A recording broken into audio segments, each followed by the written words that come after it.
I'd like to open the meeting at 9:06 a.m. and thank you for your attendance. Do we have anyone to move on the minutes of the meeting of the 13th of December 2023? Councillor Guthrie. Got a point to raise on them. Yeah, please go ahead. It's on page 9, just in relation to the resolution for 8.2. What was resolved was that we'd fund the project from cash reserves and identify projects as part of the Q2 budget review to this value. The Q2 review is to be considered later in the meeting. We forgot to do that. It was a very long meeting, I know, but we didn't find that project. Look, through the chair, you do have a report in the council meeting today that talks about capital projects that aren't proceeding, which we could tidy that up. It's, only $20,000. I'm sorry, I can't hear you, Edwina. Oh, sorry. You do have a report in today in relation to capital projects that won't be proceeding in the 23-24 year. So if you want to tidy that up as part of that, we can actually do that. It is a small amount of money. Mr Mayor, I didn't quite catch what council. The resolution that was carried, point 2, says to fund the project from cash reserves and identify projects as part of Q2. We were going to do that later in that meeting, but we never got back to it. In other words, identify which project will be adjusted. Well, that meeting's finished, so maybe we should just do it today, like the CEO says, and do it then. Yeah. So should we? Anyway, that's what happened. Do you want to put an explanation in there, Councillor O'Neill? I'm just highlighting that we didn't do it and we should do it. Yeah. So we'll do it today. Yeah. You happy with that? Does anybody else have anything? Well, we got a mover, Councillor Guthrie. I just want to note that we need to adjust the vote for one of the resolutions, and I've actually given this to Kel, as Councillor Hancock was not present and she was counted as 9-0. It was actually 8-0. Yep. Right. Yep. For what? 14.1, wasn't it? 14.1. You must have 9-0. Okay, you moved it. I'd like to move that the minutes of the ordinary meeting held on the 13th of December 2023 be confirmed, incorporating the following amendment. Item 14.1 Lake Neverfill, resolution number OM/12.2023/35. Adjust the vote to count to 8-0, as Councillor Hancock was not present for the vote. And also to note that Councillor O'Neill has highlighted that on page 9, agenda item 8.2, fund the project from cash reserves. You've got to find the project at the end of the meeting. Do you want me to put up that we're going to tidy it up? Yeah, you can put it in there that will be fixed up as part of this meeting. You dealt with The today. project Or will be dealt with as part of today's council meeting? Yes. To be dealt with. We have a seconder, Councillor Edwards. Any opposition? Mr Mayor, I wish to abstain because I wasn't here I was in and out that meeting, so I wasn't here for the vote. So we'll go to the vote. All those in favour? And then, you're abstaining, which I think is considered in the negative. So, the 8-1. If we can put in there, Councillor Hancock abstained. And that would be good. Okay, moving on. There's nothing else. We'll go on to the agenda.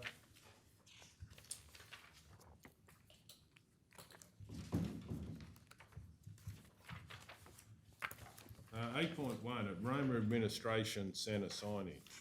I'd like to move that council replace the existing Maranoa Regional Council signage on Bungle Street Administration Centre with a new sign labelled Roma Cultural Centre when this is a cost-effective option in the future. Do we have a seconder for that motion? Councillor Edwards. That doesn't make sense, Mr Mayor. What does staff do with that? Well, then they would be keeping an opportunity that when, signs start to get old or they've got a chance to shift them around. We saw a price that was a lot of money, so I'm sure our directors know what cost-effective option means. It could be when it's at the end of life, that will be a cost-effective option.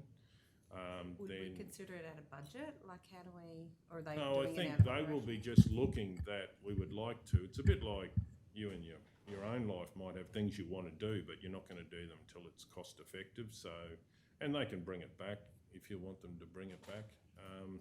Councillor Taylor? If you have a look out there though, like where the Maranoa Regional Council sign is, and then if you look over, there is room actually above the culture centre for a sign above the culture centre if you wanted to have both. Like this is where the Maranoa Cultural Centre sign is where where Maranoa Regional Council sign is, that's where we Yeah. are. There is room on the cultural centre to put a sign there if you wanted to have both. Well, just really giving them options to think about it, because I think one of the big costs is the cherry picker and all of that, so they might have it at a time. I just want them thinking about it, because a lot of people still call it the cultural centre.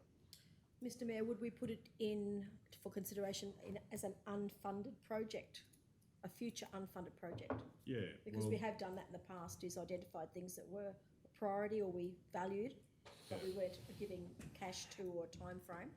it's really getting on the agenda so the directors know about it. I know we moved a motion to actually upgrade a lot of signage, so this would be one when it's cost effective. But it's not actually asking for any budget now. It's just putting it on the agenda. I just don't like the idea of moving the Maranoa Regional Council sign, personally. Well, it might be getting old. We've got new signage at the front, the It's only cement. just new That's though. brand new. That's Yeah. brand new. That was only done, as I said, in December. That was done in the last 6 months, Yeah. less than 6 months. Well, that's what I'm saying. We're not going to do it now. We're going to do it in the future when it's cost effective to do it. But there was never any signage up there.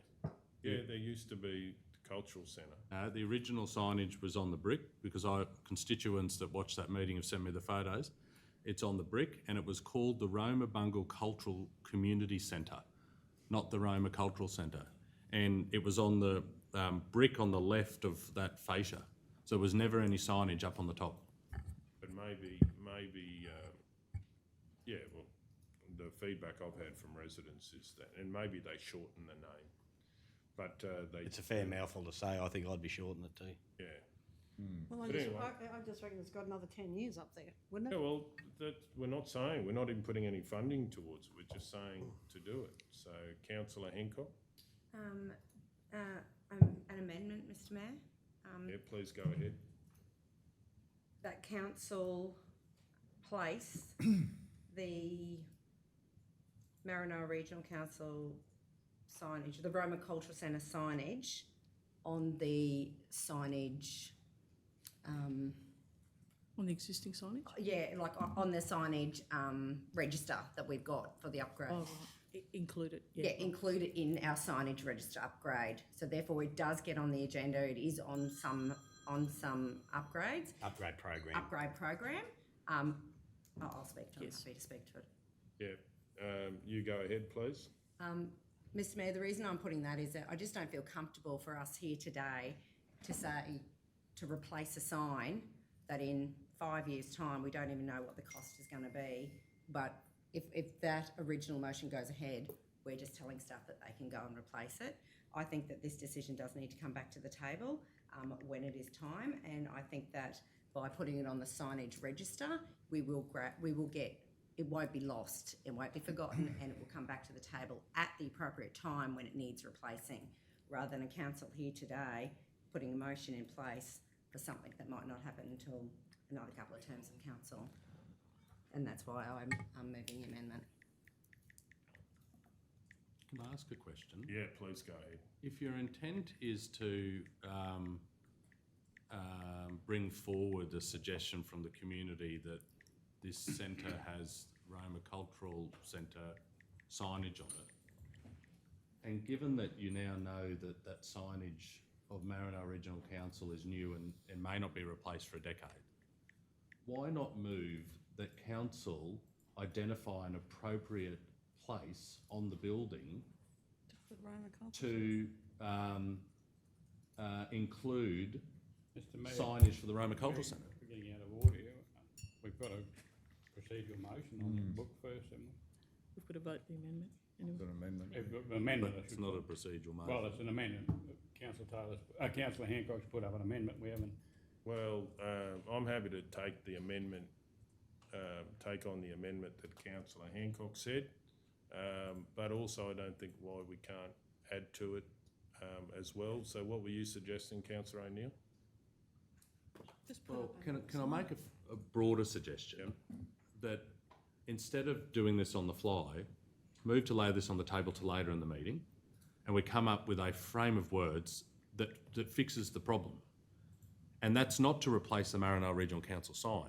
It's putting Roma Cultural Centre on the building somewhere in a place that addresses the concerns that you say have been raised by a community member. So I move we lay this on the table to later in the meeting. All those in favour? 9-0. Okay, 8.2, betterment upgrade crossing Mossvale Road, Yulbar. Councillor Ladbroke. I'd like to move that council upgrade the current flood crossing located on Mossvale Road, Yulbar, for increased immunity. Number 2, negotiate with the LNG stakeholder operating in the region to co-fund betterment of the crossing, utilise existing funding source and at no further cost to council. Okay, do we have a seconder? Councillor Edwards. Please go ahead.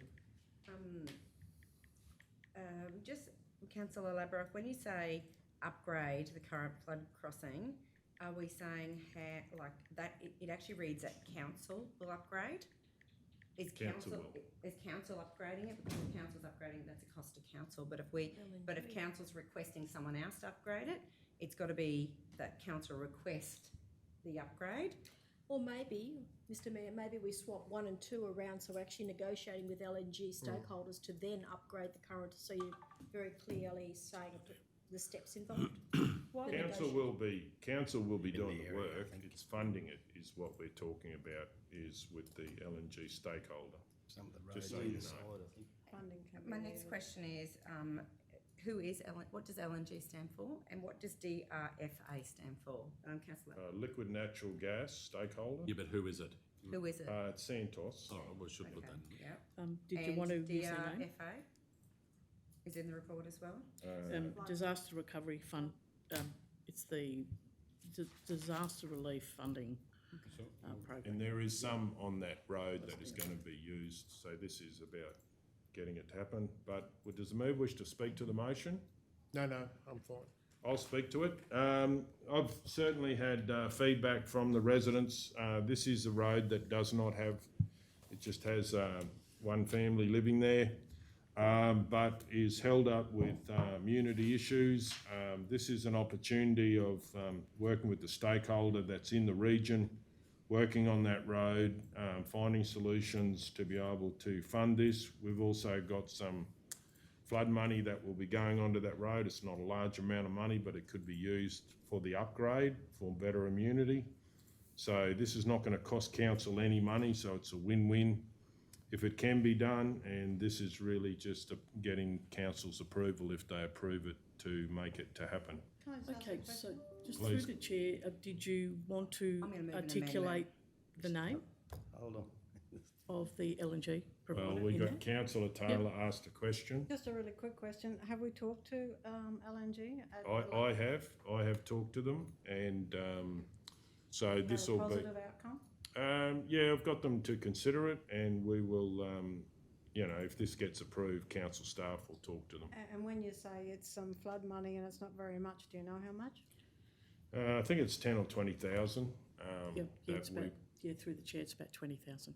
Yeah. So the current disaster recovery funding arrangements, the DRFA, have already funded us for 20,000 for that area, and the aim of this is to upgrade the pipes in that area, and with additional money from the stakeholder. Okay, thank you. Councillor Hancock? Mr Mayor, I'd like to move an amendment that we make number 2, 1 and number 1, 2. That's what I as said. such as Councillor Guthrie suggested. It's just more of the steps involved in, it just We need Okay. to negotiate before we actually say we'll upgrade it. Well, this is about making it that, I'm happy to do that, but this is about, Councillor Ladbrokes I'm moved happy it. with that. oh, sorry, councillor Ladbrook, and the seconder, is the seconder happy with that?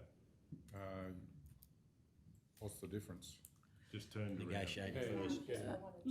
Look, just through the chair, just given that the notice of motion was put up in the way that it was, and I understand the debate in the room, it's just that what would happen if those negotiations failed? Do you want to put something in there now that you're talking about that?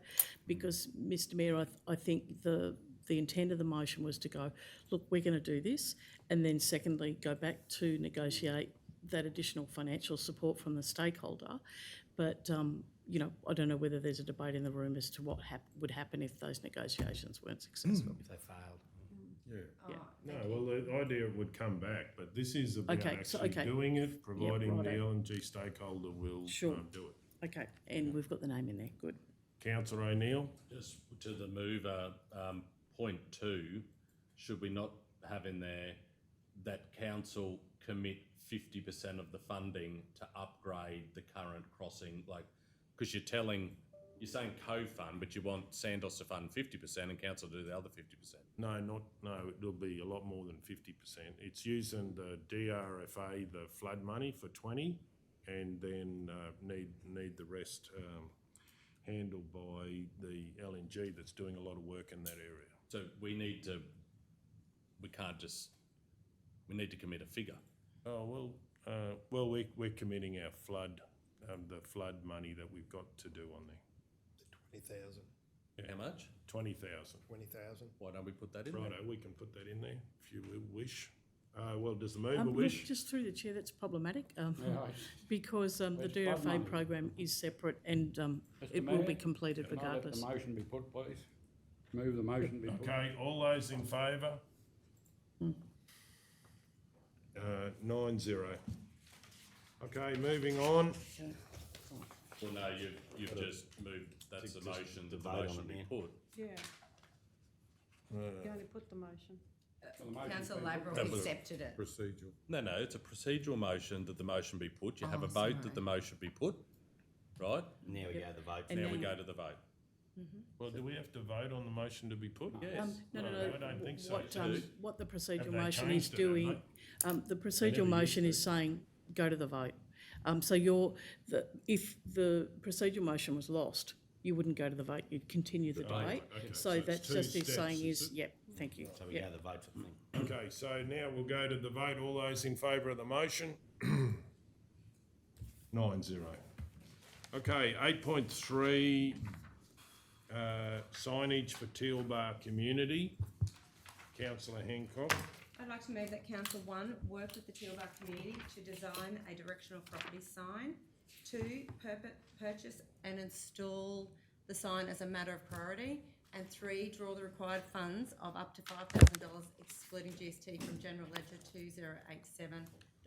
2087.2017 Wuru operational budget. Okay, do we have a seconder? Councillor O'Neill. Does anyone wish to speak Yes. to the motion? Councillor Hancock. Thanks, Mr. Mayor.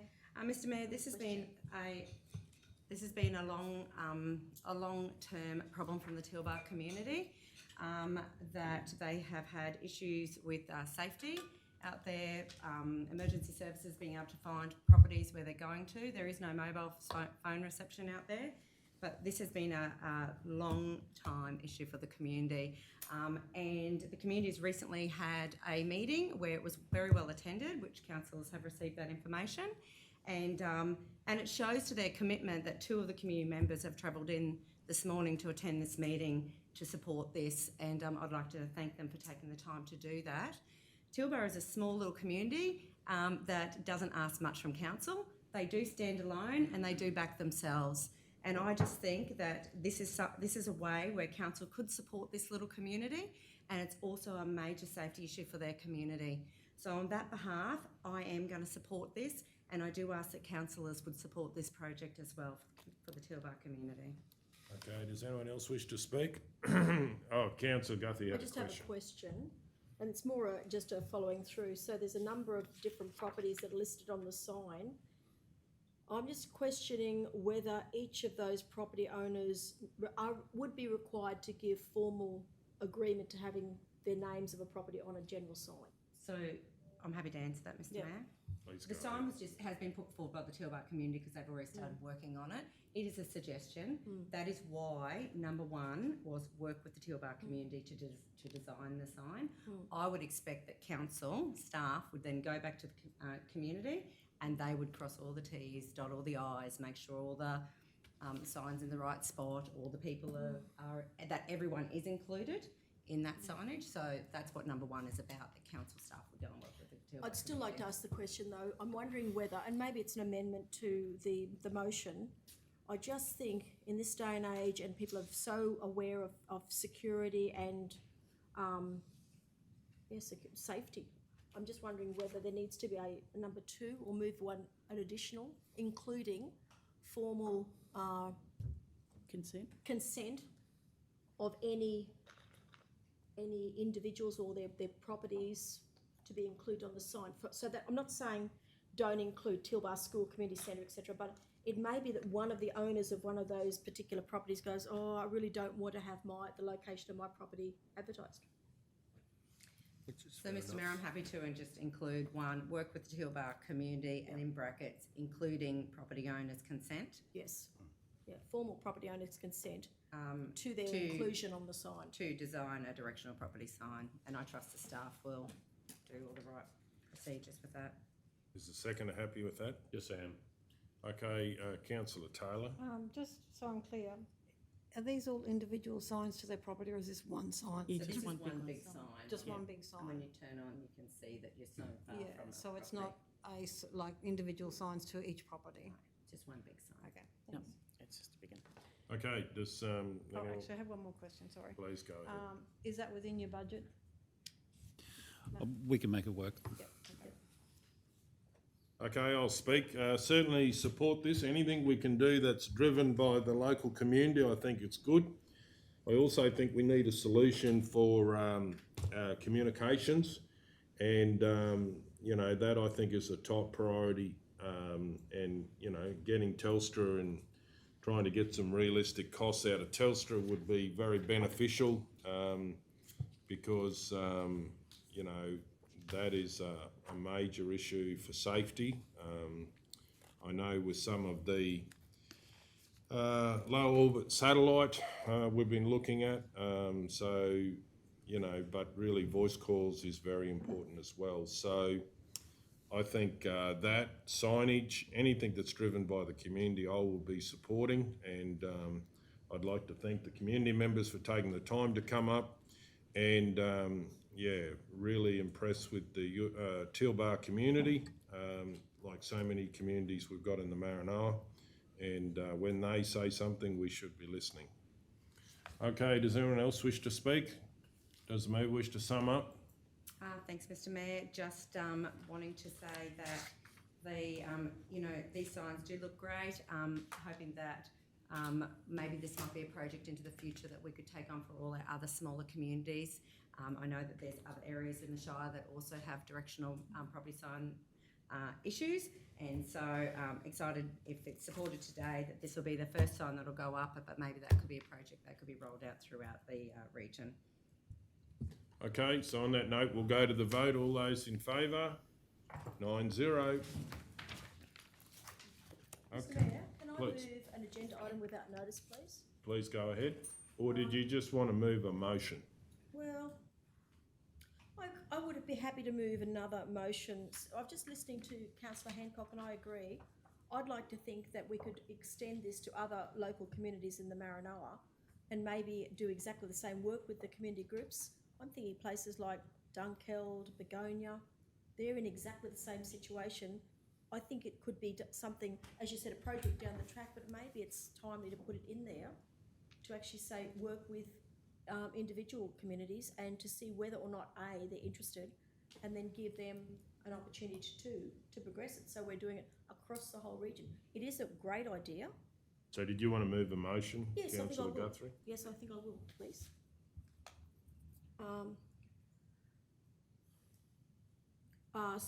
My subject heading could be something like signage for communities in the Maranoa. Well, if it's the same item, It's exactly the same, it's 83, but it's just that it's going to be not just so Tilbury. you but just other move a communities. different motion, you can,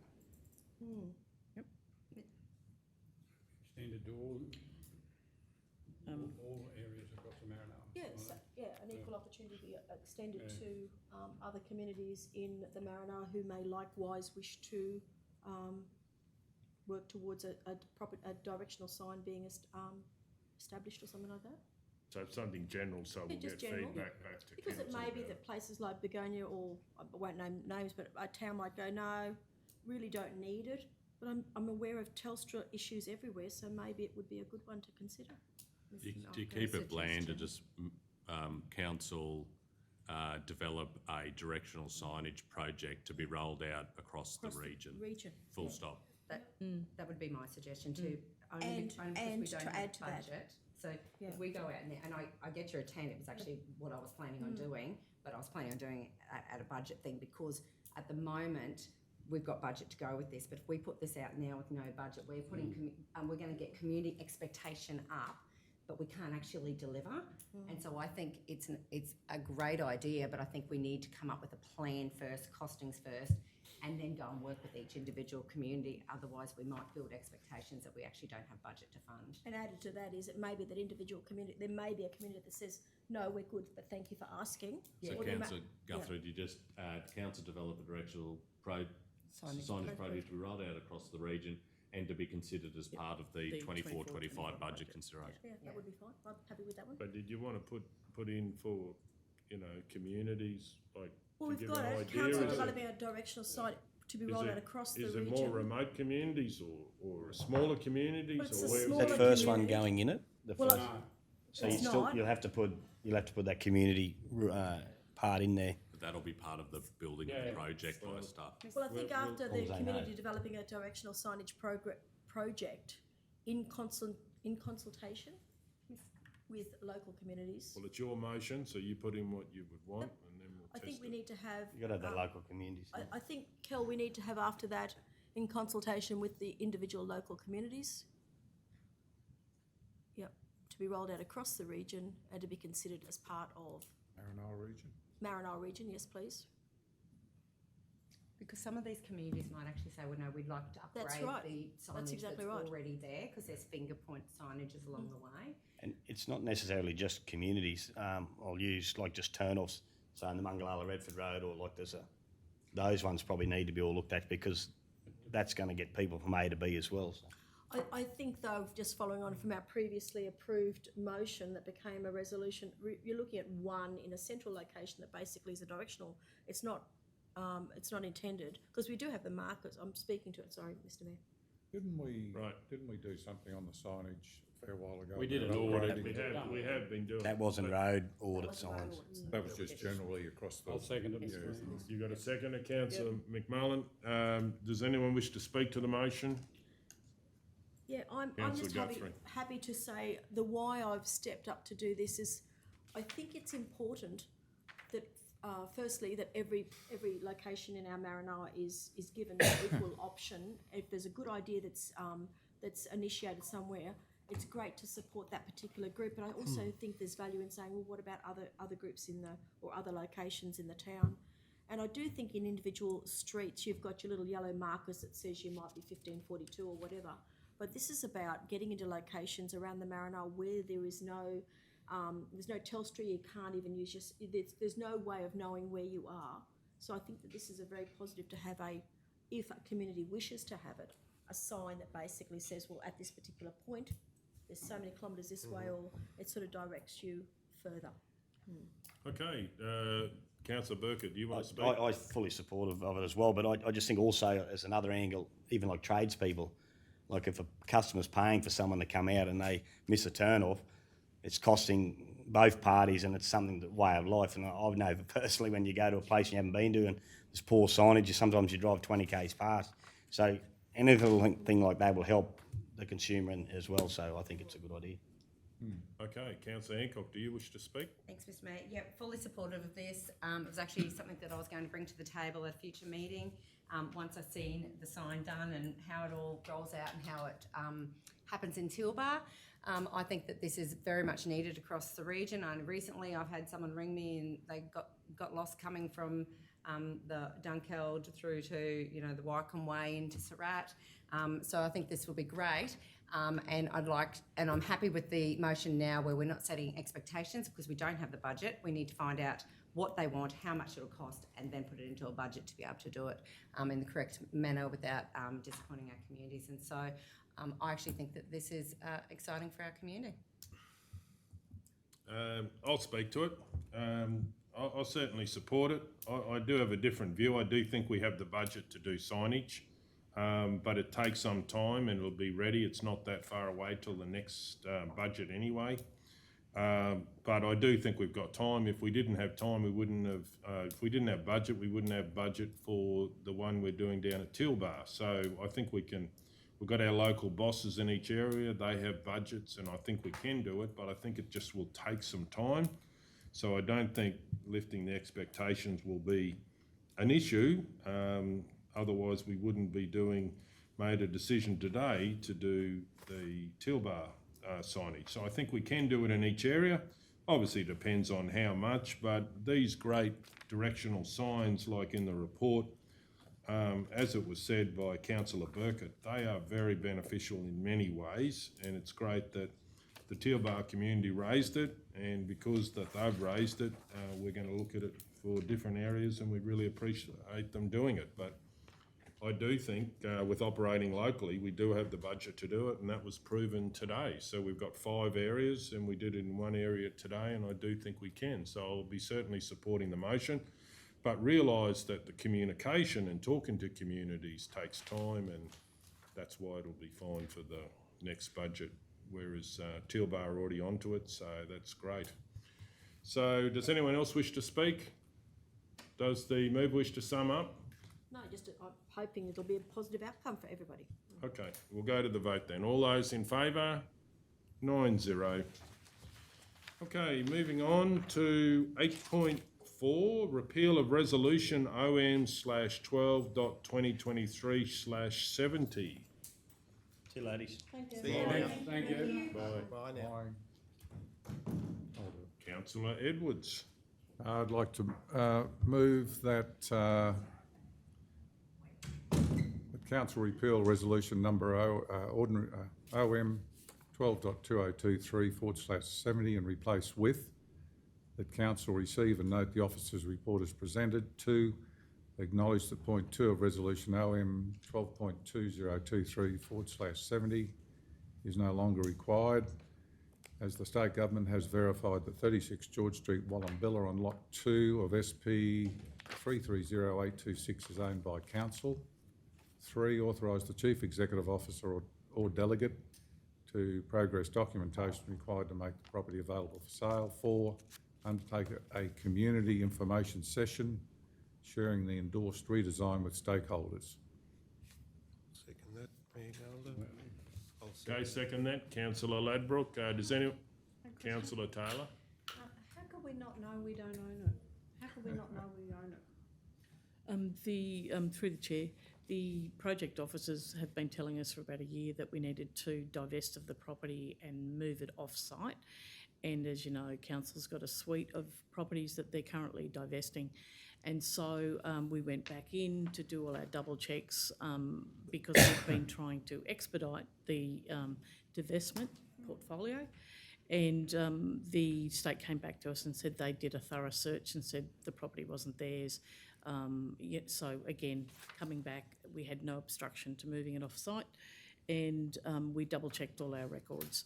Our records did indicate it was theirs, but it's not unusual for state tenure to be different to ours, so it was doing the double-check and finding out that we had a green light to keep moving. And they did a thorough search of about 100 years of records to make sure. So if we owned it, would we be paying the rates on it? Not necessarily would be exempt. The challenge that we had, no, not necessarily. So who would be paying the rates? Nobody. No, if we own it, we're not paying the rates. But if the state owned it, they'd be paying rates. And we So rented we don't pay rates on any of our houses. On our property, we don't charge ourselves, no. Sorry? On our property, we don't charge ourselves, We don't, no. okay. Okay, Happy to so confirm that for you. does the mayor wish to speak to the motion? No. Then we're going to go to the vote. All those in favour? 9-0. Moving on, 10.1, request for quote production of unbound pavement material. Do we have a mover? Councillor McMullen. Mr Mayor, I'll move that Council 1 select Glendon Group Proprietary Limited to provide crushing services to the Roma Quarry to produce a provisional 70,000 tonnes of material for the quoted value of $639,100 including GST. 2, authorise the Chief Executive Officer or delegate to enter into a contract with Glendon Group Proprietary Limited if the final terms are acceptable. 3, authorise the CEO or delegate to approve further production and associated expenditure above the provisional quantity if required for these projects. We have a seconder, Councillor Edwards. Does anyone wish to speak? Have a I question. just have a Please go ahead. Councillor Taylor, then Ladbrook. So when they do this crushing of 70,000 tonnes, does it just sit there in a stockpile till we need it? Like, is it just a one-off thing? They come, they do, and they go? Look, through the chair, roughly, yes. There'll be a timing difference between the time we crush the large quantities and the time it moves off site, so yes. So we're getting them to do it because we need it? Absolutely. yeah. Yeah, through the chair, it's connected to the flood program, which is significant this year. Yep, okay, thank you. Councillor Ladbrook. So we're gonna sell, so it's costing us about $9.50 a tonne. So what do we sell it for? Commercial and It's commercial. This is part of, this is actually part of flood money that we will probably be processing and doing. So it's all on state government. They have their rates and we would basically work on a schedule of rates that they would have approved. So it's disaster. We're doing this basically with disaster management in mind. Probably just isn't it? pop in there and just say, we've actually gone out to the market for the best price to win and crush a certain amount of material for the DRFA program. And essentially it's connected to the flood program, but we've got a commercial arrangement and we've got it selected, we've got a preferred provider of that for a certain quantity at a certain price. So it's not connected to us other than us actually providing work to do these jobs. They're actually our jobs this year. The funding, the flood program is our work. So they aren't confidential because we've just. It's a tender process where we've gone for the best price to produce a certain amount of tonnage on site by a certain date. But this would not normally happen if we didn't have the flood, all that flood that we're doing. That's right. It's part of that process whereby the organisation is working through that whole program. Part of that program is the supply of materials into that program. Okay. We can supply ourselves, but if we don't have capacity to supply ourselves, we can go to anybody else in the market to do that. When there's significant dollar values involved, we're going through a tender process. We're not buying materials here, we're actually buying a service in order to use materials that are on site to be able to transfer them to the program, if that makes sense. Just because we've got Yes, the work? absolutely. Yep. Councillor Hancock. Thank you. Through you, Mr Mayor, Madam CEO, just double checking, normally we do ex-GST, this is including GST, is that an issue? Look, through the chair, I think that's just the way the report's been written because that was the price that was supplied. I'll just have a look at the report. So we can do it either way, but we just need to be clear about what that price is. Okay. Councillor's happy with that. Okay, so does anyone wish to speak? We're going to go to the vote. Mr Mayor, I'd just like to say, I'd like to congratulate the senior management of the quarry for taking the initiative to get in and get this material crushed. It's going to be in big demand, so whilst I acknowledge we'll have it sitting on our books for a little while, it will be sold and sold very shortly. Yes. So, yes, thank you, Councillor. Is there anyone else wish to speak? We're going to go to the vote. All those in favour? 9-0. 10.2, Roma Sayard's Old Bull Ring Expressions of Interest. Councillor McMullen. Mr Mayor, I'll move that Council 1 note that this report enacts Resolution OM-10.2023-68. 2, note that there were no responses to RFT, dismantle and removal of the Roma Saleyards Old Bull Ring Seeding Expressions of Interest process. 3, accordingly withdraw the above tender due to lack of response and authorise the Chief Executive Officer or Delegate to enter into negotiations with any suitable qualified external party or parties to dismantle and remove the old bull ring within the available approved budget.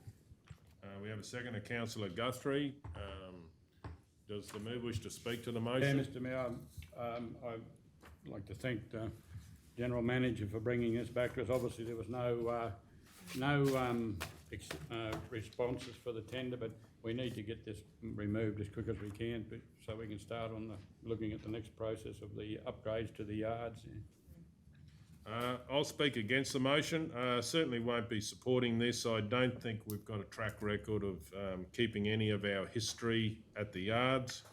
I think there would be a way, and generally, you know, we've put a fair bit of effort into tourism, and history is also very valuable that people want to come and see. So I think it's very quintessentially the old sale yards, and I think we should be shifting it somewhere and tidying it up and making it available for people to experience what the old selling bull ring is.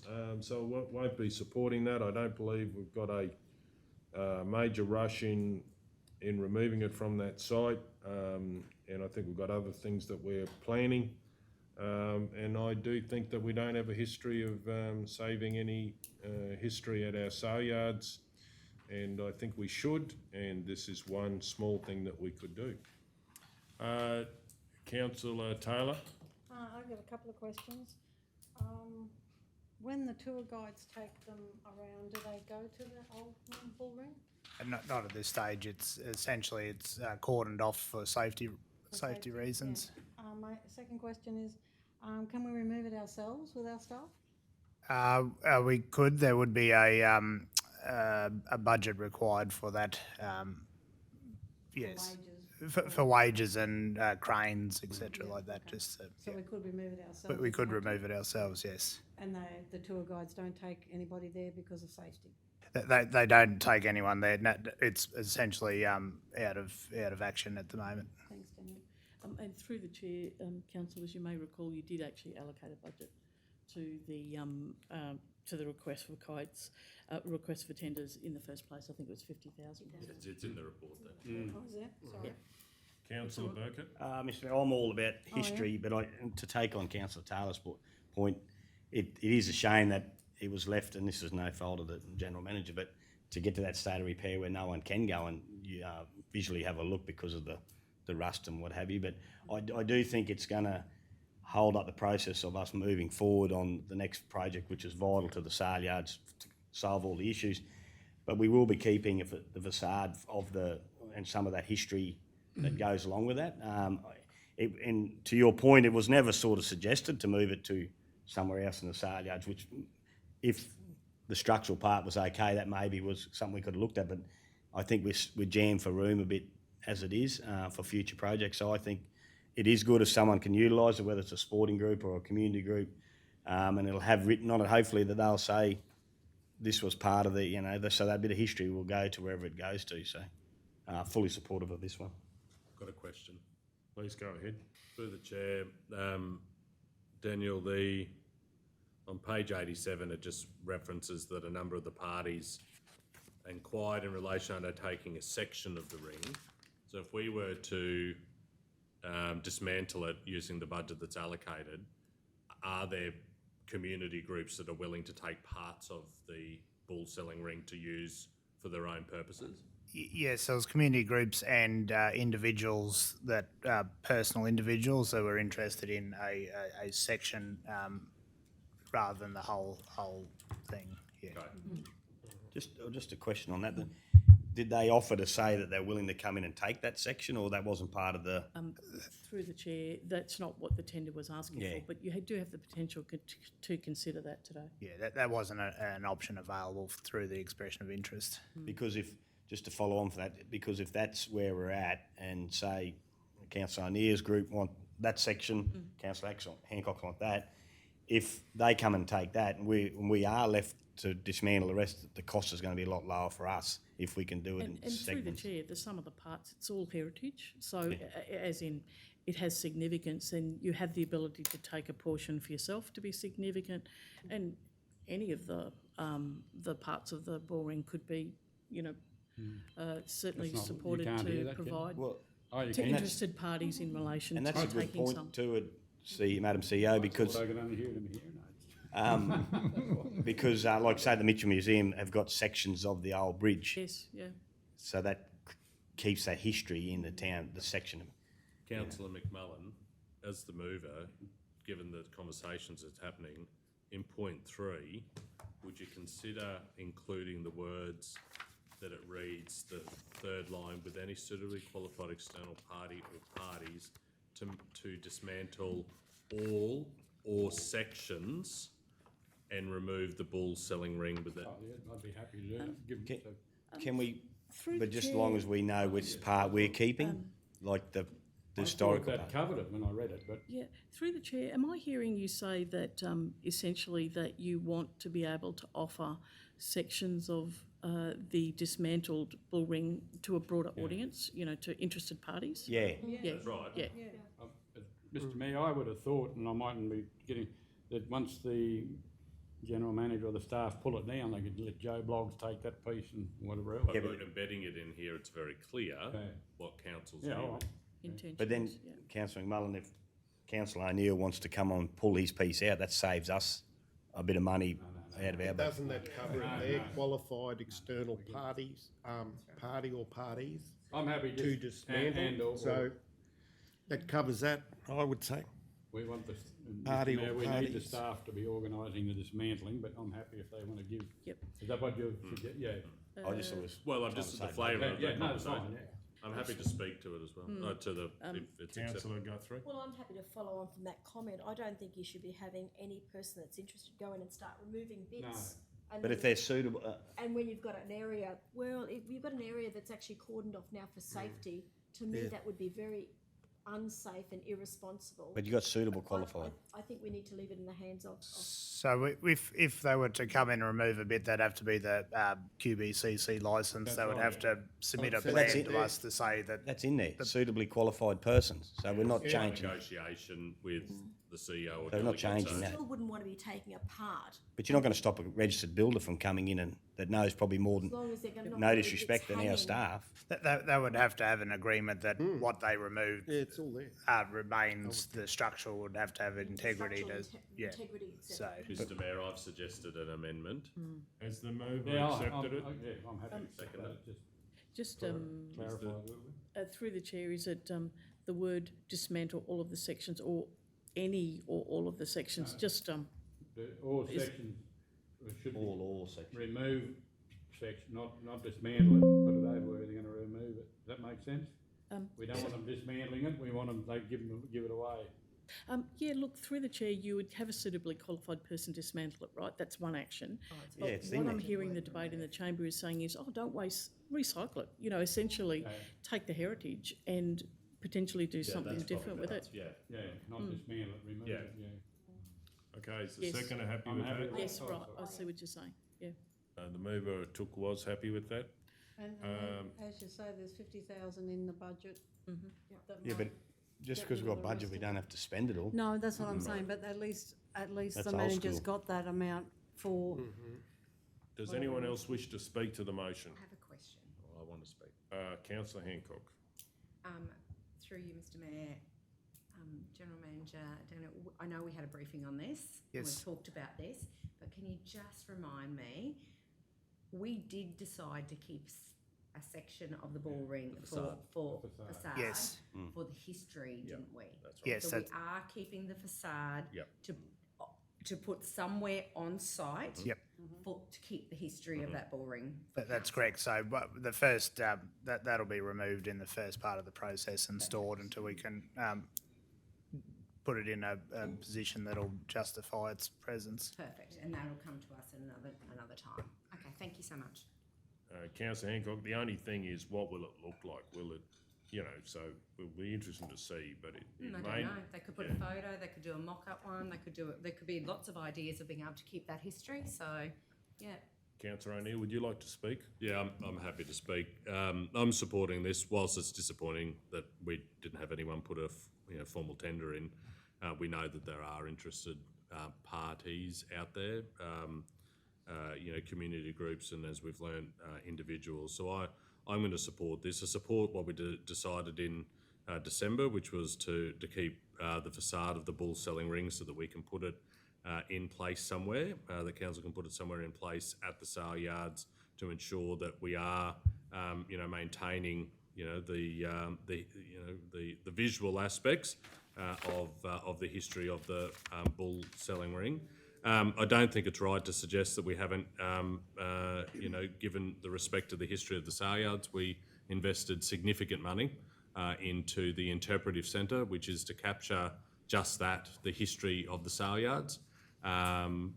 We all know that the gentlemen that undertake the tours out there do a sterling job in, informing and teaching the community the background, the operation, the history of the Roma sale yards, but of course they're not there every day.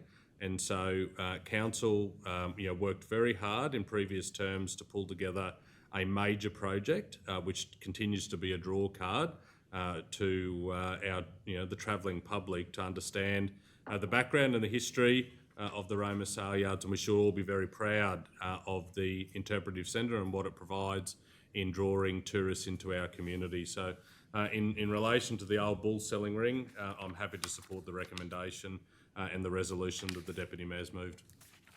Does anyone else wish to speak? Does Councillor Edwards? It's a bit difficult, this one, but whilst I'm listening to all the debate, I am, sort of against knocking down heritage stuff. But, I understand there's progress to be made, but I think just to let everyone know, I definitely am sort of against, knocking old stuff down. It's unfortunate, but I'll be voting against it.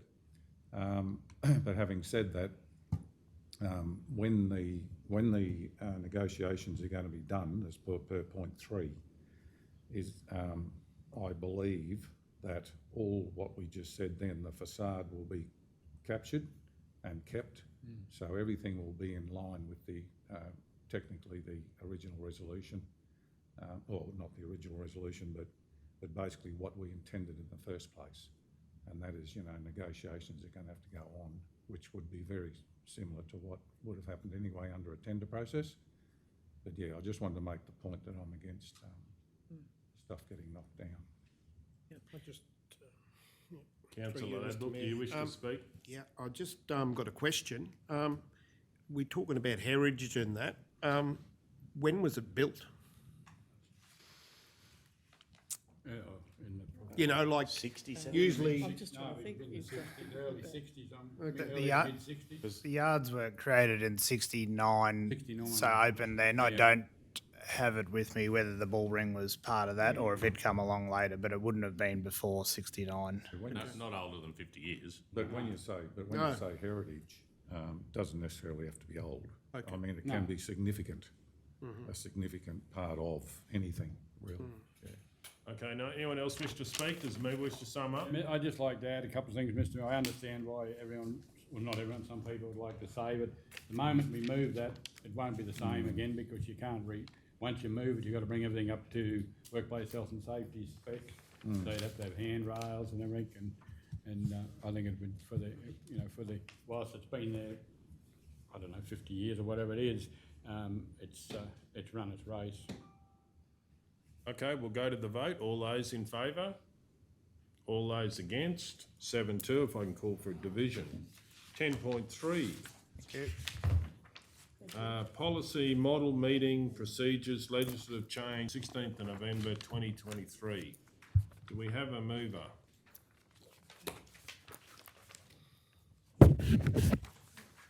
Councillor Guthrie. I'd like to move that Council 1 adopt the updated model meeting procedures policy as presented, 2 rescind all previous policies, and 3 update the council's website accordingly. We have a second at Councillor Ladbrook. Any opposition? Does anyone wish to speak? Councillor Guthrie. Yesterday, our CEO basically advised us and gave us a greater understanding as to why this needs to happen at this given point in time. And I think it's really important to realise that we've received written notification from the Queensland government dated the 12th of January 2024 advising that these are the changes that have been passed through legislation, and that the suggestion is that local government then introduces these updated and important considerations into our policies.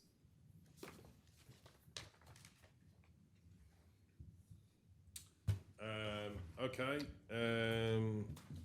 Right. Righto, does anyone else wish to speak? No, she's summed up. Righto, then we'll go to the vote. All those in favour? You know what I mean? You're in a hurry. We know. No, well, just 9-0. an uncomfortable pause there. Okay, Thank you. righto, moving on to 115.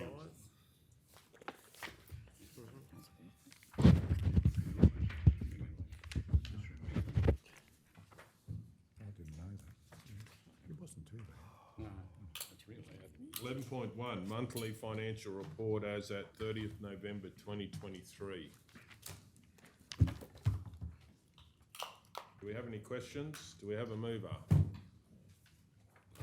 Councillor Burkett. I'd like to move that council receive and note the monthly financial report for the period ended 30th of November 2023. We have a second of Councillor Edwards. Right, does anyone wish to speak? We're going to go to the vote. All those in favour? 9-0. You've got the next month's report after that. Okay, thank you. 11.2, monthly financial report as at 31st of December 2023. Do we have a mover? Councillor Edwards. I'd like to move that council receive and note the monthly financial report for the period ended 31st December 2023. Have a seconder? Councillor Burkett. Anybody wish to speak? We're going, Question. please go ahead. I'm on page 138. Yeah. The amount owing in the rates. Can you answer the question or the rates? Debbie, the lead rates officer, is the best one to answer the rating questions. But if you ask your question, I can take it on notice and we can find out a response for you. Well, I'm just wondering the amount owing of $5,906.839. That amount owing, that basically is still owing, so it's still all part of money owing, isn't it? It's not actually written off. That's correct. Yeah, that's Yeah, correct. yes. I was able to answer that one.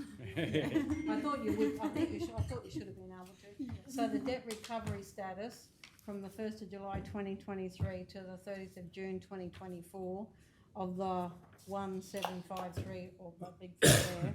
So that's still in the revenue expected until it gets, Yes. until there is no hope. Is that Yes. correct? Yeah, that's correct. Okay, thank you very much. Okay, we had a mover and a second. Does anyone wish to speak? We're going to go to the vote. All those in favour? 9-0. Thanks, guys. Thank you. Thank you. Thank you very much. 11.3. The mayor? Okay, change your call if I got it to conflict. Yeah, tender 23037, additions to the register of pre-qualified suppliers for dry hire equipment. Councillor McMullen. Mayor, I'd like to declare a conflict of interest. The description is tender 23037, additions to the register of pre-qualified suppliers for dry hire of equipment. The council is myself, Jeff McMullen, person of interest myself. I have a business arrangement with DMAC and they are listed as the recommended register of suppliers. Prescribed conflict of interest, declarable, sorry, no, because I'm going to leave the room. Declarable conflict of interest, I'll leave the room. All the matters being discussed and voted on.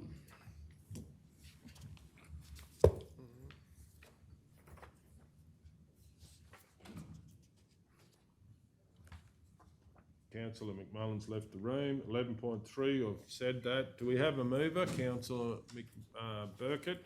Do you have a question? Happy to move. No. Righto. Please go ahead. I'd like to move that Council 1 approve the additional suppliers to the register of pre-qualified suppliers for dry hire of equipment as recommended within this report. 2, authorise the Chief Executive Officer or delegate to enter into a deed of agreement with the selected tenderers. We have a seconder, Councillor Guthrie. Does anyone wish to speak? We're going to go to the vote. All those in favour?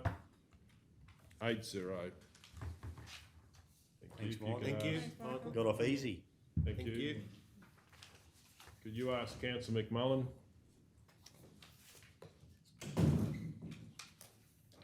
He'd pick up on that.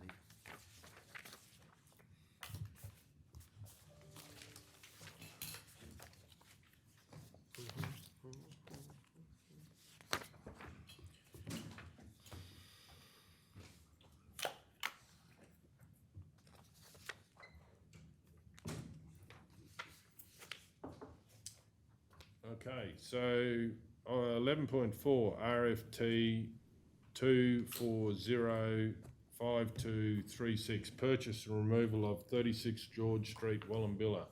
Councillor McMullen. Mr Mayor, I'd like to move that Council 1 select LA and VM Brown as the preferred tenderers for the purchase and removal of the building at 36 George Street, Wallumbilla for the sum of $20,000 including GST. 2, authorise the Chief Executive Officer or delegate to negotiate final terms and if acceptable execute all documents necessary. 3, acknowledge that the removal data of the building is Date. date of the building is expected to be on or before 28th of February 2024 and will be subject to a DA approval process to be removed from the site. Should these dates vary, this will be done in consultation with the selected builder for Calico Cottage to ensure that they can take possession of the whole Calico Cottage precinct site in a timely manner without undue delays. So we have seconder, Councillor Guthrie. Does Other any- question, Please go ahead. for you, Mr Mayor.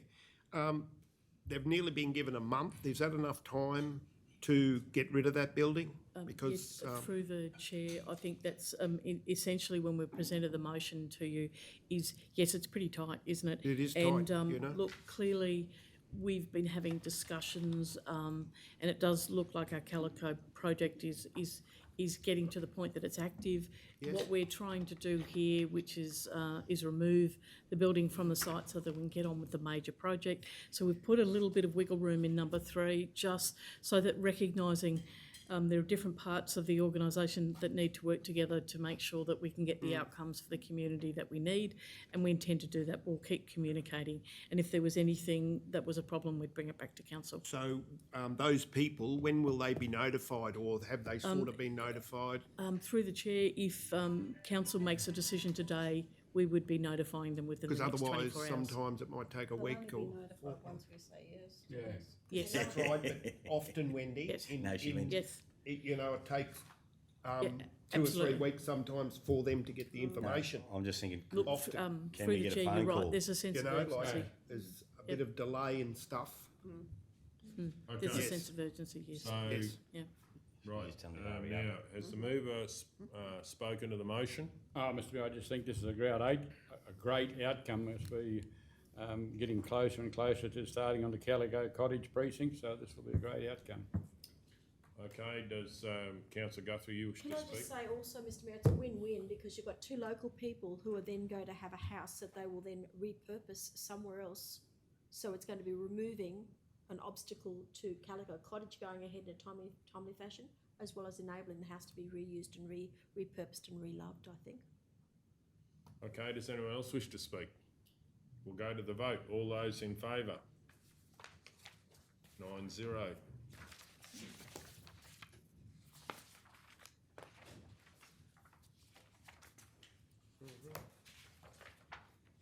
He's a weatherman. Tell you what, you guys have been here nearly all day, I think. You're 1,000. Sit back, relax. Ask for a better chair. Smoko. 12.1 Charles Street Station Bowen Review, Project Scope and Contract Award. Happy to move, Mr Mayor. We've got a conflict, which I Please go ahead, councillor O'Neill.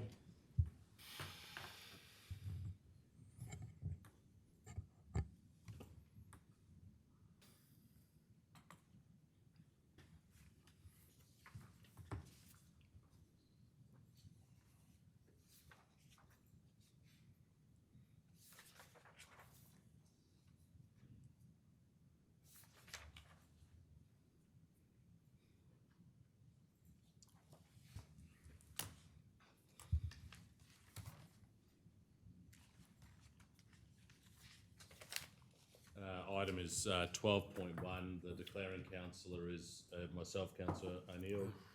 The person with the interest or related party is Golden West Apprenticeships, which are referenced in the report and own and operate out of premises on Charles Street between Station and Bowen. It's a declarable conflict of interest, and on this matter, I'll leave the room while the matter is discussed and voted on.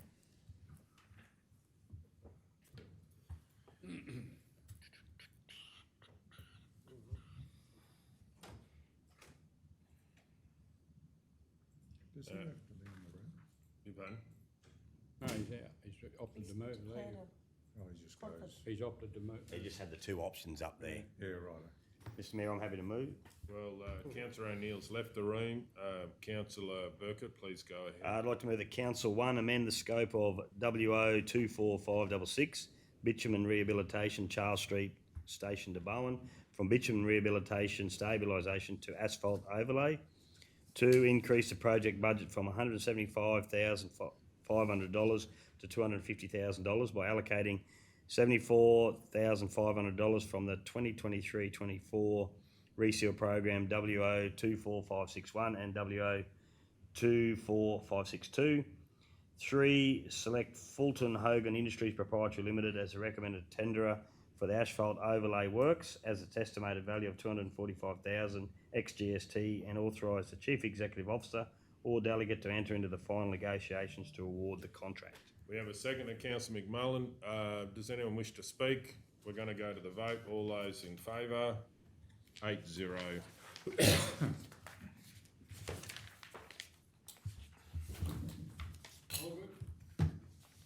Who seconded that? Was that councillor Burkett moved it? Yeah, councillor McMullen. Councillor McMullen. Mr Mayor, I should have, in that declaration, just had an IMA board member of Golden West. I don't know if you captured that, Kel, but yeah. Righto. Okay, moving on. 12.2.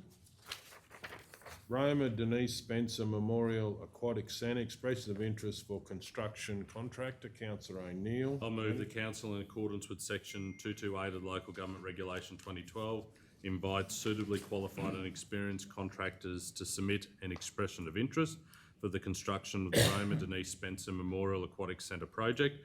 2, acknowledges that it is in the public interest to test the market capacity and capability through the expression of interest process due to the complex and unique nature of aquatic facility construction.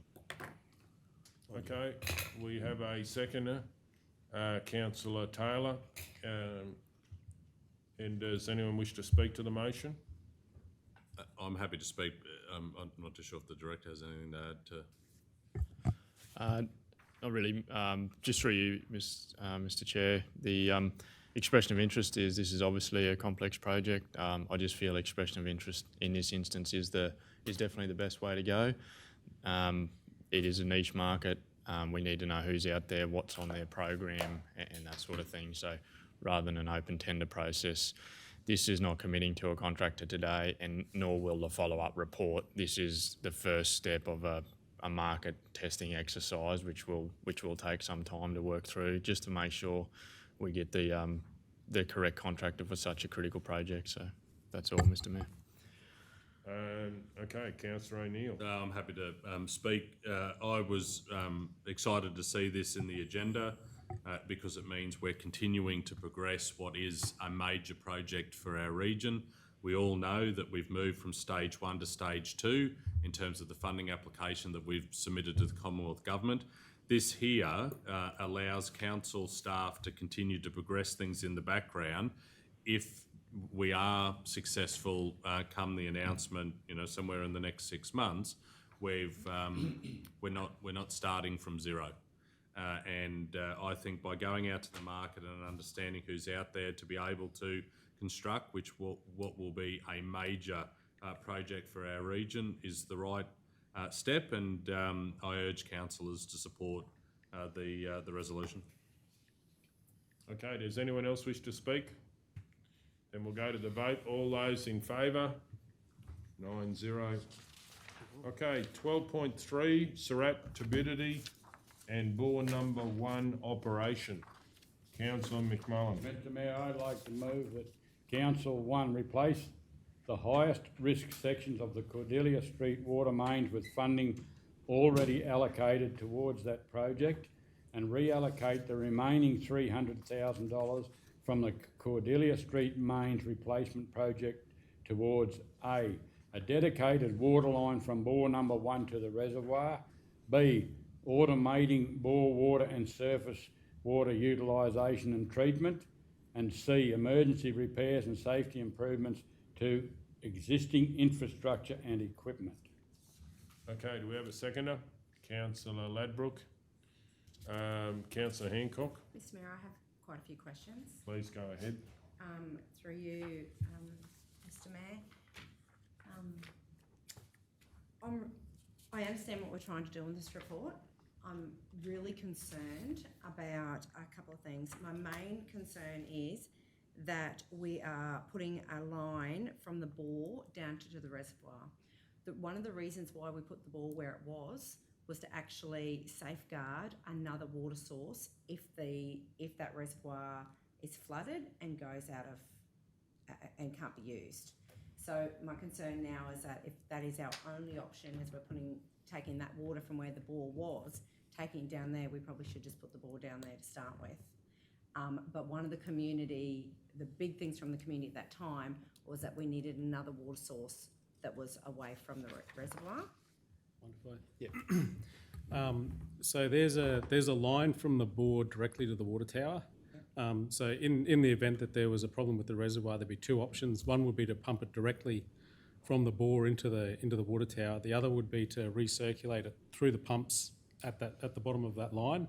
So you could just patch it through and pump it back up, which would cool it before it hit the tower. Okay. So yeah, you can still. So we do have an emergency option to keep that water on the top side of town. Yep, definitely. That was my main concern. Yeah, so the main running that line down, that gives you the broadest range of options and the best tasting water. That's kind of why we looked at that with Brad Taylor, was that down at that bottom in the reservoir, you'll be able to blend it better. It'll be cool by the time it gets back up to the tower, but it also gives you, hopefully you'll have a report with at least 3 options going forward, which would be to replace the existing clarifier, to bring in a new clarifier that's pre-engineered, or to even sink another bore down at the reservoir site. That'll be a choice for some future council, but that gives you all those options to do that.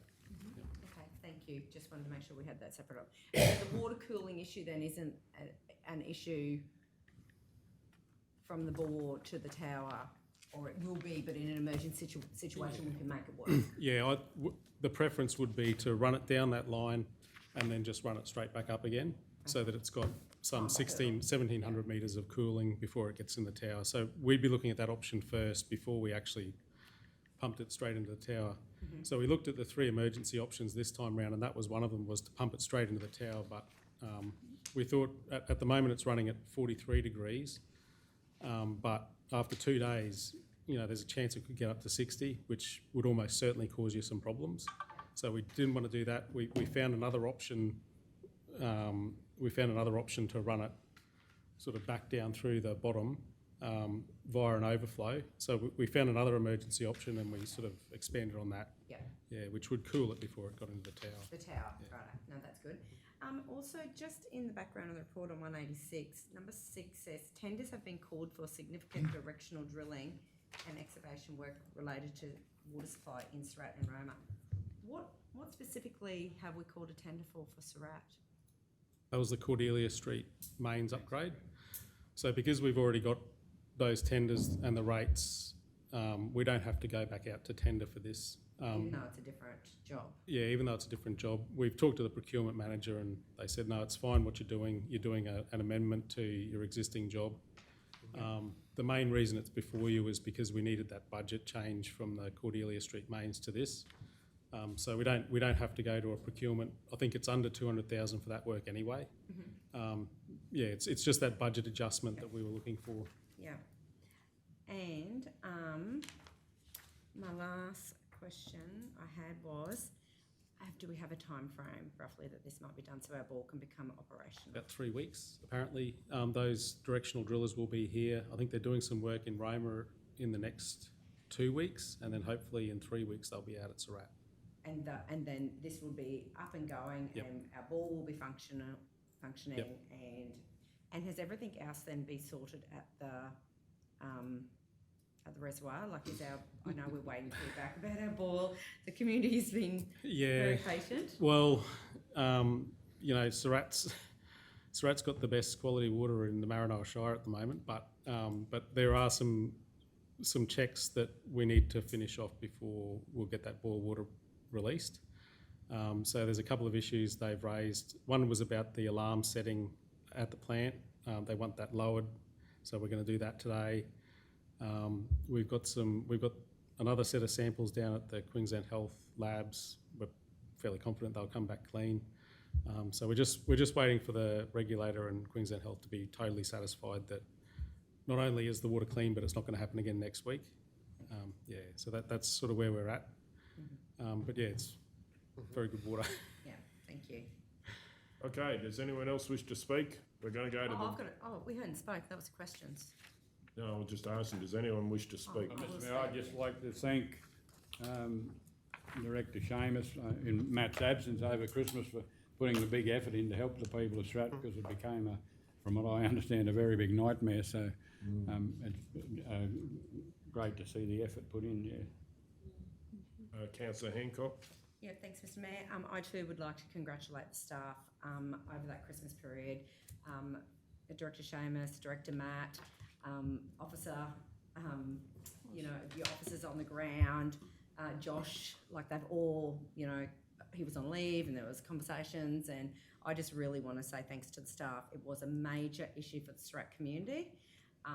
And I also want to say that the Surat community handled it very well, and they've been really supportive and they've been really understanding, and it has been a long time, and I know that's been frustrating for everybody, but thanks to the staff right through, from the directors right through to your customer service girls, your LDOs, your water treatment operations. Water treatment officers.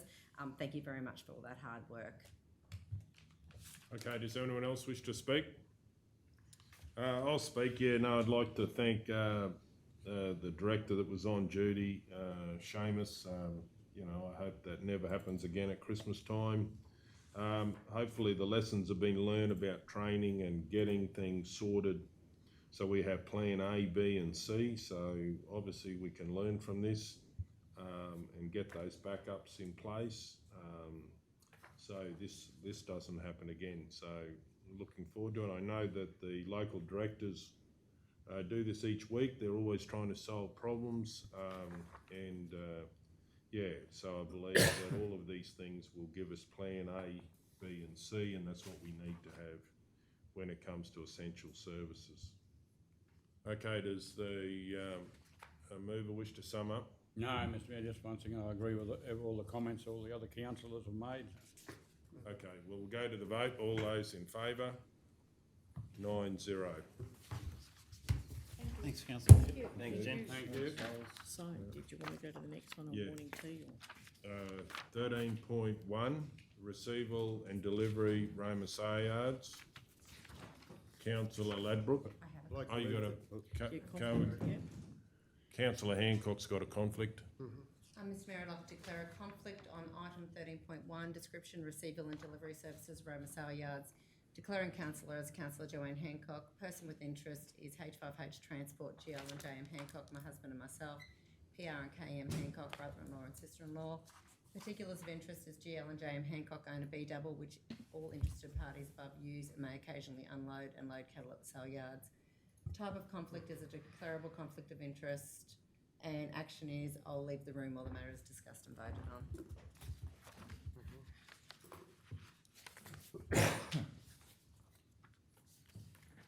Sorry, do I take this one?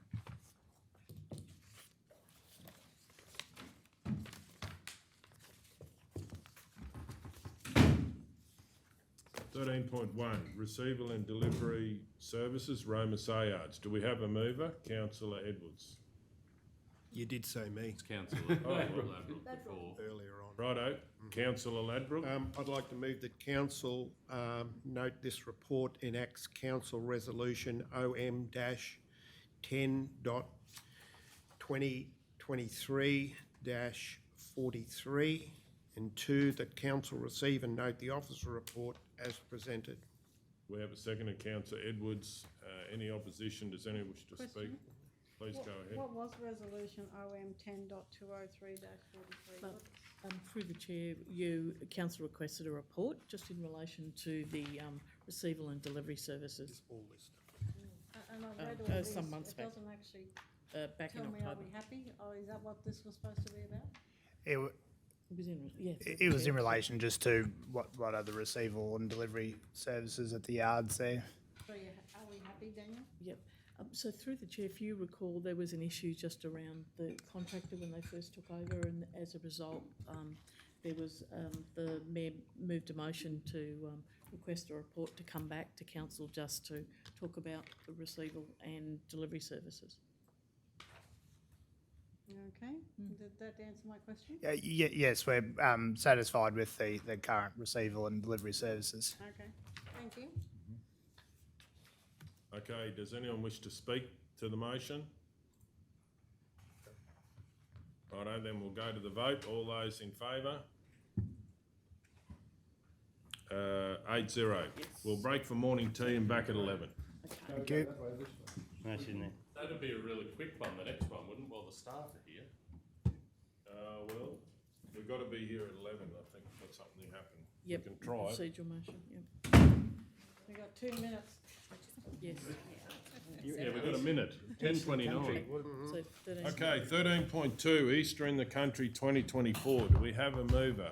Councillor Edwards. I'd like to move that council, 1, approve Easter in the Country's request to hire out the Roma Sale Yards to host the Outback Tucker under the stars on Thursday, 28th of March 2024, to assist Easter in the Country and facilitate their in-kind assistance requests. Do we have a seconder? Councillor Hancock. Does anyone wish to speak? Have Have a question. Please go Only got a ahead. minute. Councillor Taylor. Mine's a 30-second question. Are they asking for any more than they asked for last year? Or sponsorship or in kind? For whatever it is for the sale yards? In kind. So it's all the same No, for their, through you, Mr Mayor, the sale yards, I don't believe they've decided whether they're definitely going to go inside or outside on the car park again like they did last year. But as far as we know, same sort of, same sort of deal? assistance Do- required at the sale yards. Different supplier of the food though. Yep. Councillor Ladbrook, do you have a question? Through you, Mr Mayor, to CEO, question to CEO. Last year, the in-kind Budget. system, yep. Was that way over the 20 grand, or are we keeping to that amount, or we just let it flow? Because I believe last time it was way over the 20,000. I'm happy to answer. Yep. So, councillor, directly for your question, the yes, it's over, but but, sorry, and it was 39,000 that we costed it as. From my point of view, though, is that whilst we put a dollar value to the in-kind from arguably an internal accounting practice, my approach to in-kind assistance is we do what we need to do to make events successful and not get overly wound up about how much we did or didn't spend. And so when an organisation says, can you provide $20,000 in in-kind assistance, I don't get to the $20,000 and stop. And nor do I spend $20,000 in cost. If I deliver the project and supplied all the activities and it came out at $17,000, it didn't mean that they lost out on $2,500. My point was that we got accused for not giving enough kind to them. And the focus, in kind. and my argument would be, the focus was, did council do everything we could to make that event successful? That's right. That's regardless of what it did or didn't Wanted to cost. make a point. The other part to that cost from last year is that we did purchase some signage and some other some other items that won't be needed, like we've bought them now for going forward. And so I would I would suggest that it wouldn't be 39,000 again. But again, what I say is that we will do whatever we need to do to make sure that the event is successful for what council can do. We need to know what we spend. Does anybody want to speak? We do. Otherwise, we're going to the vote. All those in favour? 9-0. Back at 11. Great, thank you. Going with the meeting. I'd like to move a procedural change in the agenda to deal with 14.5 material change of use transport depot laydown yard reference 2023/20909, next order of business. Do we have a? Just a question. Do we have is the officer going to be here? Through the chair, they're on their way. They're should just be, double so. checking. They were just travelling into. So are we waiting for them once we move this, or? Well, Yep, the we director can. Do you is have a here. question for them? Oh, otherwise we could knock it. I think they're here now. They're here, no matter they're here. Okay, so I've moved that. Is there a seconder for changing the order of business? Councillor Guthrie. We'll go to the vote on that. All those in favour of changing the order of business? 9-0. Okay, so we're dealing with 14.5, material change of use transport depot laydown yard reference 2023/20909. Councillor McMullen. I'd like to move a conflict of interest, declare a conflict of interest. Description, material change of use, transport depot, laydown yard, reference 2023-2089. Councillor Jeff McMullen, the person of interest myself. I have we're on the right one, Jill? Yeah, No. let's do that. Yeah, you'll have to change it. Oh, okay. I have a business arrangement with Dan Jolliffe, who's mentioned in the report, so the declarable conflict of interest, and I'll leave the room on the matters discussed and voted on. Okay.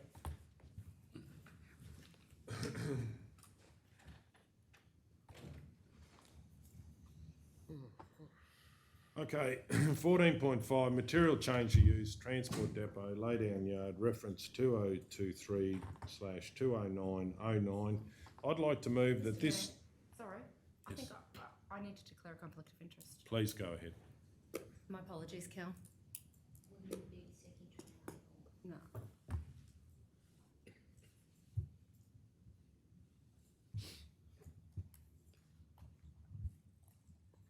It'll be very similar, actually, from our last conflict, Cal, about our trucking business.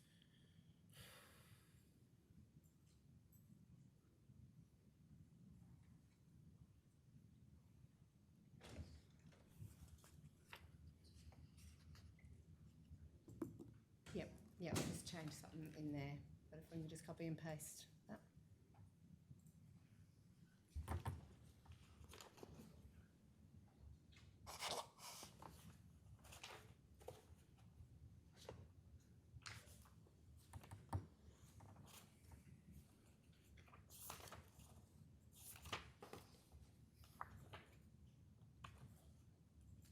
Can I just add into the person with interest, can I please put in there, Nicholas Hancock?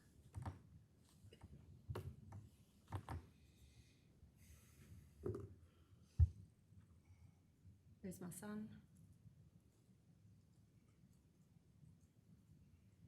And particulars of interest, is all above persons of interest have trucking business, have a transport business.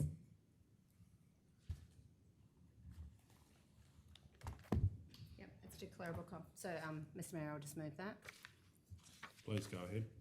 I move conflict of interest on item 14.5, subject heading material change of use, transport depot, laydown yard, reference 2023/20909. Declaring councillor is Councillor Joanne Hancock. Person with interest is H5H Transport, GL and JM Hancock, my husband and myself. PR and KM Hancock, brother-in-law and sister-in-law, and Nicholas Hancock's son. Particulars of interest is all above persons of interest have a transport business. Sorry, all above persons of interest operate a transport business. Type of conflict is declarable conflict of interest, and action I'll leave the room while the matter is discussed and voted on.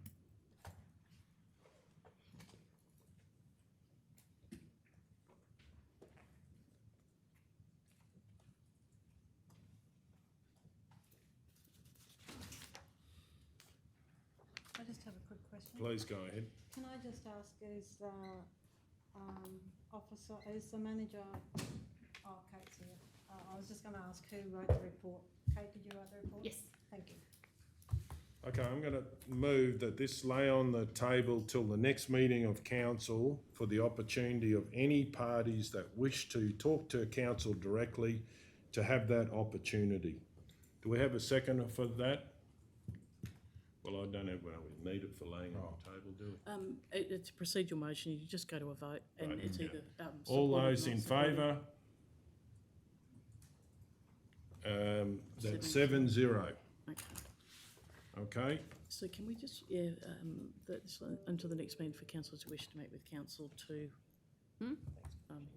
yeah, so the idea is that we would have a deputation of any parties that want to talk to council before the next meeting, giving people enough time to make a time that suits them to come and talk to council. Yeah, so thank you everyone for coming. You're very welcome to stay for the meeting, but that's what it will be today, and then we'll look at it at the next meeting, so, okay? Righto, we'll keep going. Can we get Councillor McMullen back? And Hancock. Did Joe go that way?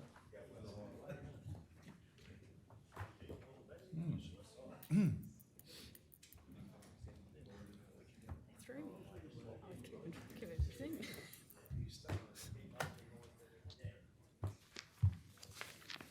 Was that it? Are we back in? Sorry?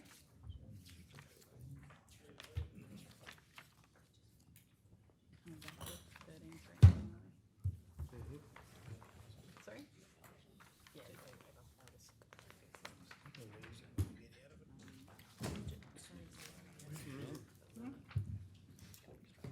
Where are we back to? 14.6. Wow, Dad. No, 14.1. 14.1. What happened to 13.3? 13.3. Permit of Yeah, we shifted the agenda Yeah, we're going, yeah. back, yeah. 13.3.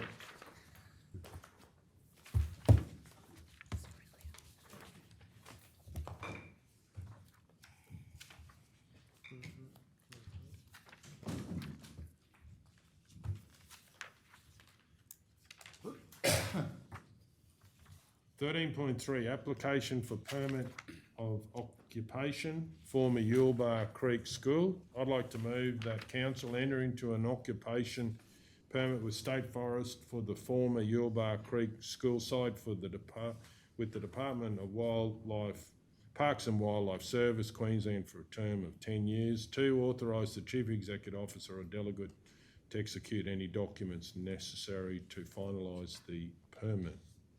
Do we have a seconder? Councillor Edwards. Councillor Hancock, do you got a question? I have a question.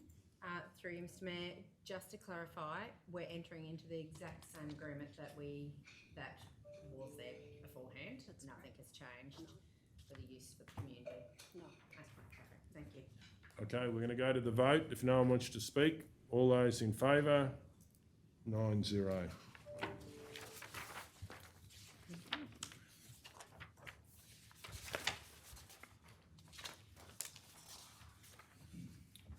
(14.1) Multi-venue user agreement WOW Dance. Do we have a mover? Councillor O'Neill. I'll move, but I just got a question through the chair. Leah, just 2 and 3. Mhm. So it's one or the other there, is it? Yes, Yeah. that's correct. Righto. I'll move the council one enter into a non-exclusive multi-venue user agreement with WOW Dance for the use of the Surat Supper Room, Surat Shire Hall and in June RSL Memorial Hall. 2, agree to the use of the Surat Supper Room, Surat Shire Hall and the in June RSL Memorial Hall at a discounted rate of $14.35. 3, user to provide council with a copy of their public liability insurance certificate of occurrence to the value of $20 million. And 4, authorise the Chief Executive Officer or delegate to sign the agreement. Do we have a seconder? Councillor Burkett. Councillor Hancock. Mr Mayor, just double checking, but point 4, Councillor O'Neill, it reads that council user to provide. I think it should be that council requests the user to provide. Yep. Oh, yeah, because it doesn't flow It on. doesn't make sense. Yeah, I'm happy with that. I'm happy. So that'll be number 3. The council 3 requests user to provide. And I also have a question. Please go ahead. Just double checking, so they're actually hiring both the supper room and the Shire Hall at the same time in Surat? Because they're 2 separate buildings and sometimes they're in the supper room, but someone else can do the That's Shire right, Hall. it's the supper room that, So they just want the supper room? the user agreement is for the use of the supper room. Okay, so therefore, my suggestion is that we take out the Surat Shire Hall Reference. because it is a Surat supper room, because if I read this, I would say that they're doing both the supper room Yeah, I and the see. hall, whereas I know for a fact that they hire out the supper room and sometimes another community group can be in the hall. So Mayor, I'll just remove the reference to that's Surat your Shire Hall understanding. in 1 and 2. So it'll just read Surat Supper Room. Is that correct? Yes. I'm happy with the changes, Mr Mayor. Righto, so that's the motion then. Does anyone wish to speak? Go to the vote. All those in favour? 9-0.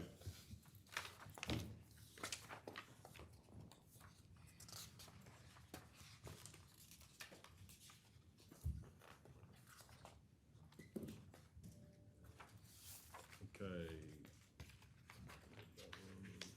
Page 214. Thank you. 214, 14.2, Kicks Country Radio Network host site agreement Surat. Councillor Hancock. I move that Council 1 approve the request for Kicks got Country one Music Radio Network to continue with their low-power FM radio station on the Surat Water Tower site for an additional 5-year term. 2, apply the radio licensing fee of $550 inclusive of GST per annum. 3, authorise the Chief Executive Officer or delegate to execute the host site agreement. We have a seconder, Councillor Ladbrook. Does anyone wish to speak? We're going to go to the vote. All those in favour, 9-0. And the next page is 218. 218, 14.3, Kicks Country oh no, is Yeah. it Yes, another no, one? just Is a it in different June? location. Right. Yep. 14.3, Kicks Country Music Radio Network host site agreement in June. Well, Councillor Guthrie. I'd like to move that Council 1 approve the request for Kicks Country Music Radio Network to continue with their low-power FM radio station on the Injune Water Tower site for an additional 5-year term. 2, apply the radio licensing fee of $550 inclusive of GST per annum. And 3, authorise the Chief Executive Officer or delegate to execute the host site agreement. We have a seconder, Councillor Edwards. Does anyone wish to speak? We're going to go to the vote. All those in favour, 9-0. Okay, 14.4. Is, page 221. Thank you. Queensland Blue Light Association Incorporated, Bendemeer Blue Light Shed. Councillor Taylor. I'd like to move that Council 1 enter into a one-year user agreement with the Queensland Blue Light Association Inc. Bendemeer Blue Light Shed for the use of the Bendemeer Blue Light Shed for a period of 1 year. 2, that no higher fee be charged. And 3, authorise the Chief Executive Officer or delegate to execute the user agreement with the Queensland Blue Light Association Inc. Just got a question. Why is it just only 1 year? Why wouldn't we have it a little bit longer if they need it rather than have to come back? Is there a reason why it's 1 year? Through the chair, at present there isn't a police officer stationed at the Yuba police station. They didn't want the agreement to lapse in the interim of finding a permanent officer for that It's role. in the report, it's that they've got no committee to run the discos either. Yeah, but instead of 1 year, whether it could be, we could give them longer, it doesn't matter if they don't use it, just be a report back to council. Don't, but it's just a question. Second it, Mr Mayor. We've got a seconder, Councillor McMullen.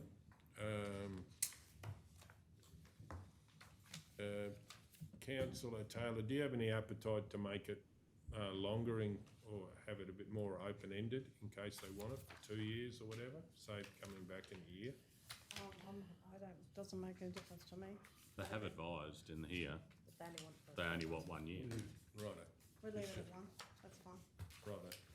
Okay, does anyone wish to speak? No. We'll go to the vote. All those in favour? 9-0. Okay, we've dealt with 14.5. 3 on that one. So we'll move on.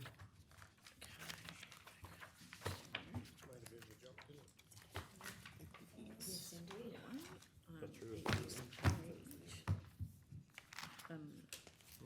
It's 359 starts. Thank you. Thank you. Thank you. Thanks, Lee. Thank you. 14.6, request for waiver of planning application change fees, file 2023/20829, Councillor Burkett. I'd like to move that Council 1 waiver the application fee of $569.23 for the submitted change application for an existing development permit located at Sophia Street, Mitchell, reference 2023/20829, to investigate future industrial blocks to the west of the above blocks, including formed roads. Okay, I'll second that. Is I have there a any? question. Please go ahead, Councillor Taylor. I'd just like to know why there had to be a minor change to the application to start with. Good, the chair. Yeah, thanks. Through the chair, in terms of the application and the conditions that have been imposed on the original approval. Well, there was original approval and now they had to change it because they got another access. Yeah, So they had to do a minor change because they want another access. So why do they need another access? sorry, they've got several accesses at which they were using, but they're wishing to use another access that was conditioned not to be used. Why was that? That was to do with, I think, submissions that were received at the time of the application with respect to the use of the road, dust and so forth. So Why do they need to use it now? well, for their operational requirements. Yep. That's their. So through the chair, the original DA only had one entry and exit, and that was approved. They have had a second exit on the site. It does go on to an unsealed road network, and I think the submissions were making issues in relation to the dust, and from the planner's perspective, they were saying that, look, really, if you're going to use that as an exit for trucks, etc., going in and out, really, there should be some conditions around that road, around bitumisation, etc. That said, they've been working with our planning department and are submitting a change application, and the organisation will assess that and make a recommendation back to you in relation to that. But the applicant has asked us for a fee waiver at the same time. Okay, Councillor Hancock. Through Mr Mayor, Councillor Burkett, I'm just wondering whether you would consider I seconded that. moving your second one, which I agree with, but doing that as notice of motion after this one, because the name of this one is request for a waiver I'm of happy. planning application. I did toy with that, but I'm happy to do that. Yeah, Have it separate. I think it muddies a little bit. Yep. Yeah. So Kel, I'll withdraw that number 2 and I'll do a notice without motion. And I'm happy with that as the seconder. I've got a question. Please go ahead. Still have a question. Oh, sorry, you go, councillor Taylor. No, sorry. No, you go. No. Well, when they got their when they first put their plan in, did they only have one way in and one way out? Was that the original DA? That was the approved conditions, certainly. Well, would that be not right anyway? Like, if they've got gas bottles and stuff, would they need more than one way in and out? Like, would that be health, place and safety? Like, I'm struggling with the fact they only have one way in and the same way out, for a start. That's my first problem. I don't know if we've got a Just copy on- of the plan of. Just on the gate situation, just to explain it a bit more. Yeah. It's joined onto an existing business they own. This is where the shed is. Yeah, but the welding works, so we already had access points on that one. Yeah. And then they build onto the next one, and it's technically got 3 gates now. Yeah. One's going out to, which will eventually tie in if we ever go west, but it should be blocked off, or it's an emergency exit. The one that's the issue really for them is the second one, which they're willing to do as a emergency exit staff parking as well. But Mr Mayor, to me, I reckon more PowerPoints, more taps and more gates is good. You know? Yeah, I'm going to say the same. councillor Taylor, but the decision you've got to make today is whether you do grant a waiver, so you really probably shouldn't be going into what. Well, they're getting my thing is that the original DA, it was okay for one gate in and out. Well, see, I don't think that should have been right in the first place. They should have had more than one gate in and out. So they're changing that for another one, but we're charging them for the fact that they, Have to have something to change that. like, Yeah. it wouldn't have been safe the first time. Yeah. But my point. councillor Burkett has moved, it hasn't got up yet, to actually I do know, a but waiver. my point is they shouldn't need to have a change when they should have had two to start with. Well, yeah. Yeah, but anyway, that's not what we're really deciding today. We're deciding on the I'm fee. trying to justify that we're wavering it in my head. Right, okay. Councillor O'Neill. And in fairness, Mayor, there is reference to the gates and accesses in the report that's Yeah. before us, so those questions are valid. Just in terms of waiving it, which I support, it'll have to come from somewhere. Because we're funding it. If this gets up today, it needs to be attached to. Look, through the chair, might be GL. worthwhile, the Director of Planning, and Environment, just actually having a look, because it's not unusual for us to waive these fees, and I think there may well be a line allocation in the manager's budget. I'm just not sure. Oh, look, I can check that. Usually it comes out of the revenue or for the Either full-time revenue development, or- Yep. development assessment, the where the millions of fees and the rates revenue they goes and come out of there. We just need Or there is an account that offsets some of these that come through. We just need that GL to put in here. If you, okay, I can chase Do you it want up me to lay otherwise. it on the table till later in the meeting to give time to? Well, we don't actually need it, but you may wish to have it, councillor O'Neill. We can certainly identify that in the application that they make to council. So the normal process would be to make the application and request the fee waiver at the time of making the application. And then as part of the processing, we would then put the recommendation to council, and then as part of that process, you would normally make the decision on the fee waiver at that point in time. So unfortunately, this one's a little bit back to front, but So you haven't got the MCU, you haven't got the change yet? correct. Right, okay. So Yeah, right. I think it's correct, yeah. Yeah, right, okay. So what do you want, you're Well, happy to if keep we don't going? need it now, I'm happy to move on, speak to the motion. And we can ask for it later if they I want. can certainly include that in the future. And you could email everyone so they know what it went to. Okay, do you want to speak to it? Yes, Mr Mayor. Mr Mayor, I moved away, but these guys are one of our biggest employers in town and probably the most influential employer, and they're real go-getter people, and they've increased their business with the Nutralink, which they had to go through a lot of DA processes there. they're still waiting on stuff up that way. And driveways was an issue there. So they've had that frustration leading into this. But they've expanded their business and they've just created brought their business into town and it's employing people as well. So they're really kicking goals. They're looking to expand even further, to buy more land in that area. And they pay a lot of rates. They own some houses as well. So they're very invested in the place. They're major sponsors in the town. So I think for the sake of this, we've made them jump through a lot of hoops in regards to development over the last couple of years, and they're very frustrated in that fact. And I think as well, we separated and sold those blocks to them to start for this very reason, to kick off economic growth in Mitchell. So we really need to keep that. We don't want to hinder that process. As far as gates, I won't get into too much of that. I can't. To me, if you want to pay for more gates, the more the merrier to my books. But as far as that, I'll bring up the rest of the stuff in the next motion. But I'm happy for this to waiver this. Okay, does anyone else wish to speak? So just through the chair, based on that comment, did you want to put a reason in here, waiver the application fees on economic grounds? On economic stimulus to Mitchell. Yep. Well, to the region actually. They encompass the region with their sales. So. Okay, I'll speak. I think this is a reasonable request. We're interested in economic development.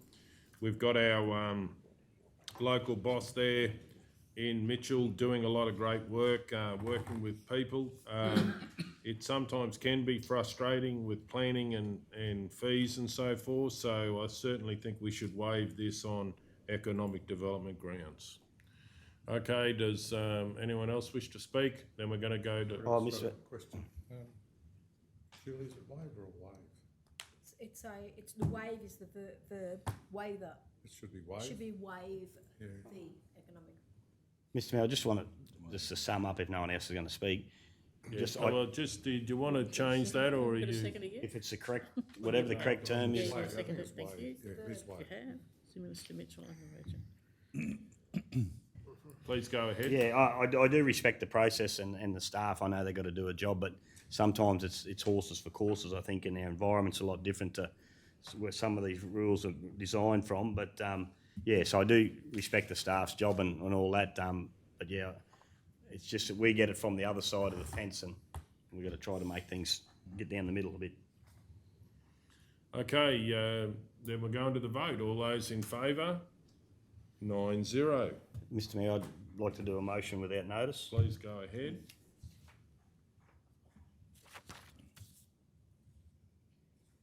Just investigate future industrial blocks in Mitchell can be the title. Kel? I suggest you say the release of industrial blocks. Well, we haven't really got any left. Okay. That was sort of the last lot.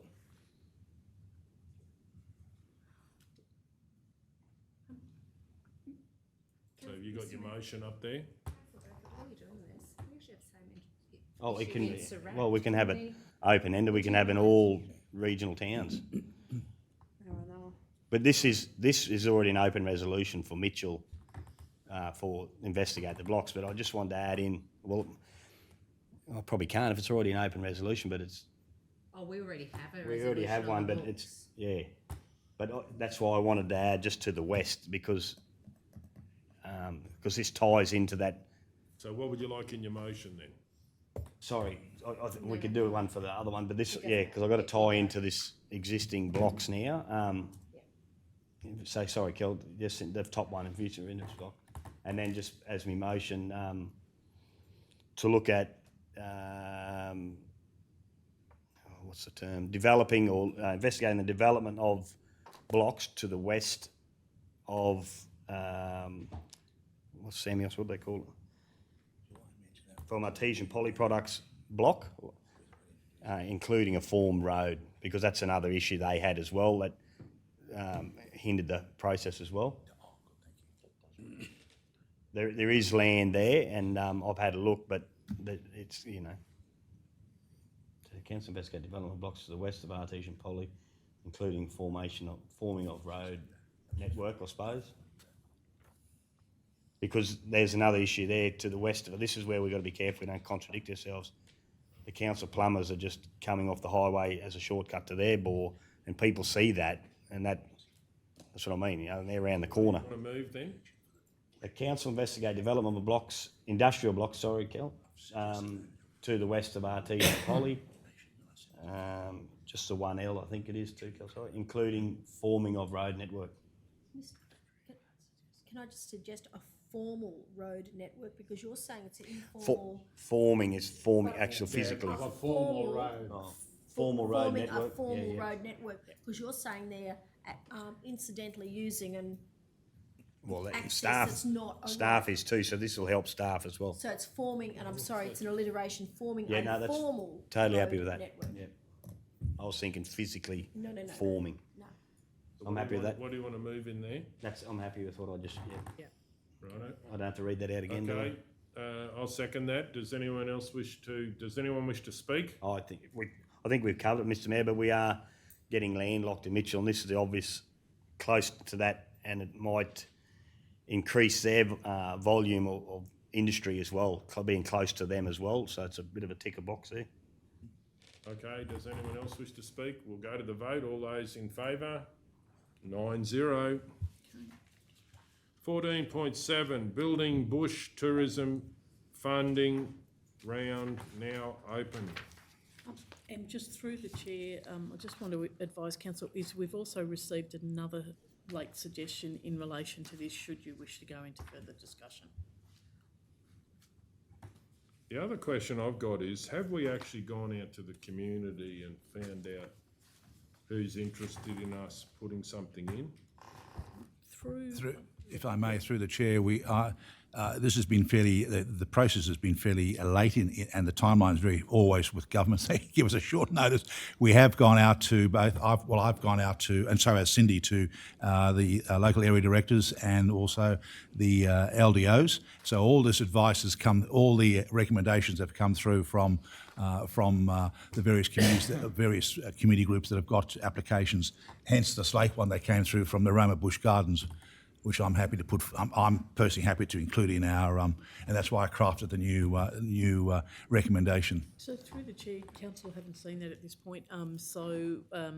That there is a suggestion around the Roma Bush Gardens. Could you just give us a description of what that is? So that Yes, council- what they want to do is they want to include a toilet facility in the area, which makes a lot of sense. You know, when people go and you don't want to be told, oh, by the way, go to the service station down the road, if you're elderly or got young kids. So this adds to the amenity of the facility, and I think it is a good recommendation. I mean, public toilets and those facilities are well worth it. I will just so you back to the chair, if I may. In my report, I also want to run a number of workshops with the community, because now we've got a bit of a template as to what's expected from the government in relation to application process. So I want to go back out to the community and say, look, we're happy to support, but we need you to have all this information, because if you don't have that information, these are it sounds like $20 million is a lot of money, but it's in the overall scheme of things, I don't know how many counts we've got here, but 66 or 6, there's not a lot of money up for grabs. So. Yeah, 100,000 or two. And through the chair, sorry, Mr Mayor, just to inform the chamber, because I did circulate some information, is there had been a question asked under section 170 probably 5 days ago, just in relation to the bush round around the Injune Museum fit-out. What the information that's been provided to councillors is the IDTA has made an application to another grant round, and they have been shortlisted to go to the second stage, and they have been consulted in this process, and if you've got any further questions, the director is available. I'll be happy to move it, but I've just got a question.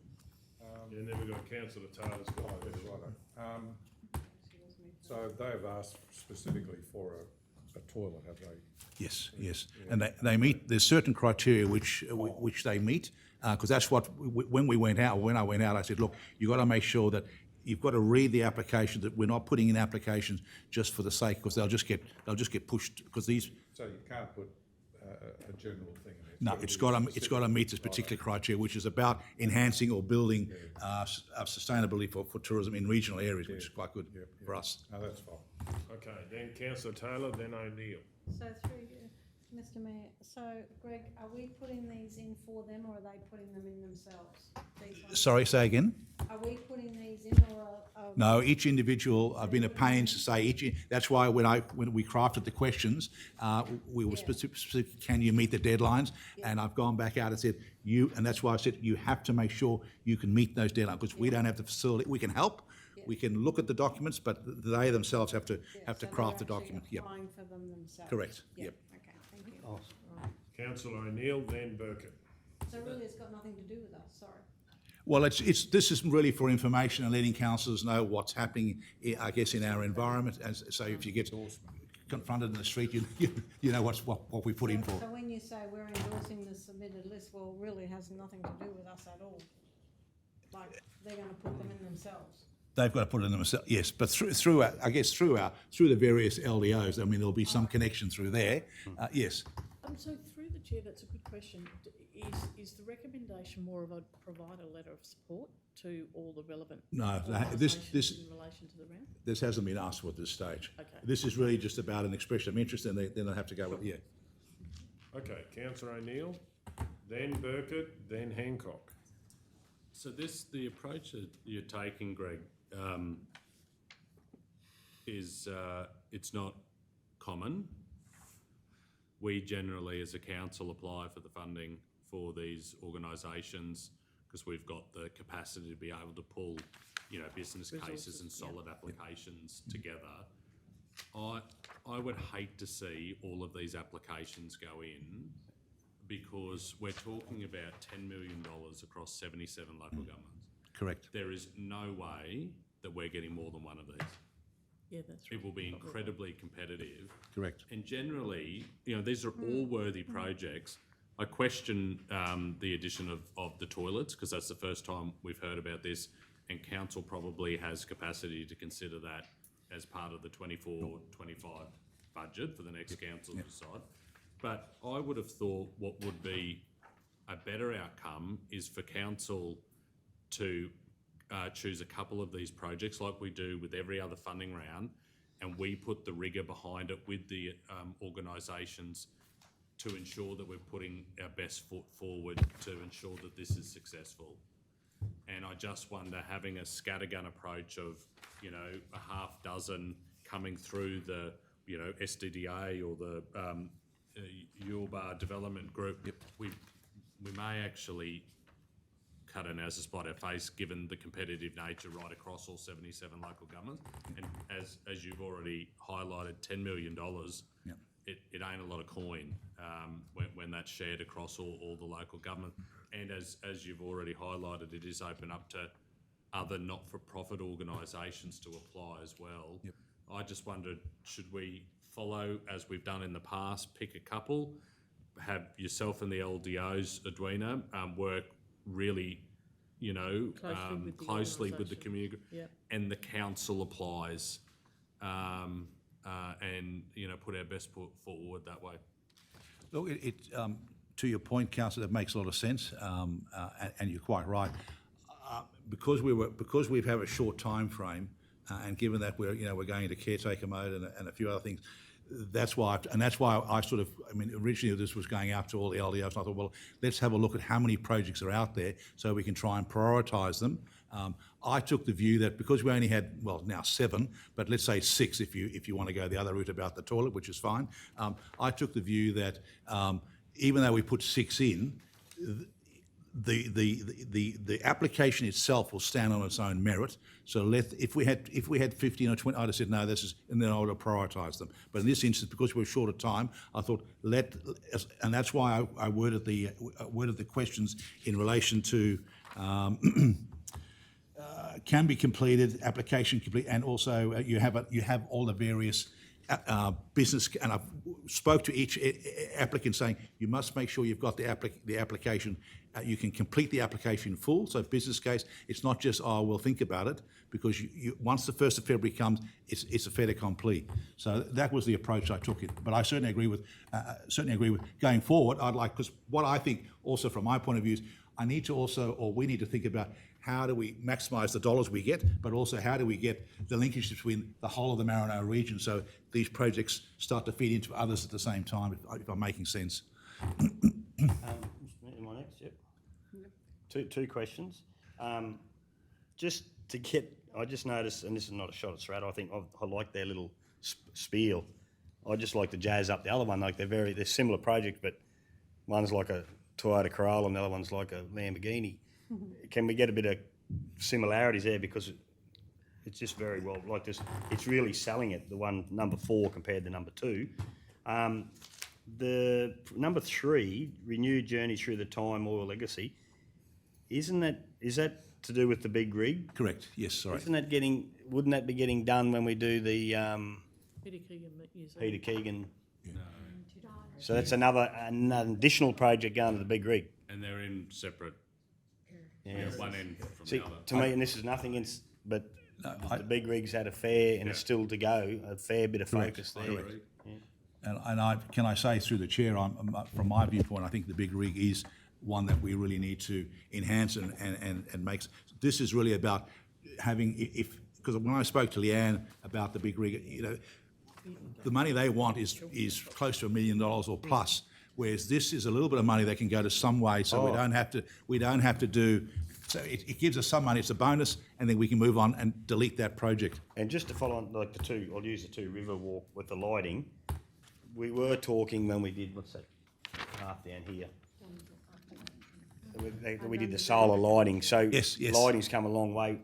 These prices could actually come down, like if it's solar lighting as opposed to hardwired in, so, yeah.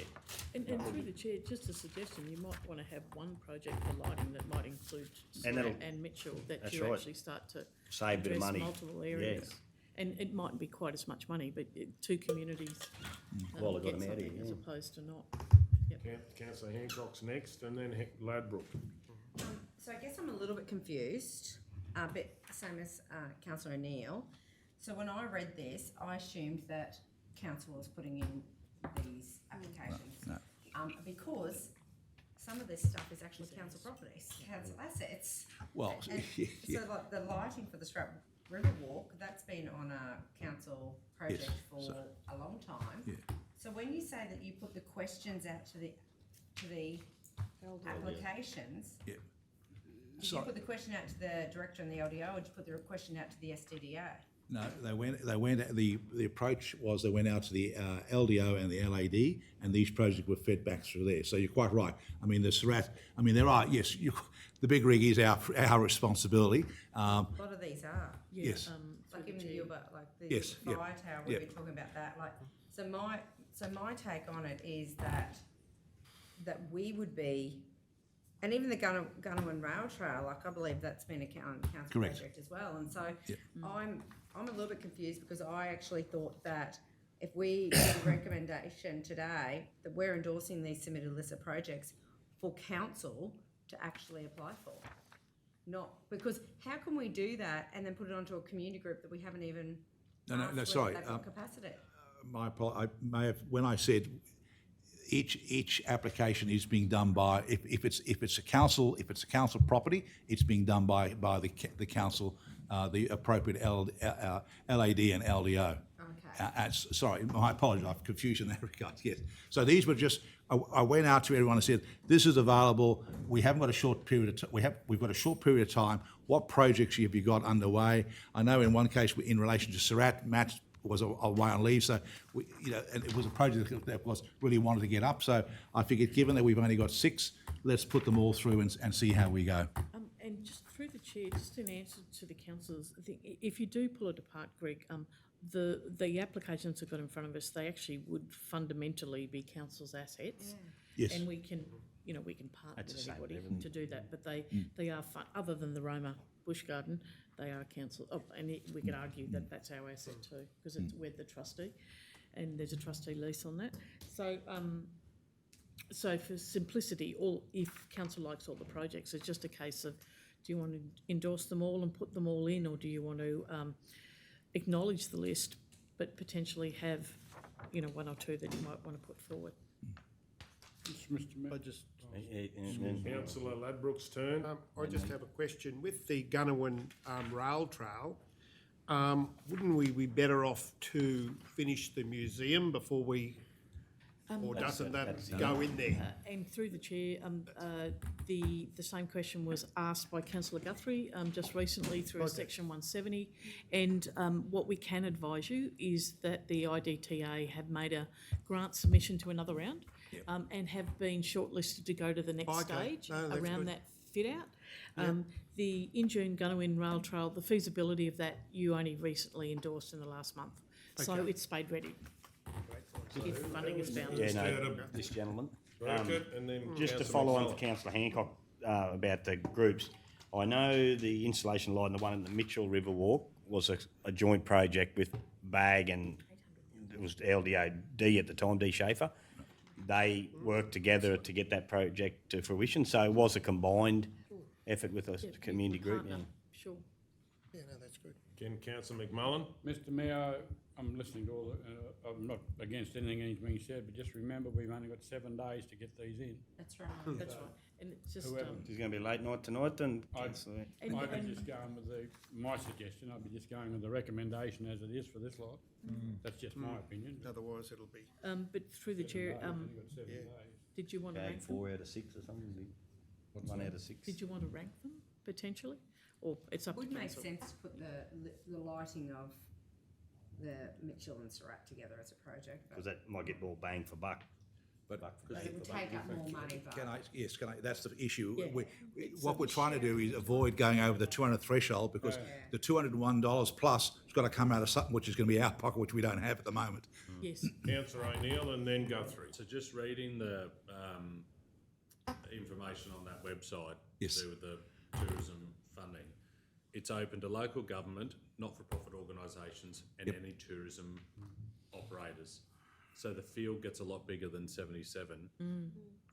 Mayor, I'm happy to start the ball rolling and make the suggestion that we should put forward the Gunawin Rail Trail for in June and the Yulbar Fire Tower as the 2 projects for council. As councillor McMullen has already shared, we've got 7 days to get, some good applications together. That their projects, particularly the Yulbar Fire Tower that's been on the books and discussion with that community for a long, long time, let's put a grant in and get the ball rolling. So you want to move that, councillor McMullen, councillor O'Neill? I'm happy to move that we include Project 1 and 6. Project 1 and Project 6. 6, yeah. Obviously, not discounting any of the others, I think they're all worthy, but we've got to be strategic on this. I'll second that, Mr Mayor. What's also too, less likely to be paid for by council too. Okay, So Cal, what I'm moving is that council receive and note this report, and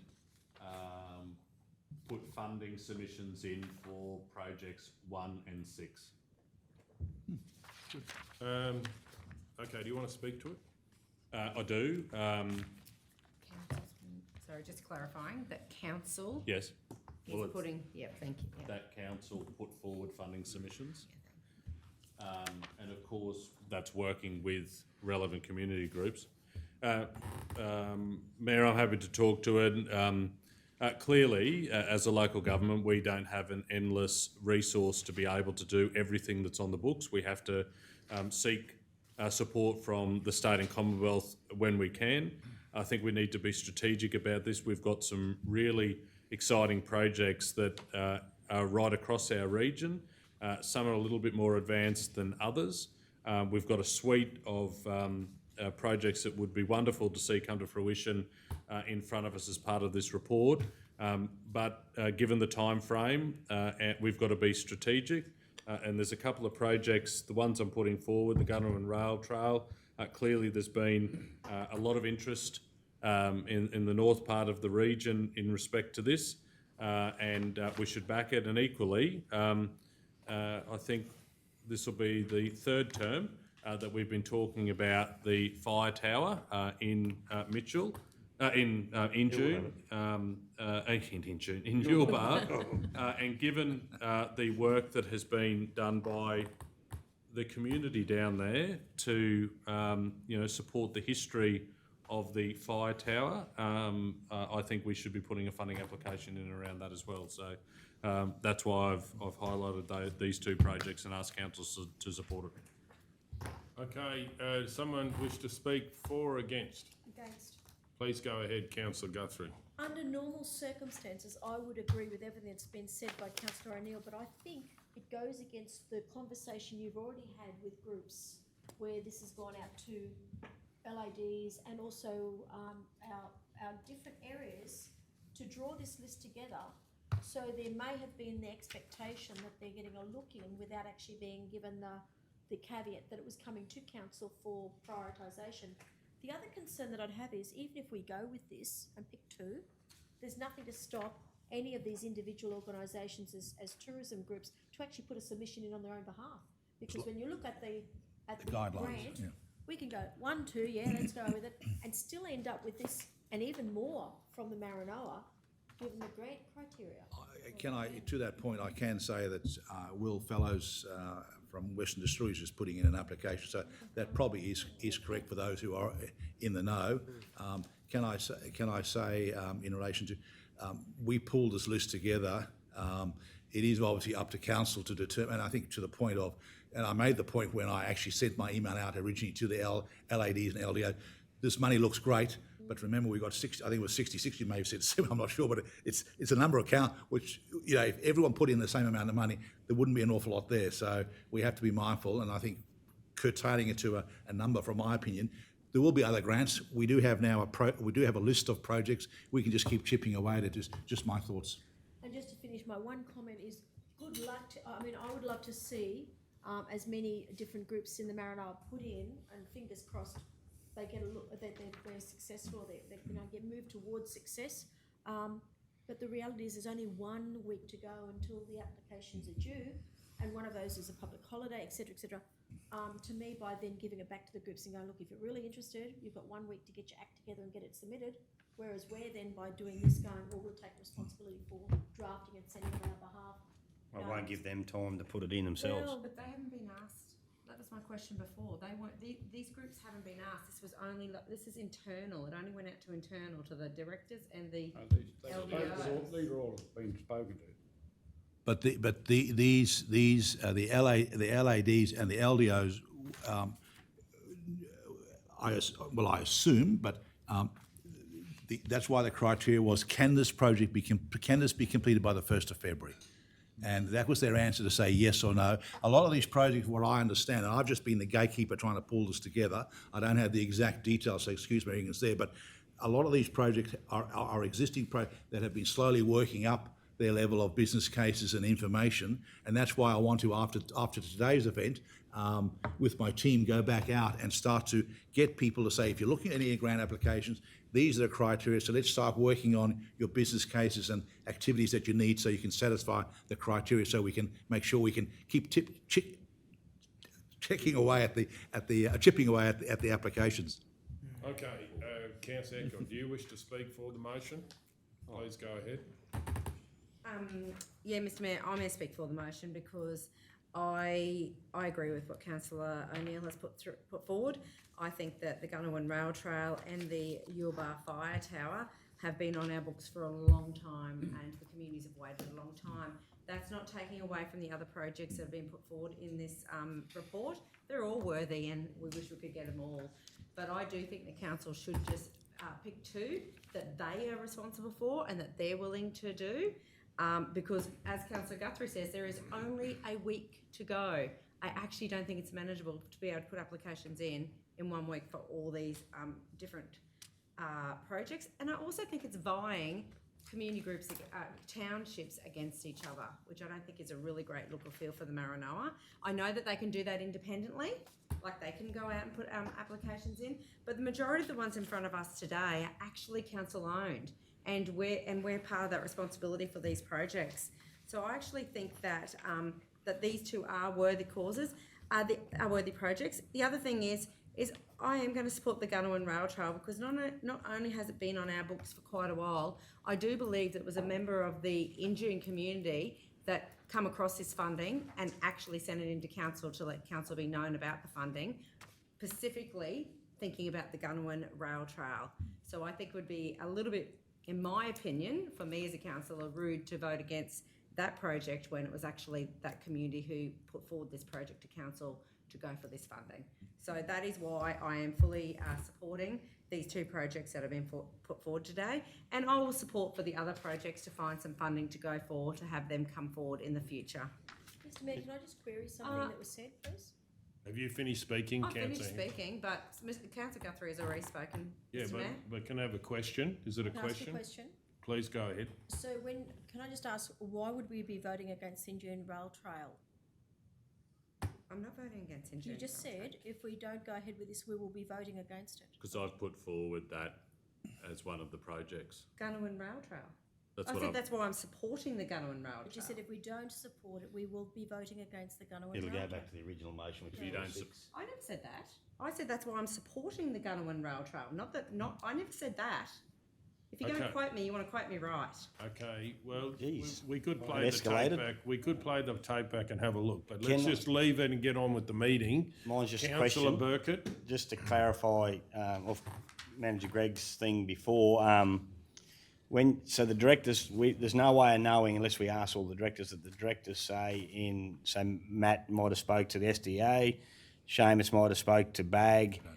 So we don't know what those conversations are, so and I'm on the fence a bit because I like both ideas, but I hate to think that they're under the impression that these 6 projects are being put forward because our directors have spoken to the groups, and then we go with 2. That could cause, because they've got no time to scramble to get their own in then.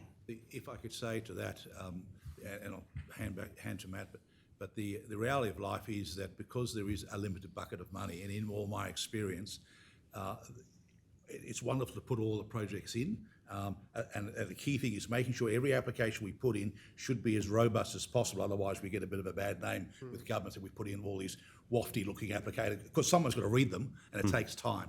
You just want to click through and say, whoop, get rid of those and end up with 6 that you want to go with. So the individuals, as I understand it, are aware that each application will stand on its own merit, and there's only going to be, in reality, if we get 1, hopefully we get 1. If we get 2, we're extremely lucky. 3, we really have done something exceptionally well in the overall scheme of things. That, to me, is the reality of life, what's going to happen with the assessors. It wasn't said to them that these are the 6 going through, they were just said these are the 6 going for consideration. And these were basically because, again, I come back to because of the time constraints, and I wanted to, in case we had a multitude, I then wanted to think about how do we strategically look at what's important versus, but because there was only 6, I thought, well, best to just take it to council and say, and then you've made the decision. It's 2 out of the 6, great. But through the chair, what the council is saying is that there would be an importance of council to actually inform the community, any of the relevant parties that may have been talking to the LDOs or the local area directors, that we have put, if this motion gets up and is successful, that we're only putting forward those 2. In other words, tell everybody so that they don't mid out and make it timely. Is that Well, that's really like what I'm you're saying, trying as to soon say? as this is over, if say the 2 get up, I'd like to think that our staff, if they have... If it's not a question, we can't do that. that's right. So, Director Matt, did you want to add something? Just through the chair, Mr Mayor, just on our process, we just understood that the SDA was one of the priorities of this particular project, and we're just taking advantage of the funding available each round. We realise we can't do a CapEx project this year, or we might be able to do it for next year through council funding, but we're just taking every opportunity to put this project particularly forward because it's one of the SDA priorities at the moment. Right, thank you. Councillor Ladbrokes? Thank you, Mr Mayor. With those 6 projects, would you have any problem with the applications within a week? I'm not doing the application. I mean, the intent was to go out to the various community, to the various LADs and LDOs to say, this is the opportunity, these are the criteria, here's the link to the criteria so you can see what it is, and that's why, can you meet the criteria by the 1st of February? And then I got this information to come back, and that's when I got the late application because of the Christmas holidays, people are away. So that's... will they be able to do them if we decide to do the 6? Well, I'm assuming no, that we haven't. my But I'm assumption... saying if we do Councillor Listen to what Ladbroke, I is say it a when- question? Because we're only doing questions and then you can speak. I'm going to speak for the motion. Righto, so please go ahead. Who's for the motion? Councillor McMullen. Mr Mayor, I've seconded this motion. I agree with all the applications. I strongly recommend, we've heard here, my understanding, that every one of these applications is ready to go in. Council are submitting two of them, I strongly recommend the other groups whack theirs in as well, submit theirs as well. Seeing obviously they're all in, each individual local area has one, at least one. They could still put them in individually, and because they're obviously ready to go, because everyone said they're right to go for the 1st of February. So I strongly recommend they all whack them in, submit So them. if you don't have a question, sorry, Councillor McMullen, are you finished? Yes. Yeah. I got a If you question. don't have a question, then we're just doing debate. Councillor Burke. So, is someone going to notify these other groups to follow on from Councillor McMullen's last comment, strongly urging that they're not seeing the tape? Is there someone from council going to let these others know so they have time to submit it in today or tomorrow? When you say the others, you mean the Others four. The other four. Instead of saying strongly urge, because if they're watching the video, then they're missing 2 or 3 days. Depending on what the motion is, my intention is to go back to the relevant LAD and LDOs to say, this is at the moment, this is the motion, these two are up, but don't take just heart the fact that we will then work on the other 40 when the next round, Yeah, no, comes. I'm just talking about timeframes to get that, allow that extra time to put, if they want to put them in on their own. That's what I was getting if at. they want to put them on their own, yeah. Not wait till this comes out. That was what I said. Yeah, Let them put them in themselves. Okay, do we have a question? Got a question. I can see where the conjecture is, right? Through the chair, Matt, can I specifically ask you, as the local area director, did you and the LDO just have a look what the priorities are in terms of tourism projects for Waroo and answer the questions back into Greg, or did you make direct contact with the Surat Development Association to ask them about this project and putting it under this funding? Good question, Councillor O'Neill. I knew it was the council, it was the SCDA's priorities, and I submitted it accordingly, but I didn't engage because I knew it was already their priority. Yeah, gotcha. So, like every other project. So is this a question? No, I'll wait till I sum up. Yeah. Okay, I'll speak against the motion. I don't like picking favourites. I think all of the ones that have been raised that we've been told by the officers can be done on time. We should give them all an opportunity. As we've heard that there will be others going in, I don't think we should pick favourites. I think we should, this will not lessen anyone, but I think we should just let them, we're supportive, but put them all in. So that's what I'll be supporting. Now, does anyone else wish to, Councillor Edwards, you got a question or? I'm against. Okay, So so then we can I need speak? someone for. Can I speak? If there's no one else, you can.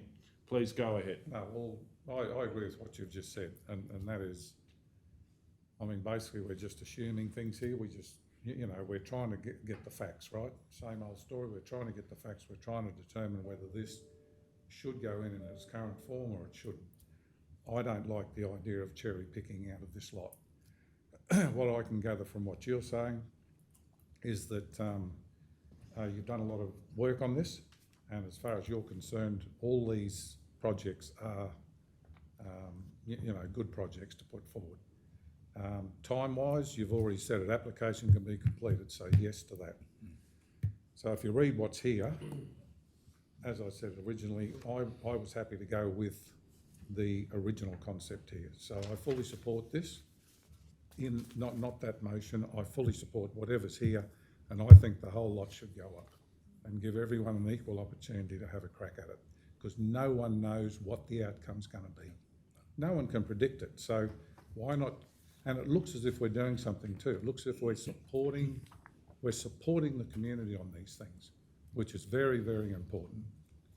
Okay, does anyone else wish to speak? Does the member wish to sum up? Yeah, thanks very much. In my time in council, whenever there's been a funding round that's been provided by the state or Commonwealth, there has always been a suite of projects that have come to council. for us to consider about what is the highest priority to put forward to ensure that we're being strategic in our approach in competitive rounds. And this is not just local governments that are eligible, as we've already heard, not-for-profits and tourism operators are eligible to apply under this. When you look at all 6 of the project and include the other one that was suggested earlier, the Roma Bush Gardens, they're all attached in and around council-owned facilities. I think we should be putting our best foot forward and putting some solid applications together. It's not 7 days, there's 5 working days to get this application in. Our staff play a pivotal role in being able to do that for our community groups. It should not be put back on to the community groups that are in some part loosely attached to these projects, in other parts heavily involved.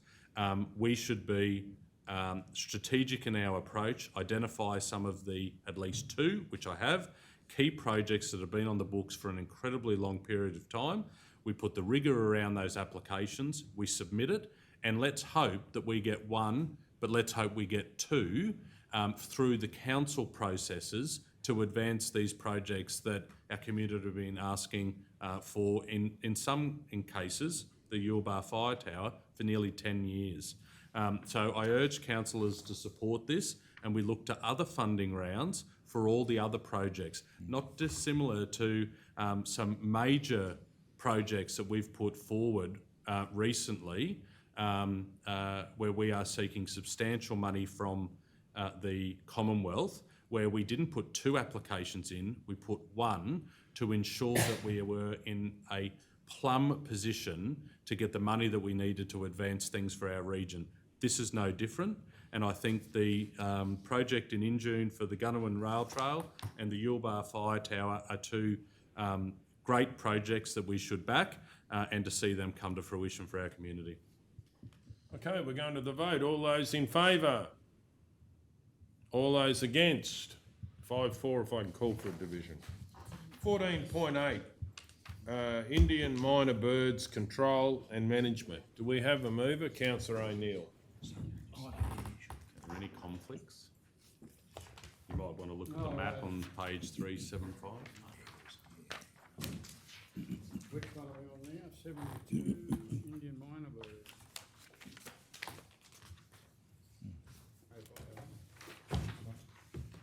Did we go out last time on that? Already got one.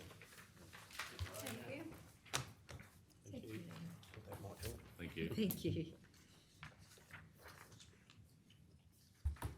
Thank you. Right. The blue circles.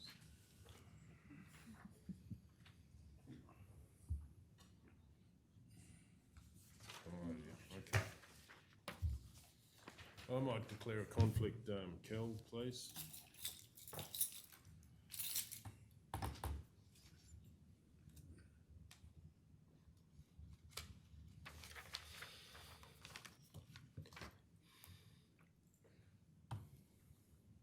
You're in the middle. Yeah. In between the 2 blue Yeah, lines. I'm just trying to work out what I did last time, that was all.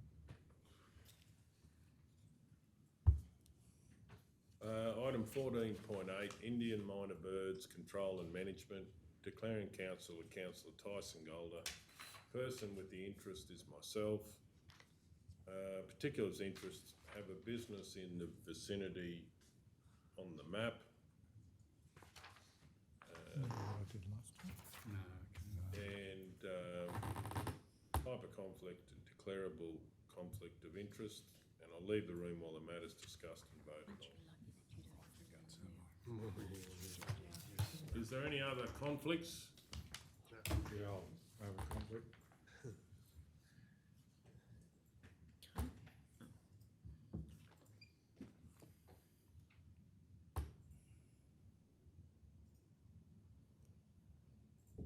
Yeah. Just same thing, thanks, Cole, yeah, that'll do. I'll get out of the room too. Righto, sorry, I'll just read that out. Items is that it, 14.8? Yep. Description, Indian minor birds, controls and management, declaring councillor, Councillor Mark Edwards, myself and Leichhardt Group.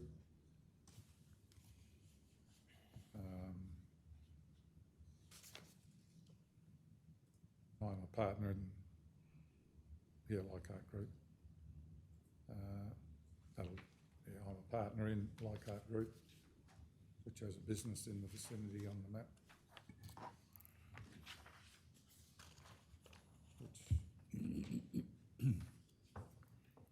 Okay, declarable conflict of interest, and I will leave the room while the matter is discussed and voted on. Any other conflicts? No. I'll ask if the Deputy Mayor could take over while I leave the room.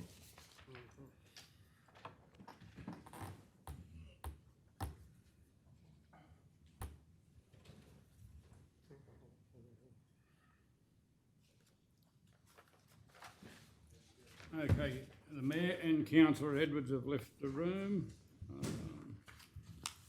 Item number 14.8, Indian minor birds, controls and managements. Do I have a mover, please? Councillor O'Neill. I'll move that Council 1, note the officer's report. 2, authorise the Chief Executive Officer or delegate to engage the services of Wild Pest Management Proprietary Limited to undertake the management actions as outlined in their proposal and in this report.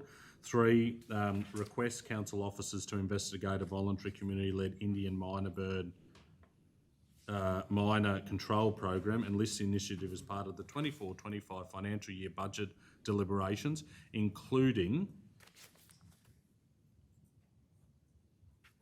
investigating engagement of the Roma Men's Shed as a potential supplier of traps.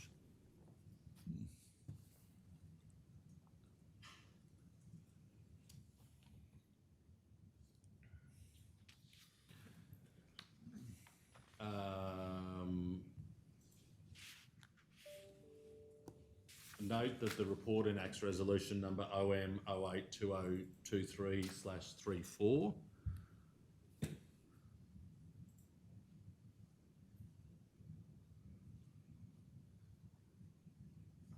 And 5,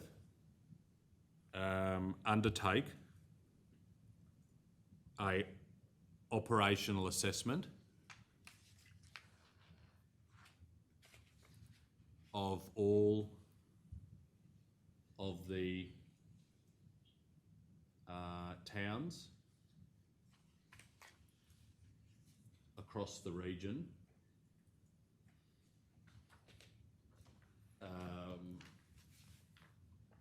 to determine further actions to address Indian miners.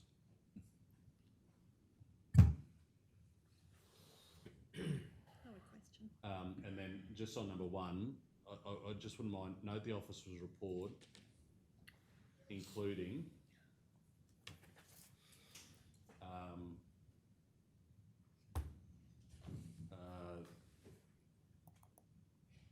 I just want to include in there including the financial aspects.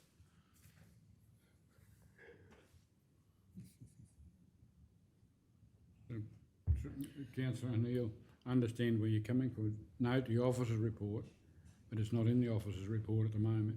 Yes, it is. Look, through the chair, Oh. probably just to, we can talk to the director in relation to that. What the director's suggesting is reallocating money that's already been spent and redirecting it to a more effective use, isn't it? Yeah, so through the chair, in discussions with the overseer at Roma and the team there, we've identified some funding there that we can allocate towards this particular matter, and we've created a works number which has been identified in the report. Shouldn't we put that works number in the The resolution? budget's already in place, isn't it, essentially? Correct, Yeah. yes. Yeah. For this particular specific. That was actually my question. Do we know how much it's going to cost? Yeah, it's in the report. Where?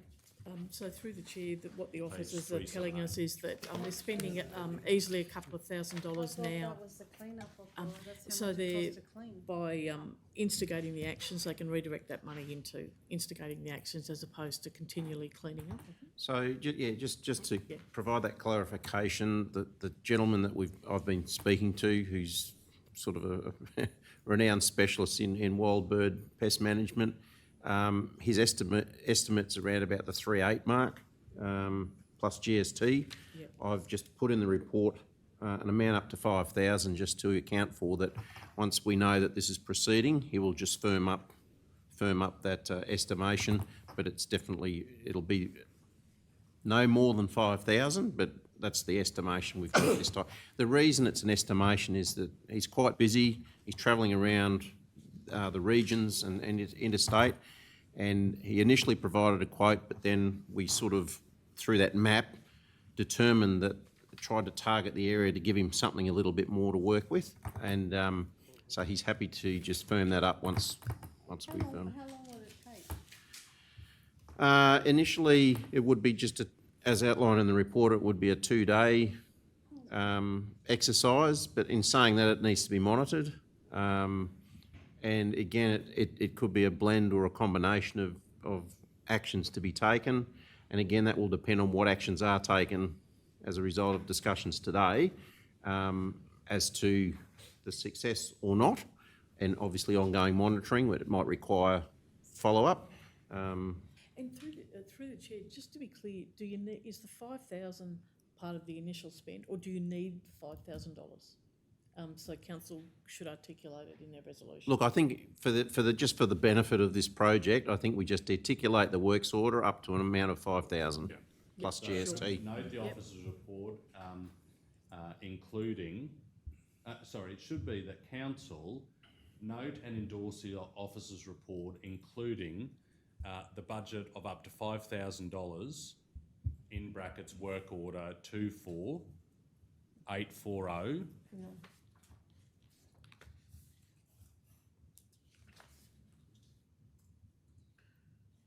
In brackets work order 24840.2800. Councillor Ladbrokes, you had a question or a? No, a comment. A comment. I was just wondering if the officers knew of the birds at Bassett's Park. As you go, like most mornings, there is just hundreds on, as you know, because the water sits in the gutters at Bassett's Park, and there's hundreds of them there Of in the the Indian morning. miners. Yes. Yeah.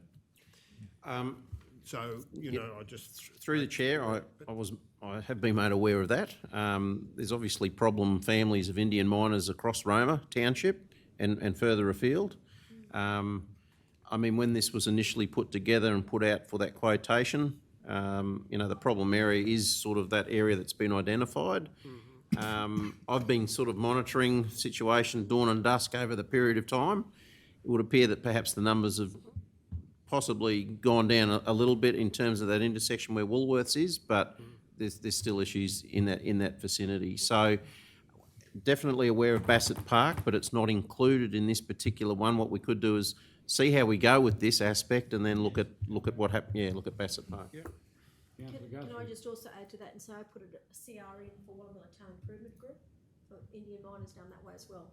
So there is, you know, there is Big Regional families. issues, yeah. That's why I've included that to do the, Yeah. you know, and from an operational perspective, further investigation. Yeah, look, I think just to add on to the report, this is a control handbook that was put out by, I've referenced it in the report. It's quite a useful educational community awareness tool.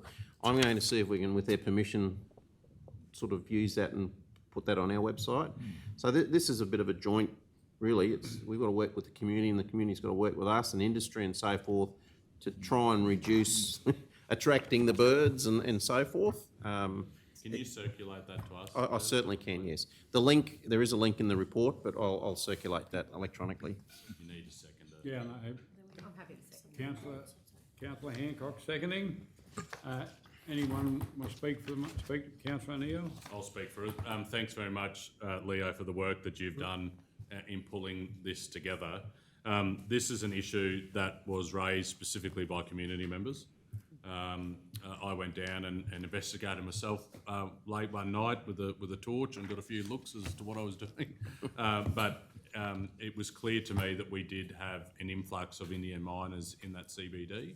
What we've got to make sure is that this isn't just a one-off. Councils into the future are going to have to be diligent in addressing this, or they'll just come back again. I think the best outcome is permanent removal, so that's the destruction of the bird. They are a pest. They are impacting on native fauna in our region, and so I think that we need to take a leadership role in addressing this and work with our community. I know in Toowoomba there has been some success.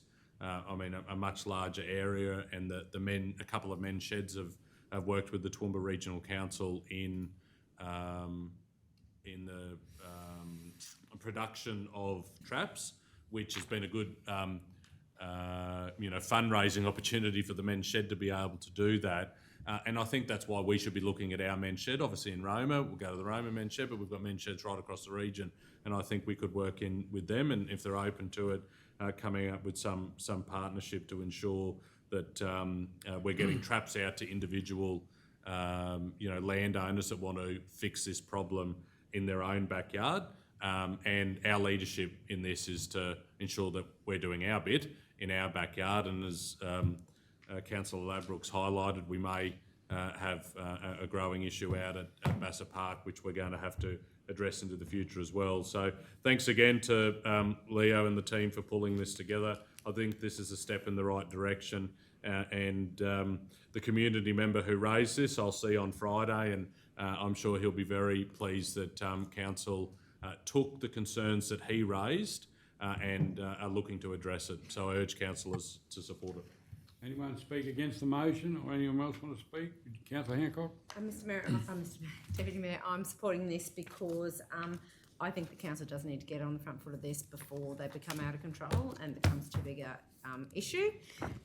And I'm also supporting this because on the basis, whilst this is prioritising Roma at the moment, we have heard today from Councillor Guthrie that they're in Wallumbilla. I've been approached, they're in Surat as well. So these are becoming issues right around our region. And so I'm really supportive of this to get in, see what we can do for Roma, and then actually use that information and push that out to the other communities before this becomes an issue that we can't get on top of. Anyone else wish to speak? Move on to sum up. All those in favour? 7-0.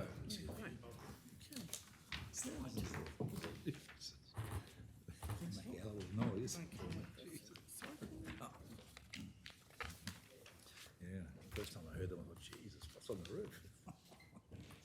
Yeah, they get together. Christ's sake. I know. We are moving through.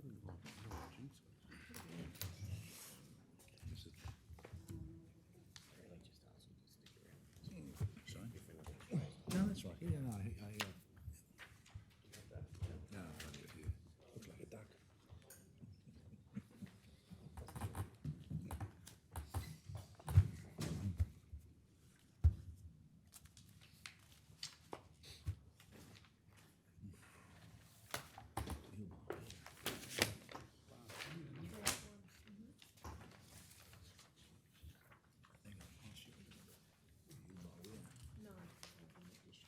No, there's another one. 2 to go.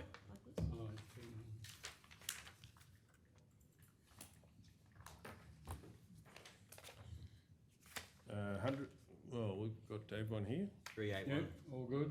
Councillor Ladbrokes. Oh, Councillor. Page 381. 14.9, 100% Maranoa Recycling Progress Report. Do we have a mover? Councillor Burkett. I'd like to move the council receive and note the officer's report as presented. Do we have a seconder? Councillor Hancock. Any opposition? Does anyone wish to speak? We'll just wait. Councillor Ladbroke, we'll just wait so you can participate. We're on, Yep. 14.9. And it is 100% Maranoa Recycling Progress Report. We've had a mover and a seconder moving the motion. So all those in favour? 9-0. Okay, that's that one. No, you got one more, 387. Lord. Your bar. That's yours. Yeah, you got it there. In the same paper. Yeah, it's not on mine. Oh, yes, it is. Sorry. 17.1, Yulbar Weir. I'd like to move that a report be prepared for an upcoming council meeting. We have a second, Councillor Burkett. I'll speak to it. Yeah, we've got the weir there that is a wonderful asset for Yulbar. I think it was actually probably put in for the steam trains when they went through there, and local residents are concerned that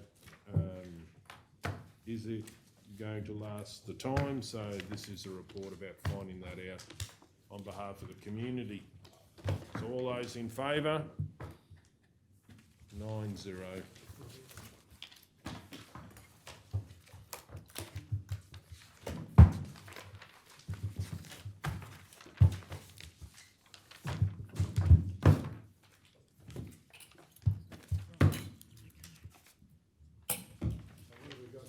Okay, L1. There was nothing left in that, was there, for this meeting? Through the chair, yes, we did have a, The you very put first one, 14 the point, council signage. Oh, the signage. the signage, yes. Oh, yeah. Through the chair, we do have, Oh, that's Yeah, LC6, we'll sorry. do that after lunch. and there was also the waiver, we do have that GL. Well, we decided that. You so decide can anyway, just great, email okay, it we can around. circulate that, thank you. L1, positive council relations. Do we have a mover? Councillor Hancock. I move that we lay this on the table for a briefing. Okay, all those in favour? 8-0.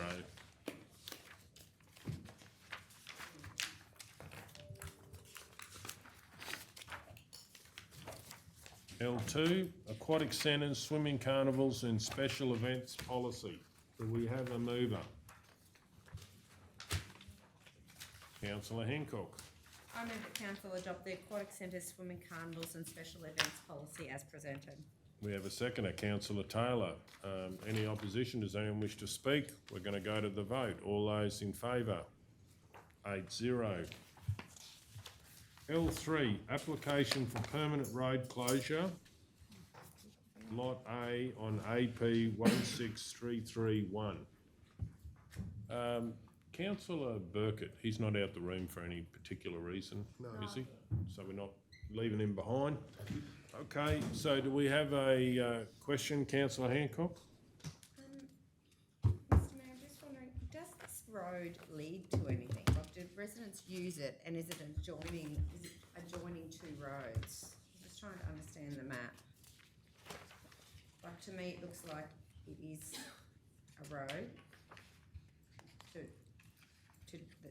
is joined to two, a road that's used to join the two roads. Yeah, Warriga Highway. And that's- so, I can answer that. The map clearly shows there's no road there. Because they haven't got a black line on our designated streets, roads. yes, okay, that's fair enough, but then why are we doing a permanent road closure if it's no road? Because it The is road a road. reserve, I would imagine. There's no registered road there, is there? Well, that's the question I'm asking, because like there is, We're talking about a it's permanent saying we're closing we're doing a permanent road closure, so I just wanna know, is it on a road register, does the community use it, and is it there for a reason to be able to get from one road to the other? And I also have a question too, is normally we would ask the neighbours around there, do they have any issues? Have we done that? He's both sides. He's both sides. And Mr Mayor, I'm not being smart, but that's out of our road register book. There's no road register on, no road or street registered across that section. So therefore, why are we calling it a permanent road Well, closure? but someone, Councillor McMullen, sometimes like people can go use a road through there could be in floods or it could be at other times, so they. True, but he's the only landholder affected and he's requested the closure. Yeah, but if we've had other situations where someone 2 kilometres down will keep using the road reserve to go through there, so they might only do it once every 2 years. So the question is, have we heard from everyone? My little mate Leon.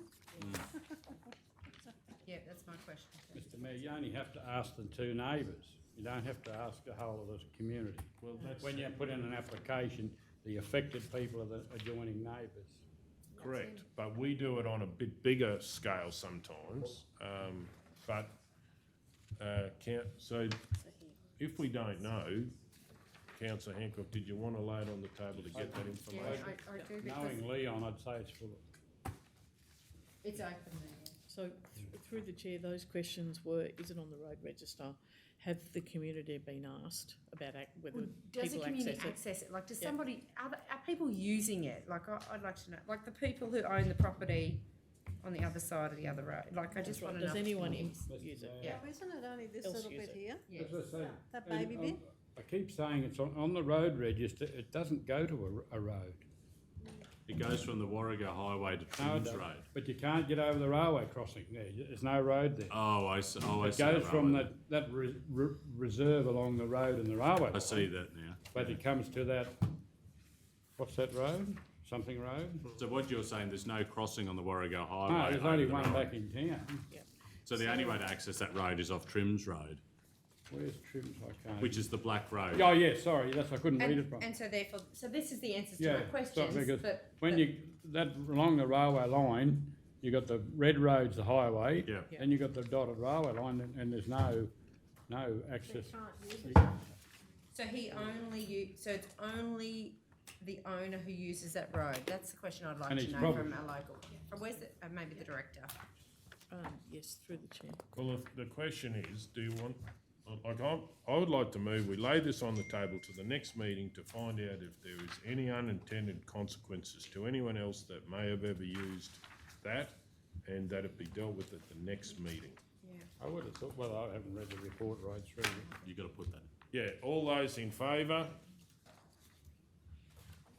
All those against? 9-0. Okay, moving on.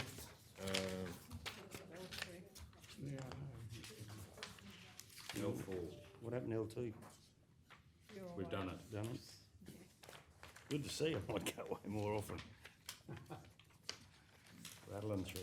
Okay, moving on to L5. L4. 4, thank you.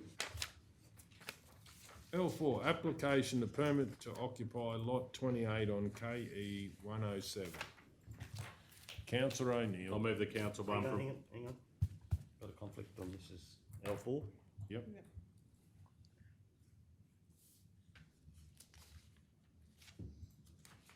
You got that, Kel, didn't you? I can read off me.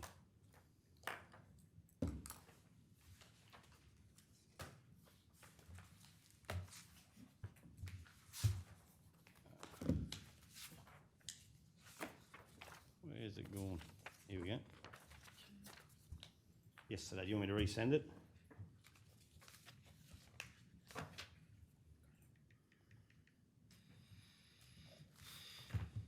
Rogers Esquire. Do you want me to just read off the item L4, description, application for permit to occupy lot 28 on KE 107, declaring Councillor John Burkett, party with interest as myself. Particulars of interest, I have a conflict as 2 of the applicants, Charlie and Lachlan Brumpton, were part of the 2023 Mighty Mitchell Magpies undefeated Roma District A-grade premiership team, which I was the coach. Why don't you tell us again? I didn't hear Well, it sort of didn't make the paper for those out there. Type of conflict is a declarable conflict of interest, and I will leave the room while this matter is discussed and voted on. I bet you were just dying to tell us all that. Maranoa today might listen to this. Yeah. So I was moving that Council 1 provide no objection to the permit to occupy lot 28 on KE 107 on Albany Road, Dunkeld. 2, authorise the Chief Executive Officer or delegate to sign documentation related to this decision. Yeah, councillor Taylor seconds that. Any opposition? We'll go to the vote. All those in favour? 8-0. Bring back. Yeah, that's good, Mark. Getting better. No. That's his first. Yeah. Yeah, good, eh? Yeah. Good nerve. Hey, George. L5, request for sponsorship Saloon Car Club of Roma and District Incorporated. So we've just got an adjustment. Just to cover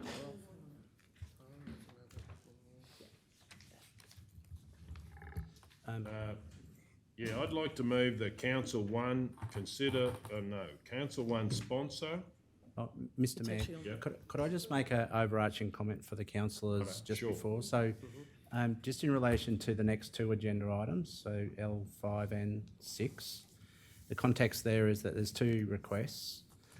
Currently, the existing sponsorship budget has been expended.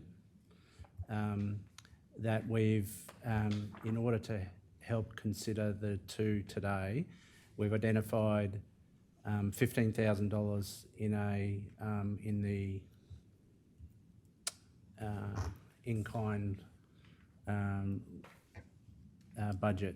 That budget sits at $15,000. So if council was to consider the second component about the transfer of the budget, that would be the full amount. So that it's the $15,000. So then what you'll see because of the way in which the reports are, so in your first report for L5 is to consider their request and also consider a transfer or reallocation of money. When you get to L6, what you'll see is that I've worded in a way that said, subject to your decision in relation to allocating money to consider that. That's just to give you the context of how I've tried to manage the request. Can I ask how much the original budget was? Or something like that. The original one, council, was 50 something thousand, yeah. Might have to up that one, or next council might have to jazz that up a bit. I just have a question. Please go ahead. So there is a LDO in-kind assistance for just Roma? Or is that the LDO in-kind assistance for the region? Through you, Mr Mayor, it's an in-kind assistance budget that was for Santos Festival of Rugby, but because there is a council resolution with sponsorship allocated to Santos Festival of Rugby, that's leftover money that likely will not be touched. So we're not we're not taking money from other people who might need and some in-kind it's assistance. not a budget that's going to be utilised for in-kind assistance across the region or just Roma specific. It was sitting there for Santos Festival of Rugby, but it looks as like the costs that are required for Santos will come out of another budget. Okay, so are we saying that we'll put the whole 15,000 across into the sponsorship bucket? Yeah, and then we can go from there. And sorry, what I should have added, councillors, we note that is arguably a shorter term fix. What we do know is that there is more sponsorship requests coming, ones that we know about, the shows, etc., Scotch's Outback perhaps, and that's the ones that we do know about, let alone any others. So potentially if we do get further requests, as you dealt with it last year, is in the quarterly budget reviews that we could draft some more material for your consideration about moving money around. It was just in relation to these, trying to deal with these two immediate requests and provide a budget source for you. So that's there now. Number 2 has 2,500 from the sponsorship budget, but they've asked for 5. That's correct. Yep. 2.5 is what they did last year. So that's What the we did officer's last year. recommendation, yeah. The council All moving that it's the same as last year. Yeah. And then the 15 is because in the next report, the request for that sponsorship is for 15,000. No, for $1,000. So the Yes. two requests you currently have is. Oh, sorry. If you were to entertain, the total today would be 3,500. All we've done is identified there's $15,000. We'll move it over. That gives us a little bit of room for any others. And note that we'll try and deal with further requests. Yep, and through the chair, if you recall from your policy setting from last year, the directors do have delegation, but they just ran out of money. So they'll be able to use that through caretaker if the bucket is still there. Councillor Hancock. I just have a little, I agree with all this, but I'm just flagging that if we increase the sponsorship budget by reallocating $15,000, right, we're topping up our sponsorship budget. I'm aware that this resolution will be in a letter that goes to the community group, okay? So I'm going to look at it from a community group perspective, and I'm going to see here that number 3 says that we're going to put $15,000 into the budget, but we're actually not going to give them the $5,000, we're going to reduce them to $2,500.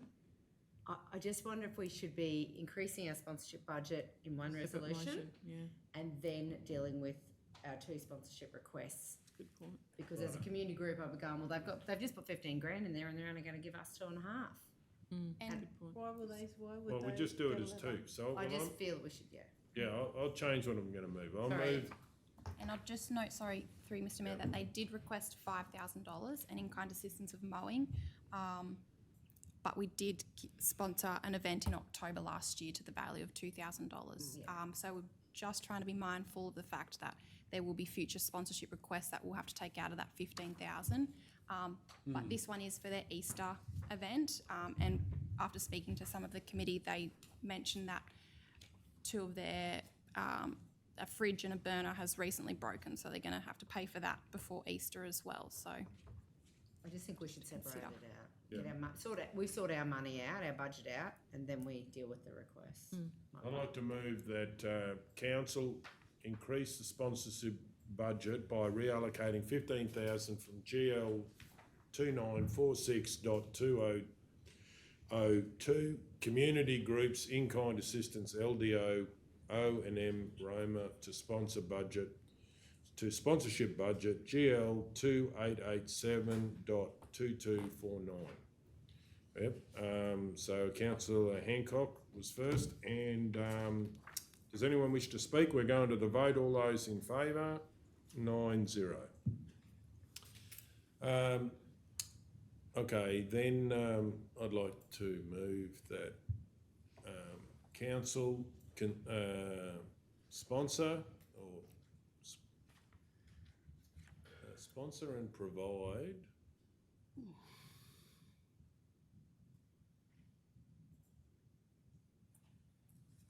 Balance of the motion above that, if you look at.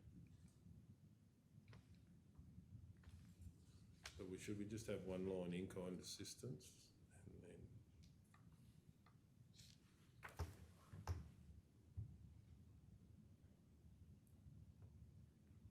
So that council approves sponsorship and provide in-kind assistance as requested by the Saloon Car Club of Roma Incorporated to the value of $2,500 sponsorship. Would you flip that and say that council approves sponsorship of $2,500 and provide in-kind assistance as requested by the Saloon Car Club? Yeah, that's good. Yeah.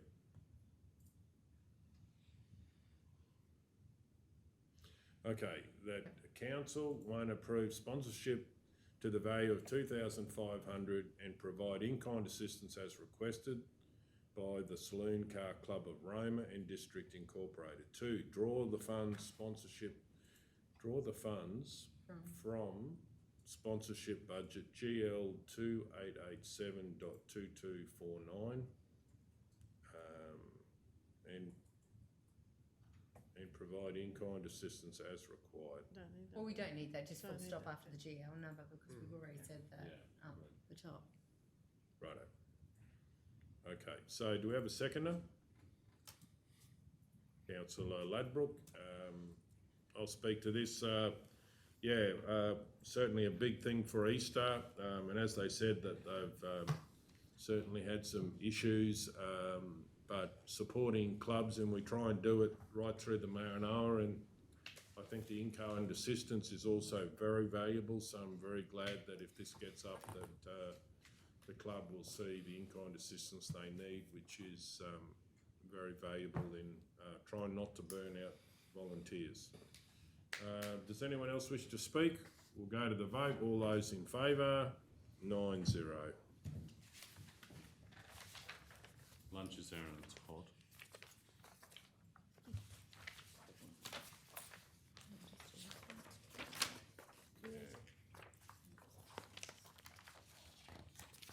L6, request for sponsorship, Roma Rugby Sevens 2024. Councillor McMullen. Mr Mayor, I'll move that, Just through the chair, you'll see that there's slightly adjusted wording. yeah, that council approve sponsorship request. Council sponsorship, approve sponsorship to the value of $1,000. As requested. Excuse.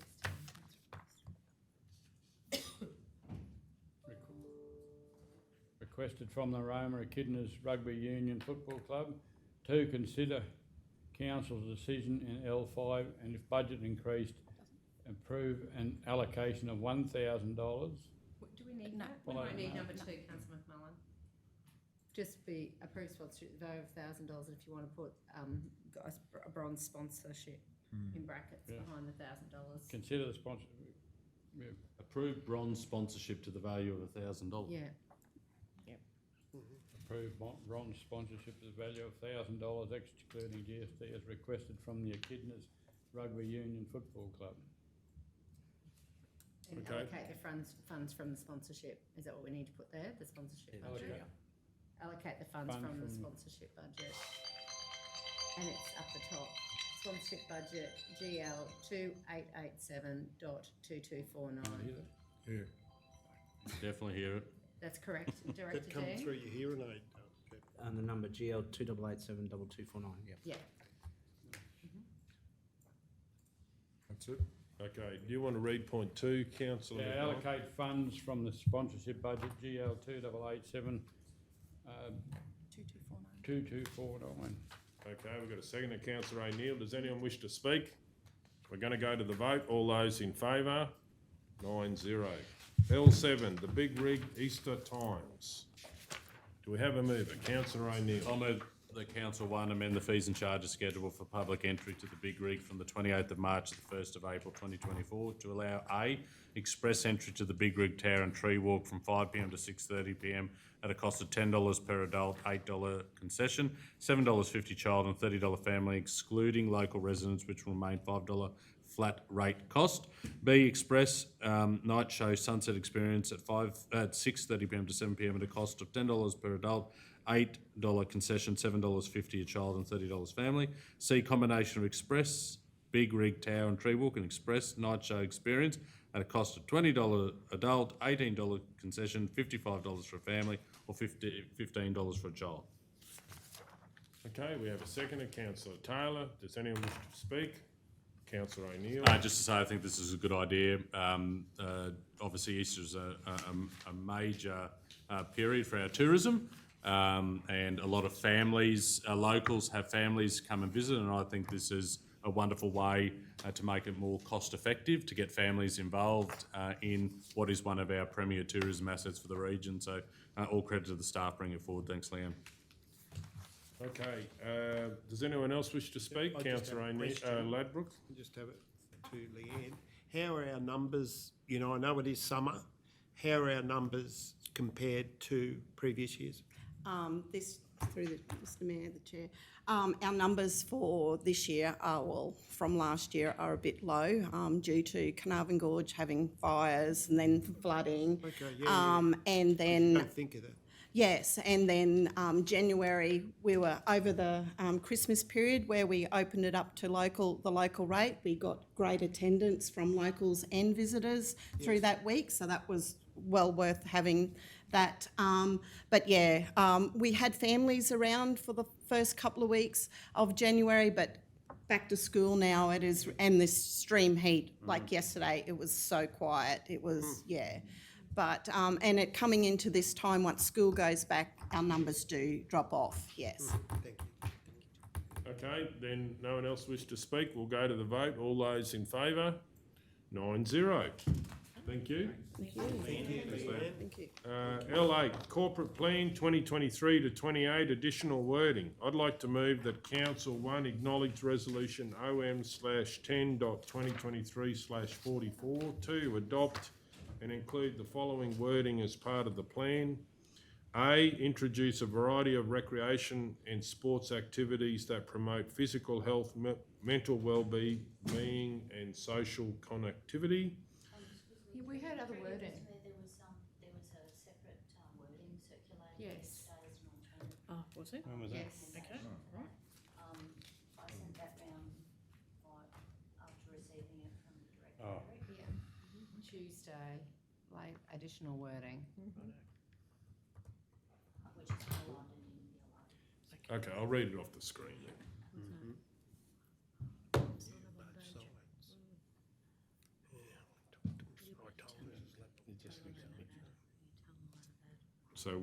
So what's staying, Kel? Point 1 remains the same, point 2 up to that point remains Right, I'll start again then.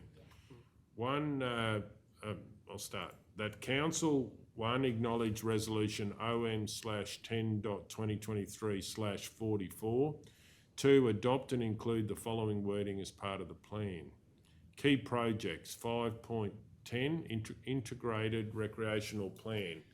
In commitment to serving the diverse needs of our community, the integrated recreational plan aims to go beyond conventional recreational initiatives.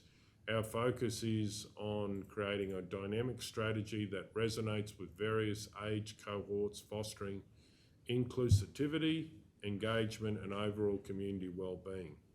KPIs, introduce a variety of recreational and sports activities that promote physical health, mental wellbeing and social connectivity.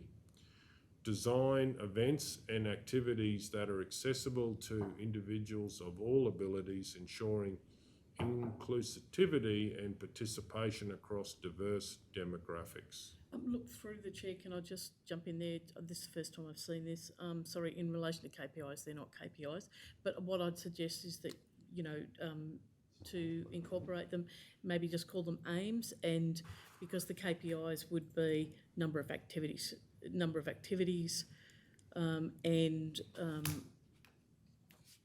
sorry, Kel, if you could just scroll down to the last design events and activities accessible. Again, your KPIs are either in the first point would be number of activities, because you're actually wanting to introduce a variety of recreational and sporting activities, and then you want some accessibility, and you might have an accessibility participation rate or something like that. And I think instead of introduce a variety of recreational, our aim should be supporting a variety of recreational and sports activities. Yep. It's not about us having to introduce new sports and activities in our community. We need to be supporting them. And is it a diverse range of, because we've got a, quite a active community. Can we lay it on the table? Lay it on the table, because I think this needs a bit more work. Righto. Rather than, we're just reading this straight off the cuff now too, so. The other thing that it was brought up was to do with supporting people with applications for funding. That's right. And that's important to get that right. We actually have to get the wording right, because that's how right, they 'cause that's support the what they'll application. So, I move that we lay this on the table. Okay, To a till future meeting. Future meeting? All those in favour? 9-0. Okay, well, that's that. We might break for lunch, back in an hour. We'll do some conflicts and that. I've got probably the most conflicts, so I'll start. Is that right for you, Kel? Well, they're in order. Oh, okay, who would you like to first, Kel? Into the right area. I did have a question if council wanted to remove an item that was replaced by another item. Oh, So that's- the conflicts could be read out as far as. That was C5, wouldn't it, Kel? I'll move that item C5 be removed from the agenda, noting that item LC2 replaces this agenda item. Have a second, councillor Burkett. Any opposition? All those in favour? 8-0, 8-0. So what's your next preference, Kel? Okay, here we go. You, Jeff. I'm first. Okay, we're going to do conflicts of interest before we go into closed. C2, request for quotations 24034, restoration of public asset, flood damage, additional roads package, Bungle region. The declaring council is myself, Jeff McMullen, the person with interest, myself. I have a business arrangement with DMAC, who I mentioned in the report. Type of conflicts, declarable conflict of interest, and I'll leave the room while the matter is discussed and voted on. C3. Oh, you can't. C3. No. I'll have a go. C3 is Regional Bitumen Stabilisation Project 2023-24 Contract Award. The declaring councillor is Councillor Wendy Taylor. Person of interest is myself. The particulars of interest is the Roma Student Hostel is mentioned in the agenda, and I'm a committee member of the Roma Rural Student Hostel. It's a declarable conflict of interest, and although I have a declarable conflict of interest, I do believe a reasonable person would have a perception of bias. Therefore, I will choose to remain in the meeting. However, I will respect the decision of the meeting as to whether I can remain and participate in the decision. Someone want to move it? Councillor Hancock? I move that it is in the public interest that Councillor Taylor participates and votes on agenda item 3, because a reasonable person would trust that the decision is being made in the public interest. Seconder, please. Councillor Ladbrook, any opposition? All those in favour? 8-0. 7-0. 7, I can't. Oh, you still can't vote, that's right, 7-0, sorry, yeah. 6-0. 6-0. Yeah, because you're missing one anyway. Well, we're going to be in trouble here. Why? Well, we're going to run out of people who can vote. But we're not voting. No, we're just because going you to just close. actually- No, to say yes, you can stay in or go out. It'll be whoever's in the chamber, as long as you've got a majority. You don't need a quorum. Yeah. All right, And it's on the item. Yeah. okay. C3. Description, Regional Bitumen Stabilisation Project 2023-24 Contract Award, declaring council as Councillor Cameron O'Neill.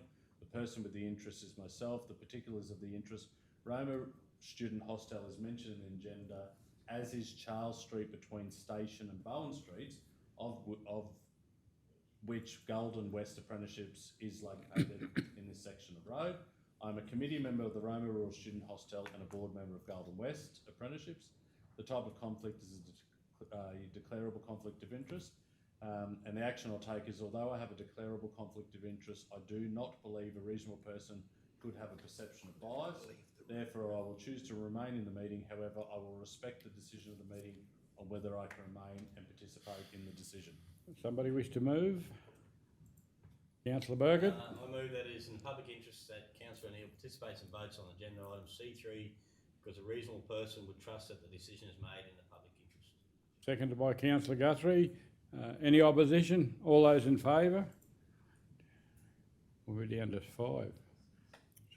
Should be the same as before. Oh, that's right. 6-0. 6-0, sorry, yeah, 6-0, okay. Whatever Wendy's one was, will be the same. Okay, C12, reimbursement of licence fees, 151 Hodson Lane, Hodson. Councillor Jeff McMullen, myself, my partner Jean, are persons with interest. We own a block on Hodson which is connected to the Hodson Water Bore.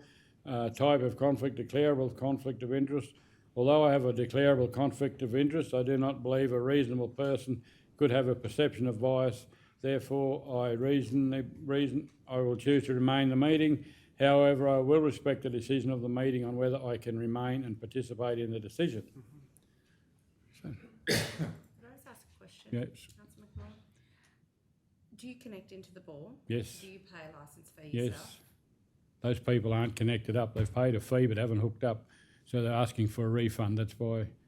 So that's the difference. That's why I think it's a dip, because they've never actually hooked to it. That's correct, isn't it?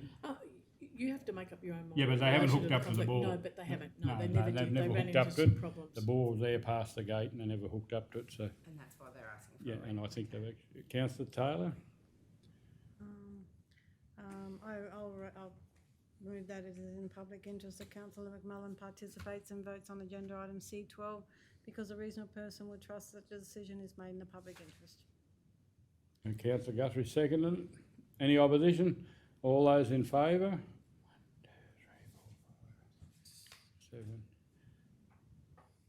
We can all count on that, vote on that now, can we? Is it 7-0? You can't. No, I can't, but... Well, Yeah, because they're different item numbers, Yeah, Jeff. we're all- Oh, you're They're all right. different item numbers, Yep, six. yeah. Okay, right. 7-0. 7-0. 7-0, okay. I can't even count myself. Okay, I'd like to declare a conflict of interest on item C15, description budget amendment of 2023-24 Capital Works Program Roma Truck Wash Facility. Declaring council as Councillor Joanne Hancock. Person with interest is H5H Transport, my husband, myself, PR and KM Hancock, brother-in-law and sister-in-law. Particulars of interest is H5H Transport, own a trucking business. Oh, sorry, Keller, we'll change that. Particulars of interest is the above person of interest own a trucking business who used a Roma truck wash facility. Can I just ask, is that C15 or C18? Was I dyslexic? C15 in my papers. Yes, no. Yep, C15. C15, okay. Yes.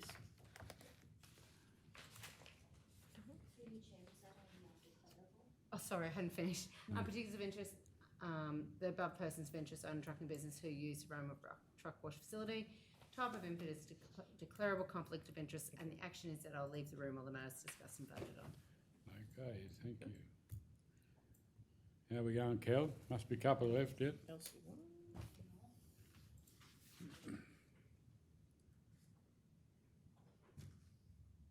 LC1, McDowell and Quinton Street car park contract award. Councillor Jeff McMullen. Person of interest is myself.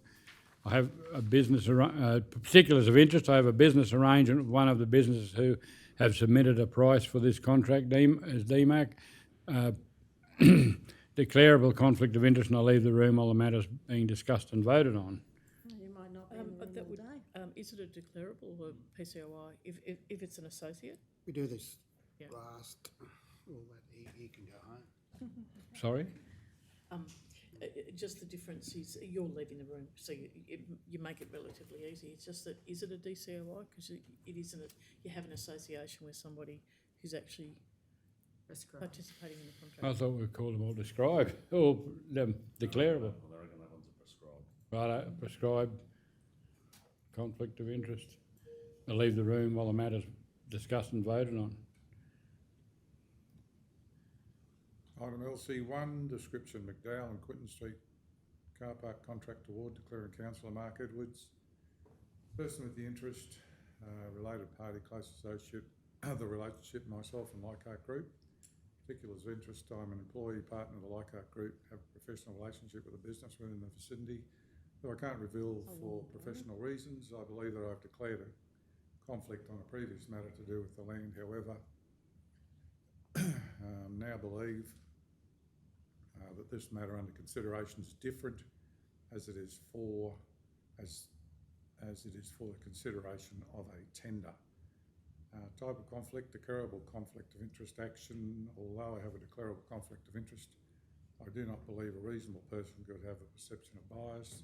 Therefore, I will choose to remain in the meeting. However, I will respect the decision of the meeting on whether I can remain and participate in the decision. Anyone to move? Councillor Guthrie? I'd like to move that it's in the public interest that Councillor Edwards participates and votes on agenda item LC1 because a reasonable person would trust that the decision is made in the public interest. Councillor O'Neill seconded. Any opposition? All those in favour? Is that 8-0? 7-0? No, 8-0. 7-0. 7-0, sorry.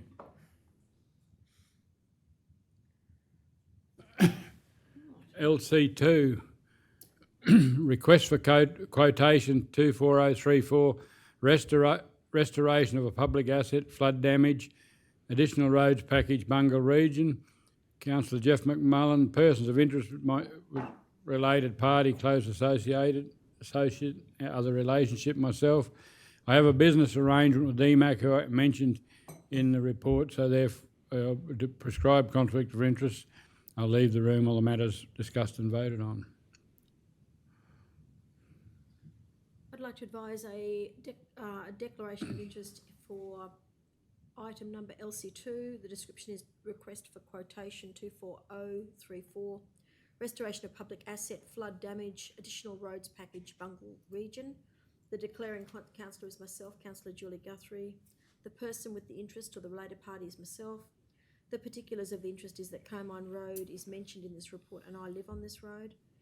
The type of conflict is it's a declarable conflict of interest, and the action that I would like to take is, although I have a declarable conflict of interest, I do not believe a reasonable person could have a perception of bias. Therefore, I will choose to remain in the meeting.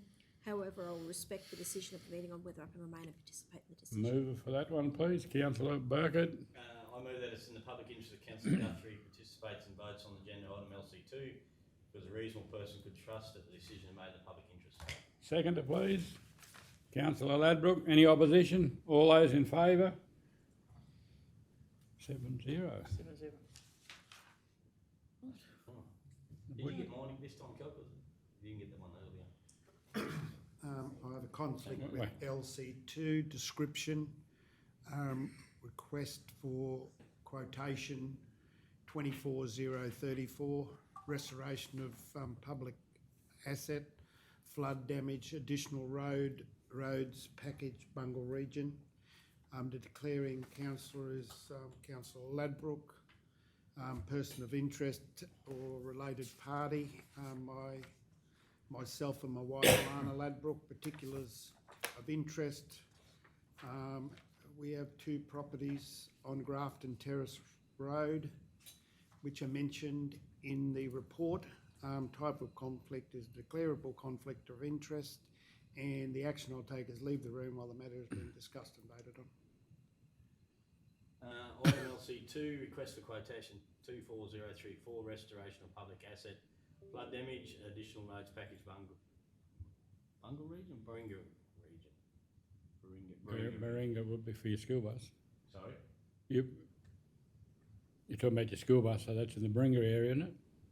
Yeah, I'm just trying to remember I better just check that thing. It's got road, just says furniture package. LC2. It's request for tender 24027, restoration of public asset, flood damage, drainage and road furniture package.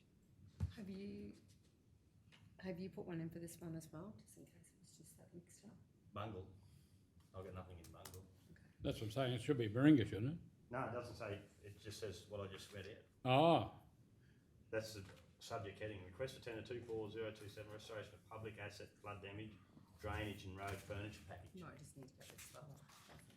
Oh, sorry. Through the chair, is it a different item number? LC2. That you were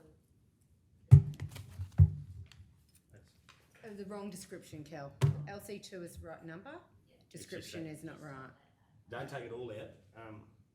Just the Bungle Region. After flood damage, it just says drainage and road furniture package. No, your top bit's... 240. Oh, beside the number, so it's 24027. Yeah. And it's request for tender, it's not request for quotation. Oh. That's not right. I'm missing the front there. Yeah, it's request for tender 24027, Kel. I'll just change this. Yeah. Well, actually, Kelly, we're all the same because that's the same item number. So we should have all been saying. Who was first off that caused this restoration of public mayhem? asset, that's what we should have all been saying. We all got it wrong. Whoever was LC2 first. It's been the blind leading the blind. And sorry to be a burden, Deputy Mayor, if that's the case, Councillor Guthrie opted to stay in the room. I did, that's right. There are 2 other councillors that voted, so you're going to have to revisit that. Yeah. Well, that's a bit of my... So where do you want to go, Kel? Could we just pause for a moment? We'll adjourn the meeting for a moment then, please. We have an issue, we've had multiple conflicts on LC2, so we're going to revisit them as of now. LC2, Request for tender 24027, restoration of flood asset, flood damage, drainage and road furniture packet. The declaring councillors, myself, Councillor Jeff McMullen, person of interest, myself. Particulars of interest, I have a business arrangement with DMAC, who are mentioned in the report. Prescribed conflict of interest, and I'll leave the room while the matter is discussed and voted on. Who's next? I'd like to declare a conflict of interest for item LC2, which is request for tender 24027, restoration of public asset, flood damage, drainage and road furniture package. The declaring councillor is myself, Councillor Julie Guthrie. The person with the interest is myself. The particulars of the interest is that Comine East Road is mentioned in this report and I live on this road. The type of conflict is a declarable conflict of interest, and the action that I'd like to take is, although I have a declarable conflict of interest, I do not believe a reasonable person could have a perception of bias. Therefore, I will choose to remain in the meeting. However, I will respect the decision of the meeting on whether I can remain and participate in the decision. So, Yeah, I'll just read it again. I did the first but you one. can't do it, can you? Oh, I can't, sorry. No. Apologies. Councillor Edwards. That it is in the public interest that Councillor Guthrie participates and votes on agenda item LC2 because a reasonable person would trust that the decision is made in the public interest. A seconder, please. Councillor Taylor. All those in favour? You can't put your hand in. Oh, no. 1, 2, 3, So, 4. I'm just, yep, Edwards, Four. Hancock and, Yep, Edwards and Taylor, yes, yep, Councillor. Taylor. Okay, so that's 4-0, 4-0. Yep, great. Right, okay. Councillor Ladbroke. The item number is LC2, request for tender 24027, restoration of public asset, flood damage, drainage and road furniture package. The declaring councillor is Councillor Ladbroke. Person with the interest and related party is myself and Alana Ladbroke. Particulars of interest, we own 2 properties on Grafton Terrace Road, which is mentioned in the report. Conflict, to be declarable conflict of interest, and the action I'll take is leave the room while the matter's been discussed and voted on. Councillor Burkett. I've got a conflict, item LC2, description, request for tender 24027, restoration of public asset, flood damage, drainage and road furniture package. Declaring councillors, Councillor John Burkett, party of interest myself. I probably should put in my parents, Gary and Julie Burkett. Particulars of interest, I have a conflict as 5 roads mentioned in the report are on my bus route, and one of those I live on as well as my parents. It's a declarable conflict of interest, and although it's a declarable conflict of interest, I do not believe a reasonable person could have a perception of bias. Therefore, I will choose to remain in the meeting and will respect the decision of my fellow councillors as whether I can remain and participate in decision making and voting. Councillor Hancock. So you just, I move that it is in the public interest that Councillor Burkett participates and votes on agenda item LC2 because a reasonable person would trust that the decision is made in the public interest. Seconder, please. Councillor Edwards. All in favour? 4-0. We've got 1 to go, Kel, have we? For that particular lot? That's it. That's that. And there's an extra conflict. That's mine. That's LC4, part of lot 328 on WV1628, Paddock 9, Roma. Declaring Councillor Jeff McMullen, the person with interest, related parties, close associate and other relatives. Myself, and you better put my partner Jean, please. Particulars of interest, I may submit a tender for this paddock. Type of conflict is it'll be declarable, won't it? no, it's prescribed. Prescribed. Conflict of interest, and I'll leave the room while the matter is discussed and voted on.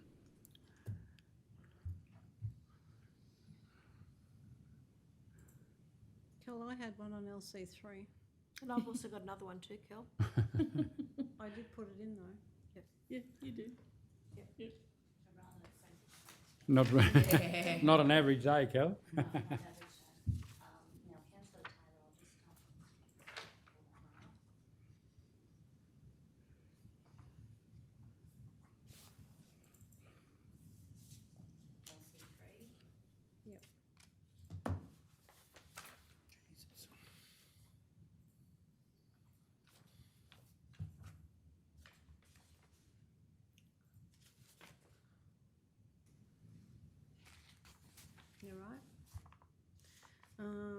like to declare it conflict of interest on LC3, flood damage, betterment works, Maranoa and Roma Southern Road contract award. The declaring councillor is my councillor Wendy Taylor. The person of interest is myself. The particulars of interest is the report mentions Roma Southern Road, in which I live. It's a declarable conflict of interest, and I'll leave the room while the matter is discussed and voted on.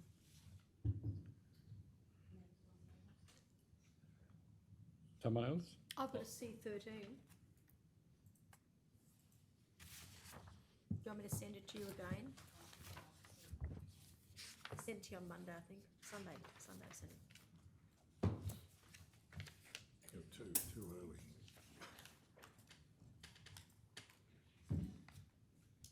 It's the medical and nursing bursaries.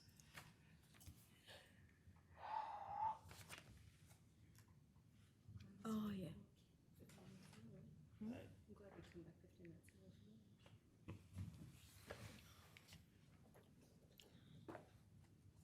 I think Jeff might as well just go home.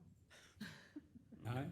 You might as well just go home. 4 or You're 5. gonna get cramped up walking in and out, so. Yeah. I hope your hip's in good repair. Right, medical bursaries. Yeah, can I just read this one out? Just a little bit, thank you. I'd like to declare a conflict of interest for agenda item C13, which was the Medical and nursing medical bursaries. and nursing bursaries 2024. The declaring councillor is myself. The particulars of the interest is that one of the applicants mentioned in the report is a neighbouring property owner of my son, Nicholas Guthrie, and my daughter-in-law, Abby Guthrie. The type of conflict is declarable, and the action that I would propose to take is to remain. And although I have a declarable conflict of interest, I do not believe a reasonable person would have a perception of bias. Therefore, I'll choose to remain in the meeting. However, I will respect the decision of fellow councillors as to whether I can remain and participate in the discussion and decision making. Which number was that one? C13? That's So C13, Burko, you're eligible to vote, to move? I'll move that it's in the public interest that Councillor Guthrie participates and votes on agenda item C13 because a reasonable person would trust that the decision is made in the public interest. Seconder, please. Councillor Taylor. Any opposition? All those in favour? 7-0. Is that all? Surely George would have Could another add one. an item to the agenda. Yeah, you got them all there, Kel? And no one else has got any conflicts that might have been missed?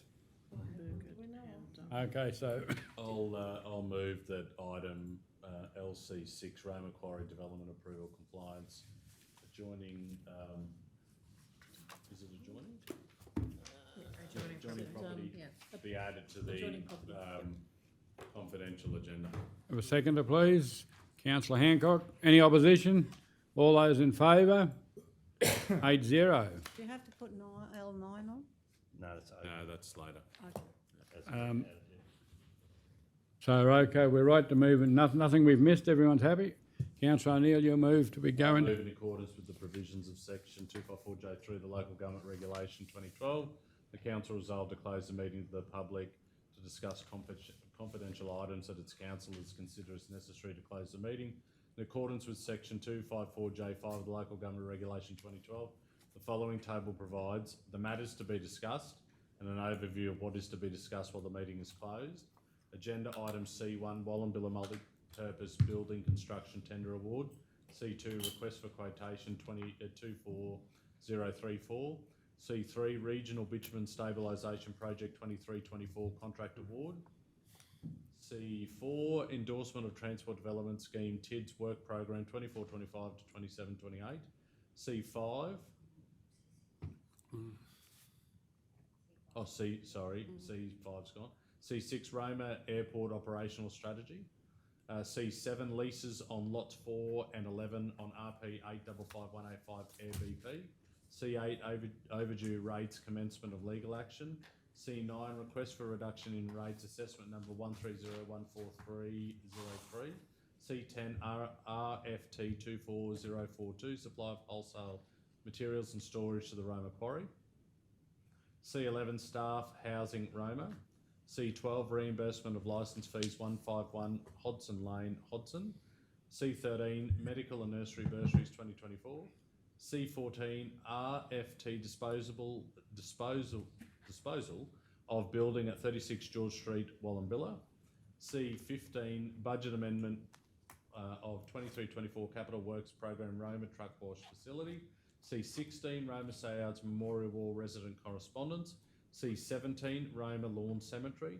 C18, Capital Projects Deferral Update Financial Year 24. LC1, McDowell and Quinton Street Car Park Contract Award. LC2, Request for Tender 24027, Restoration of Public Asset Flood Damage, Drainage and Road Furniture Package. LC3, Flood Damage Betterment Works, Maranoa and Roma Southern Road Contract Award. LC4, part of Lot 328 on WV1628 Paddock 9 Roma. LC5, State Government Surplus Property 103 Alice Street, Mitchell. LC6, Roma Quarry Development Approval Compliance Adjoining Property. Okay, we're now in close. Could someone please hang...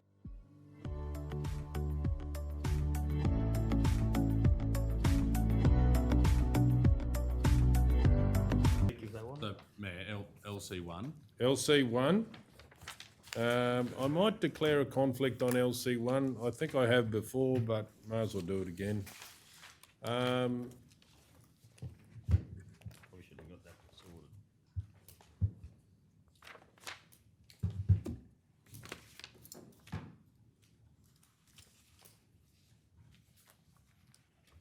Are you seeking to remain? No, I'll leave the room, Kel. Thank you.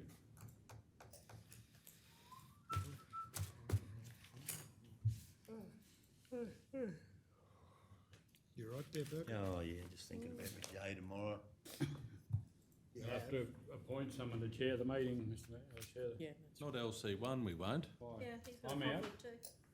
oh, that's right, you'll just have to select D-Max a then, councillor Oh. within your Oh, well, ranks, we'll deal that's with right. Okay. Yeah.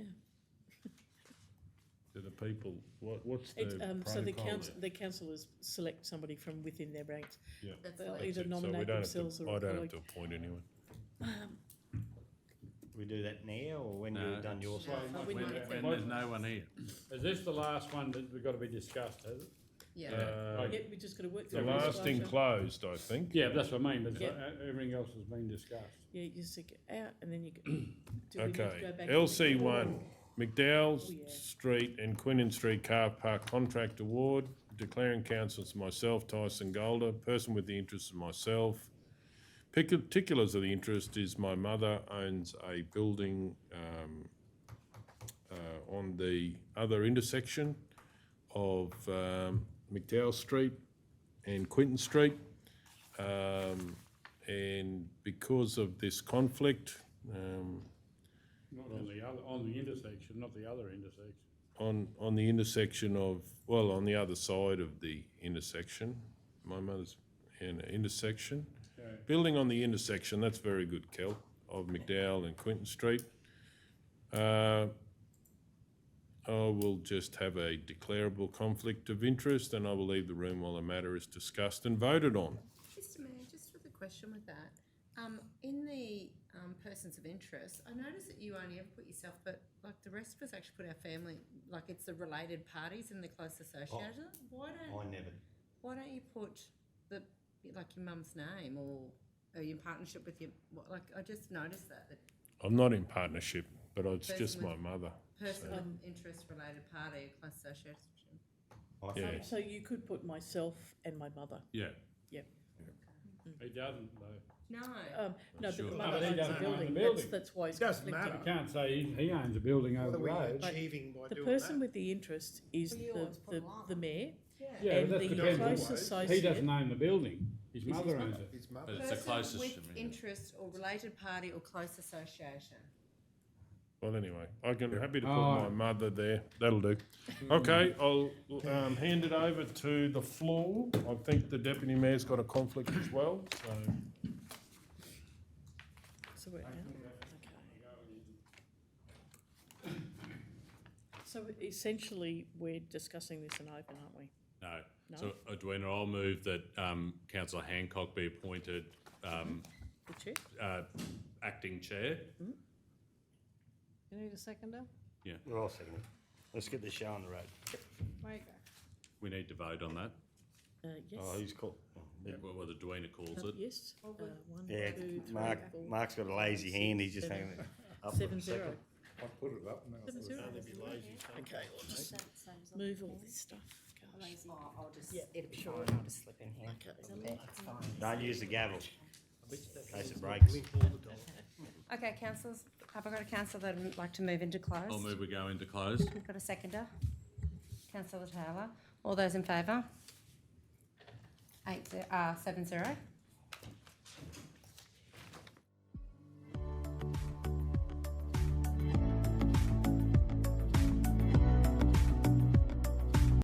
Councillors, do I have a mover to change the order of the agenda?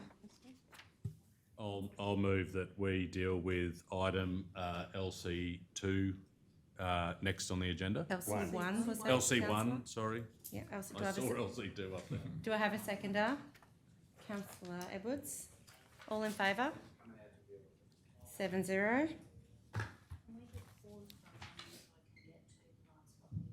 Certainly, Kel. Edwards. Edwards. Yes. Edwards. Oh, yeah, sorry. And it was 7-0. Zero.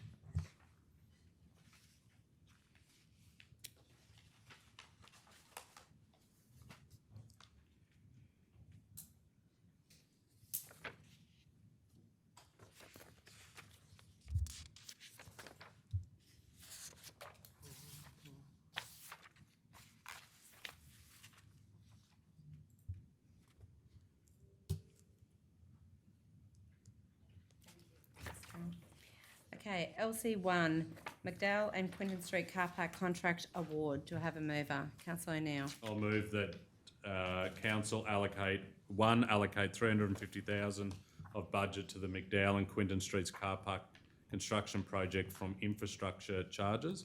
2, select Roma Earthworks Proprietary Limited as the recommended contractor for contract 24053 to construct the car park on the corner of McDowell and Quinton Street. 3, authorise the Chief Executive Officer or delegate to enter into final negotiations with Roma Earthworks Proprietary Limited, noting the tendered value of $981,983.64, exclusive of GST. And A, discuss opportunities for any further cost-saving initiatives as part of the project delivery.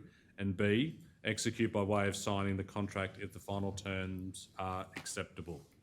Do I have a seconder? Councillor Burkett. And the Deputy Director. Sorry, Chair, could I just suggest there's just been a topographic error, just Roma Earth Moving as opposed to Roma Earthworks, Oh, yeah. just in 2 locations. Yep. Apologies for that. So in point 2 and point 3, that will read Roma Earth Moving Proprietary Limited. I just have a question. Yep, the mover and the seconder are happy with that, just change it to Yep. Roma Earth. Councillor Ladbroke. Through you, councillor, No, deputy, you just say chair. yeah, whatever. Chair. Is there a time frame? You might say that there, but is there a time frame that they reckon they could start? Or, if people ask. Yeah, probably we'll be looking at starting after Easter, realistically. Contractors obviously on flood damage program. Yep. Finalise a couple of planning development with the planning scheme, so Very that's the good. time frame we're looking at. Okay, would the mover like to speak? I will, very briefly. I think this is really exciting. We listened to the community in relation to issues surrounding this particular intersection on many different levels. Not all that I will go into now, but specifically, we have a congestion of car parks in the CBD of Roma. and we need to look at initiatives where we are trying to address those concerns, that will do this. And so council has originally committed some time ago to seeing this project happen, and I'm so very pleased that we were able to get this on the agenda in a meeting in which this council can make the decision to further progress it, where based on the information that's been shared with us today, we're likely to see this come to fruition mid-2024, and I think that's a really good asset for our community, having this car park. And I think this is a good project that shows that councillors work together to address the concerns that were raised by the community, and we've come up with a really good solution in this project, and I can't wait to park my car there. Does anyone like to speak against the motion? Would anyone like to speak for the motion, Councillor Burkett? Just, I think Councillor Neil's done it to the T, but I just also like to thank staff.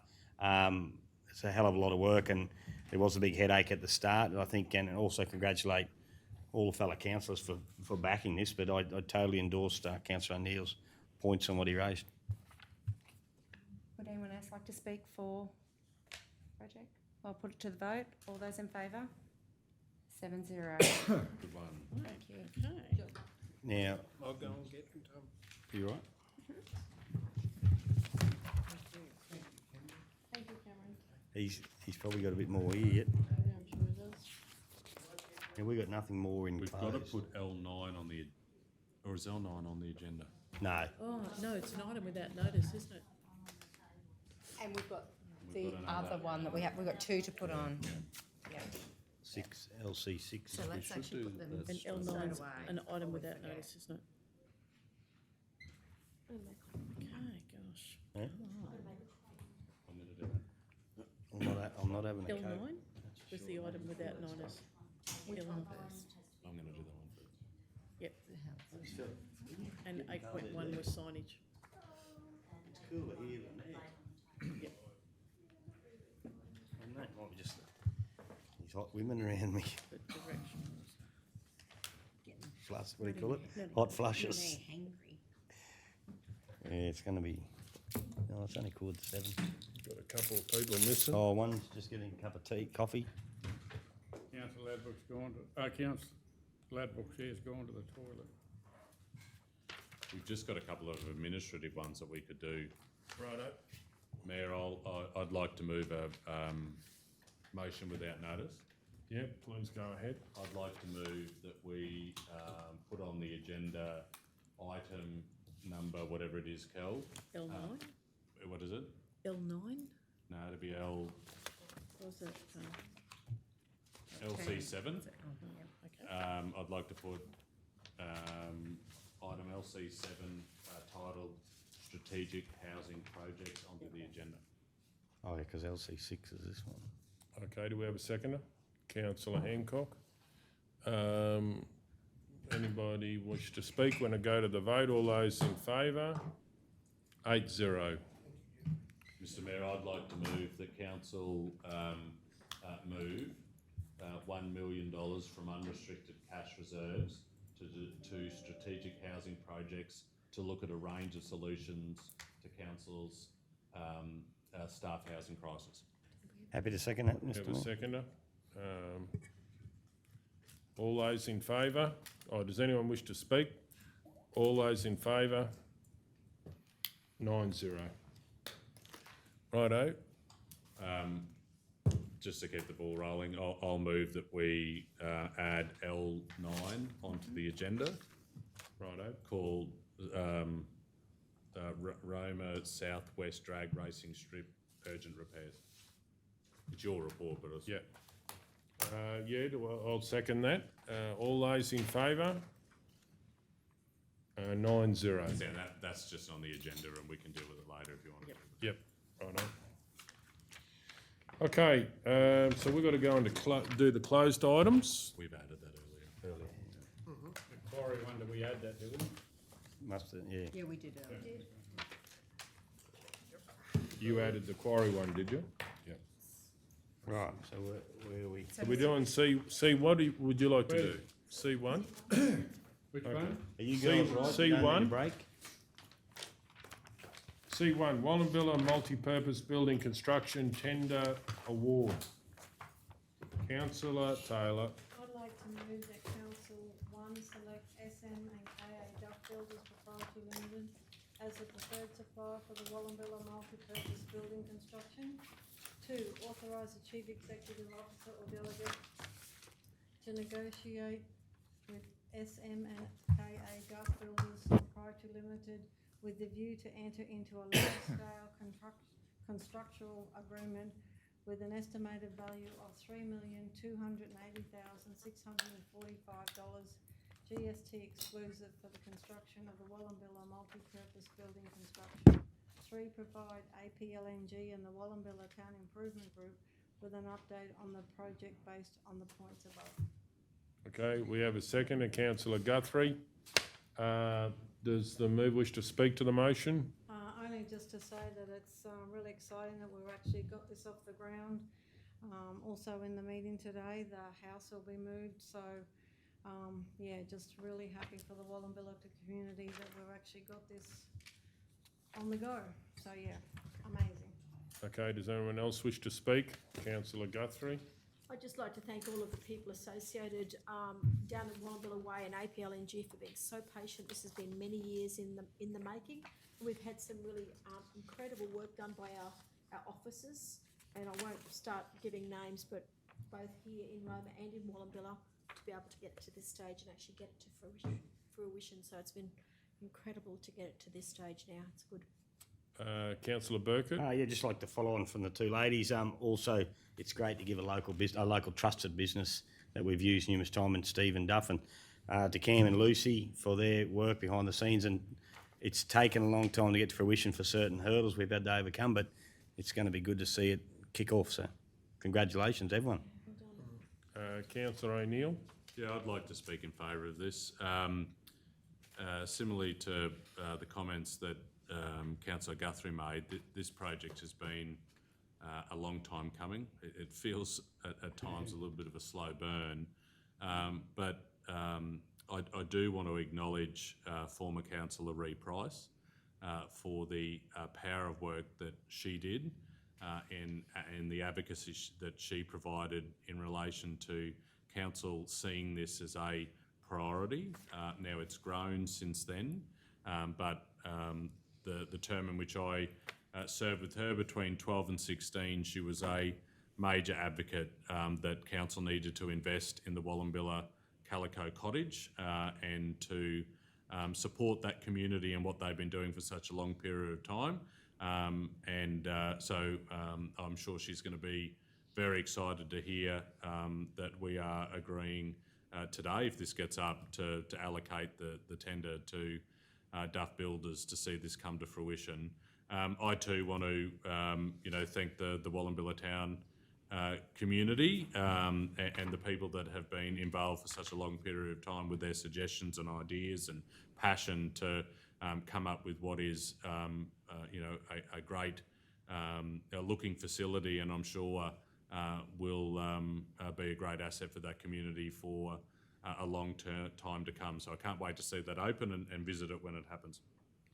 Does anyone else wish to speak? I'd just like to echo the comments of everyone else, Mr Mayor. It's a great project and it's been a long time coming.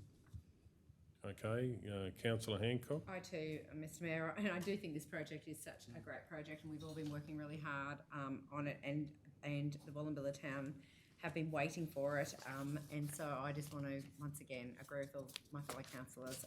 This is such a great project, and today is a very exciting day for the Wallumbilla community. So thanks to our staff and thanks to the community. Okay, does anyone else wish to speak? I'll speak. I'll certainly be supporting this. It's good to see that we've actually got a local builder that has been recommended.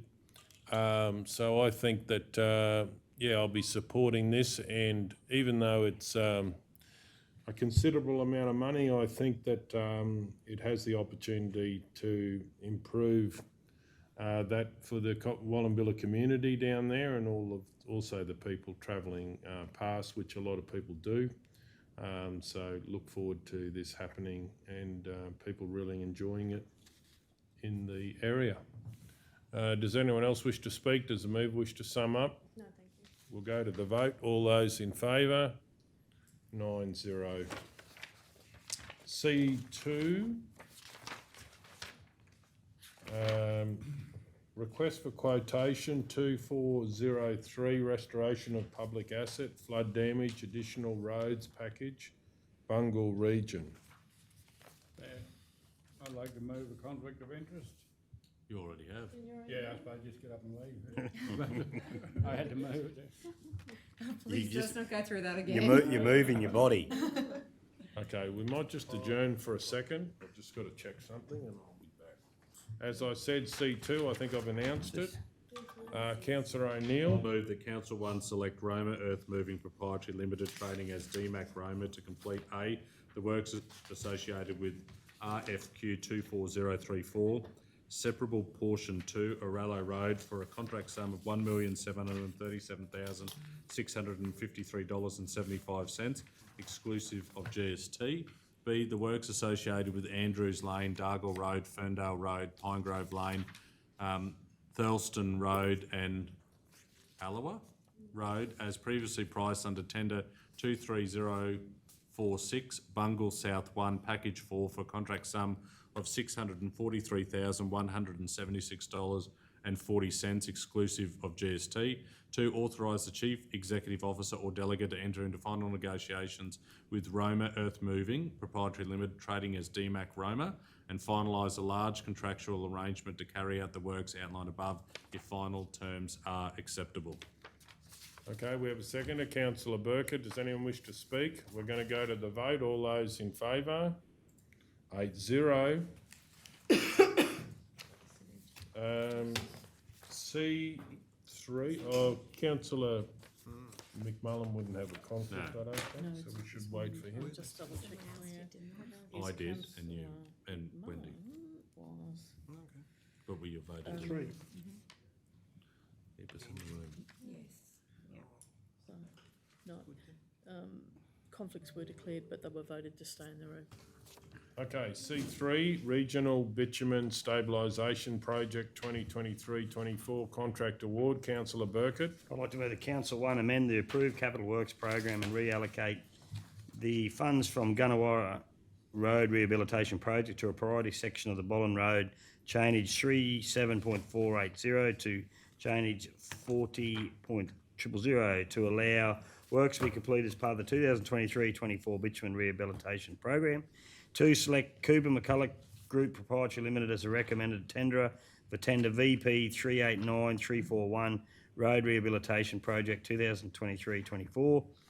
3, authorise the Chief Executive Officer or Delegate to enter into final negotiations with Cooper McCulloch Group Proprietary Limited, noting a contract sum value of $3,083,870.36, exclusive of GST and provisional items, and A, work with contractor with view to maximise local investment where possible, and B, execute the contract if final terms are acceptable.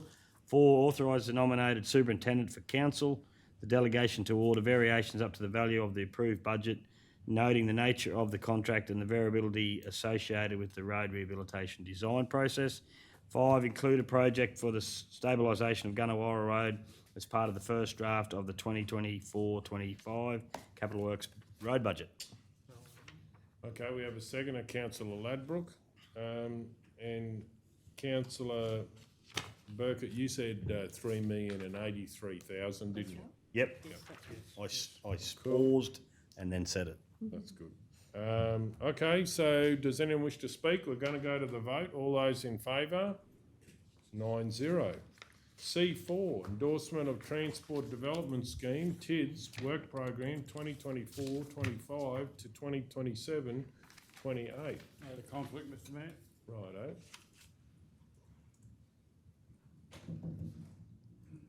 Okay, Councillor McMullen's left the room. Do we have a mover? Councillor Edwards. This hasn't changed, has it? All the same? I'd like to move that Council 1 receive and note the report and endorse the proposed Transport Infrastructure Development Scheme TIDS work program, noting the 2024-25 council contribution amount of $1,706,000. 2, provide preliminary commitment to funding the contribution required for the 2025-26, 26-27, 27-28 programs, in brackets $1,706,000, $1,706,000 again, and $1,706,000 respectively, subject to annual review as part of future budget deliberations. And 3, authorise the Chief Executive Officer or delegate to sign the project scope forms for projects on the program. Yeah, we have a seconder, Councillor Guthrie. Does anyone else wish to speak? We'll go to the vote. All those in favour? 8-0. C5, has it been removed? C5 was replaced by LC2, that's right. But has it been removed? Or? You could have moved to withdraw it. I'll move that we withdraw C5 from the agenda. Oh, no, we've done that. Been removed. Yep. Righto, when did we do that one? You weren't here. Was I out of During the the conference. right. When we're sorting things out after lunch. Yeah, right. Okay, moving on to C6.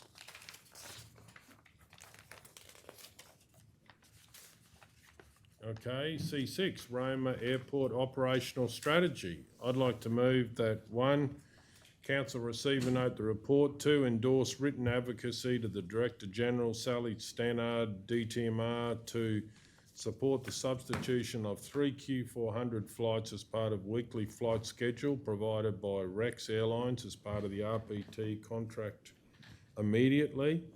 3, if it's successful, work on cost-effective solutions that don't impact the travelling public, specifically the Maranoa residents of the Maranoa SME Small Business Fairs. Well, there's 2 separate ones, Maranoa Residents Fair and Maranoa SME Small Business Fairs.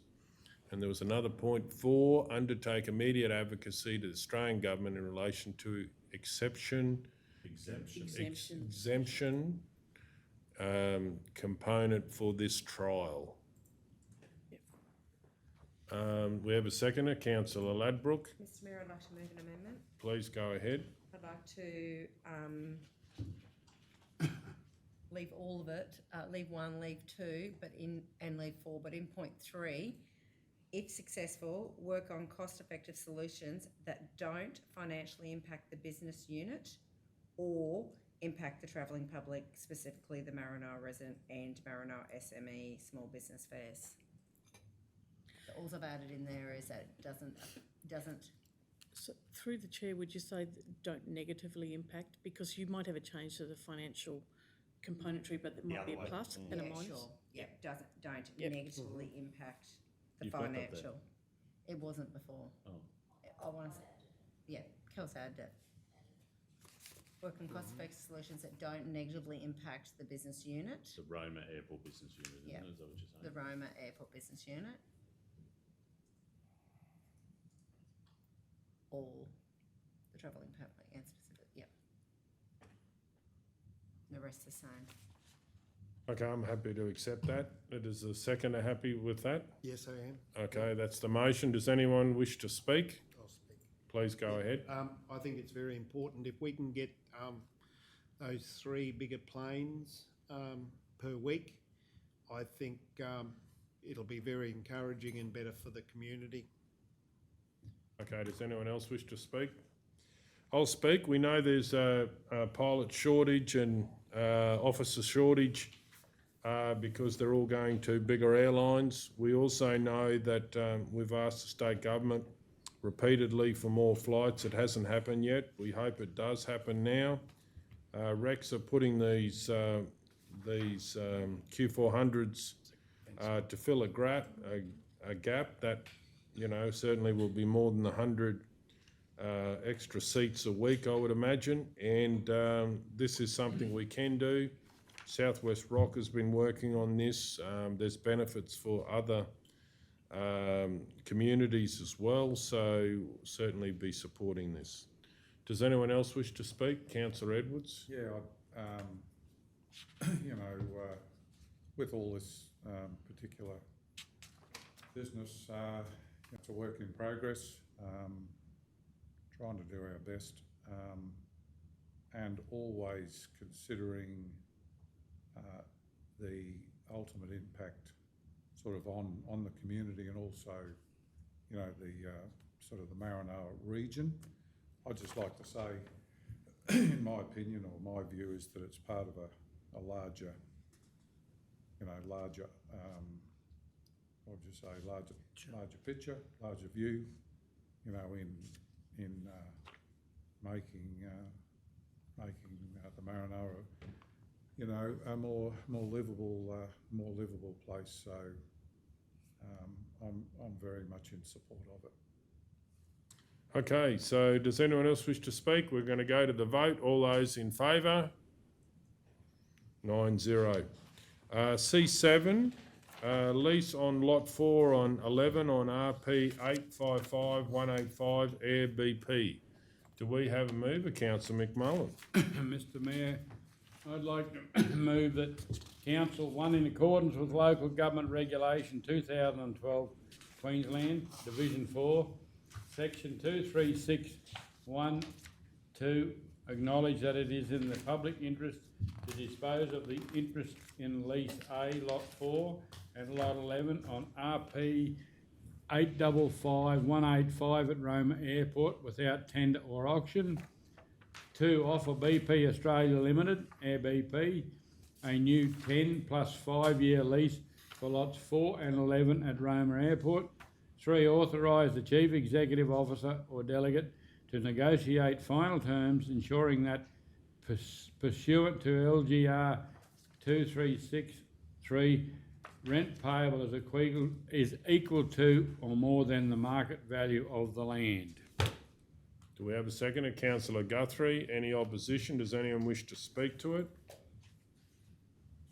No, we'll go to the vote. All those in favour? 9-0. So C8, overdue rates, commencement of legal action.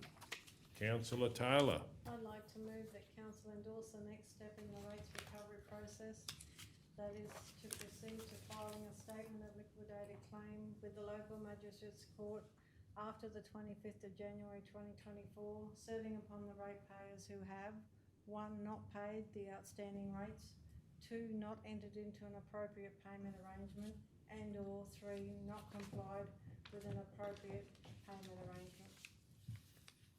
We have a seconder, Councillor O'Neill. Does anyone wish to speak? We're going to go to the vote. All those in favour? 9-0. C9, request for reduction in rates, assessment number 1301403. Councillor McMullen. Mr Mayor, I'll move that Council, 1, acknowledge the receipt of the concession request, 2, not provide a concession at this point as the decision needs to be considered by a new term of council prior to the commencement of the 2024-25 budget year. 3, not consider a further concession unless a recovery arrangement is entered into and monies are paid in accordance with that arrangement. Okay, do we have a seconder? Councillor Ladbrook. Does anyone wish to speak to the motion? Okay, well, I'll speak. I believe that, certainly don't believe we should be waiving any rates, but I do think there's always opportunities, and I think we should be looking at them as a way to get more rates revenue in and be pragmatic about rates, because whilst it's outstanding, that's not good for the ratepayers of the Maranoa. Okay, no one else wishes to speak. We'll go to the vote. All those in favour? All those against? 8-1 if I can call for a division. Who was against, Mr Mayor? Myself. Oh, okay, I didn't. Okay, so moving along to C10, RFT 24042, supply of wholesale materials and storage to the Roma Quarry. I would like to move that Council 1 select J&M Collinson as preferred tenderers to RF 24042 for a fixed minimum quantities of wholesale materials and storage to the Roma Quarry for a contract value of a minimum of 300,000 XGST per annum. 2, enter into a minimum annual supply standing order contract with J.M. Collinson's with flexibility to adjust tonnage at negotiated prices that are below council's cost of goods, sold for a term of 3 years, noting that this is a minimum supply and tonnage may be varied upwards if greater quantities are required by council and the price is agreed.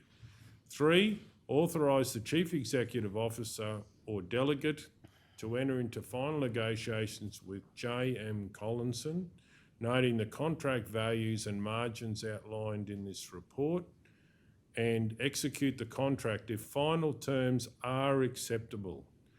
4, allocate this fixed cost per annum as forward budgets for the next 3 years. Do we have a seconder for that motion?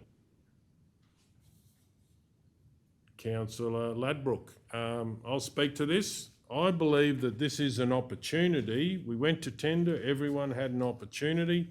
I believe there's an opportunity to reduce council's costs, provide support to local business as far as putting the money into local business. You've had a report there today where we've given a tender, which could have perhaps been done if we had more time locally. It went to out of town. So this is about finding materials that can be made lower or the same price as what we can make it, but it will extend the life of our quarry and also provide economic drivers for small businesses in the Maranoa. So to me, this is a lean way to operate. This is something we can try. It may work out that we have more flexibility for our council staff to do with our quarry. And as we know that there is a fixed lifespan of our quarry, this is an ability not to be propelling that closing date as far forward. So I'll certainly be supporting this motion, and I believe it's in the total best interest of council.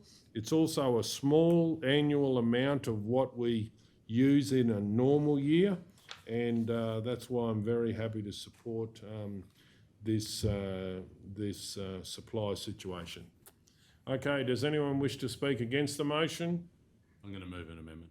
Please go ahead. I'd like to move an amendment to point 2, which would simply read as is there, except for a term of 1 year with 2 1-year further options. Okay, so I wouldn't accept that, so we will test the amendment. Do you wish to speak to it, Councillor O'Neill? Need to see if there's a seconder for the amendment first. Oh, well, do we have a seconder for the amendment? Councillor McMullen. Do you wish to speak to it? Thanks very much, Mayor. I think this gives options for the contractor as well as council. It is obviously illustrating that council has a commitment for 3 years, but would be reviewed annually to make sure that the ongoing agreement is in the best interest of the parties. Okay. May I ask a question? Please go ahead. I'm not sure if that's what the intent of the resolution was. Is it 1 year with 2 1 by further 1 by 1, 1-year isn't it? options? 1 plus 1 plus 1? Yeah, sorry. Yeah. Yes. You did 1 say it year with differently. a further 2 1-year options. Yeah. You said it differently earlier. Oh, okay, yeah, it's 1 + 1 + 1. That's what I thought. Yeah. Okay, I'll speak against the motion. Amendment. The amendment.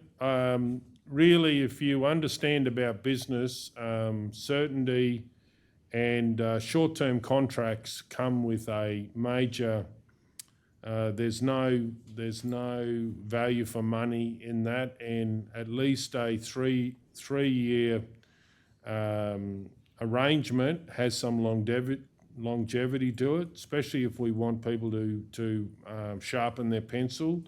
So I think that it's like having a short-term lease on a rural or a business. You don't have any security. So to me, I think 3 years is reasonable, and that's why I think councillors, if we want them to put their best foot forward, we need to show some faith, and that's why I won't be supporting the 1 by 1 by 1. Okay, does anyone else wish to speak? Mr Mayor, I believe a 1 + 1 + 1 would be a better option for both parties, because we don't know what's going to happen in 12 months' time. These people might want to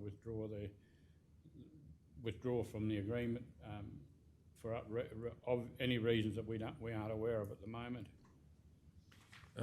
Okay, does anyone else wish to speak? This is just on the amendment, isn't Yes. it? Does the Mayor wish to sum up?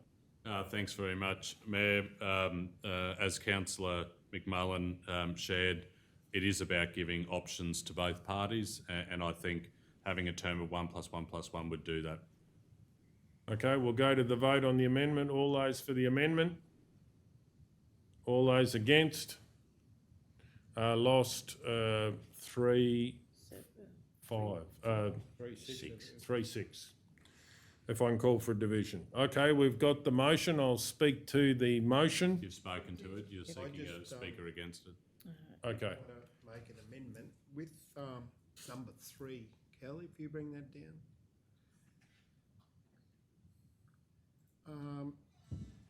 Authorise Chief Executive Officer to delegate. As a councillor, I would just like to know, before we sign anything, where we stand, or aren't we allowed to do that? Look, just You know through what the I mean? chair, Like, through the chair, the challenge for all of us at the moment is the arbitrary line of the caretaker, which doesn't allow us to Okay. decide Yeah, tenders. I got you. Yeah. Okay. Yeah, that's But fine. if, No, but it if you was a wish, question, not- if you wish, you can be briefed on it, Councillor Ladbroke. Certainly can circulate the- So that's another way. Are you happy not to have an amendment? Yes, yes. So Righto, so who hasn't spoken? You're the only one that's spoken. Righto, okay. Anyone wish to speak against the motion? Councillor Taylor. I'm not going to vote for this motion because we had a briefing yesterday with the manager of the quarry, and I put to him if we could do this for ourselves without having to have anybody do this for us, and he told us that we were quite capable of doing it in-house, so there wasn't any real need for us to go and outsource this job. And as you said, it's only a very small portion of what we do, and even though we've got plenty of flood work to do, we still can do this for ourselves, so there's really no need to outsource it at all. And I do believe that it is very handy that the Collinses are right next door, and as one of the other councillors put to the room, we could always have them as a preferred supplier, that the manager could just ring them up and ask them to have certain materials at certain times. So I honestly believe that we should be looking after our own business before you go looking after somebody else's. So I really believe that, yes, I mean, I'm all for local, and as you said, we did have a crushing business that we gave business to that wasn't local, and I also asked our manager that this morning, and he said that was because we needed it, they were there, we gave it to them, and that's fine. It's a job, they've done it, it's over. So for me, I just really honestly believe that it is something we could do for ourselves. And yes, we are busy now, but will we be busy in 2 years' time? Will we be busy in 3 years' time? I don't know. We don't know.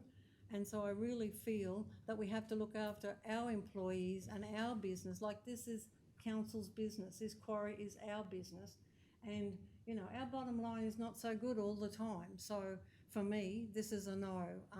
Much as, you know, yes, they're neighbours and yes, they're close. And yes, if we can use them in any other way, that's fine. But to actually have a contract for 3 years for $300,000, for me, it's a no. Okay, does anyone wish to speak for the motion? Councillor Ladbrokes. Yep, I'll speak for it. I just think the big positive thing is it's getting it from the neighbour. It'll give us a longer life for the quarry, and over the years, I think it'll come back and bite us if we don't, because the rock and the quarry goods are going to only get dearer. Okay, does anyone wish to speak against the motion? Councillor Hancock. Yeah, thanks, Mr Mayor. I can't support this motion today either, only because I just don't believe that this motion lets there be flexibility within our business unit. And I think our business unit of the quarry needs the flexibility to be able to go with the ebbs and flows and the busyness and the slowness of the business. So yes, it is busy now and we are doing a lot of flood recovery work, but we don't know what the future holds. And that goes both ways. So by doing this, we are locking ourselves in to a set contract. Whereas I actually believe and agree with what the council put forward earlier today, that there is another alternative that would be able to see the Collinsons be able to provide product for the quarry with the ebb and flow of the business, because we're actually locking in now both either if it's busy or if it's not. And so this is locking them in, so if it's busy, there might not be. We're capping it. But if it's, and then we could be getting a loss when it is not busy. So I actually just don't think this is the best decision for this business unit of council, or actually the Collinsons. So in my opinion, we're locking them into a set agreement for 3 years.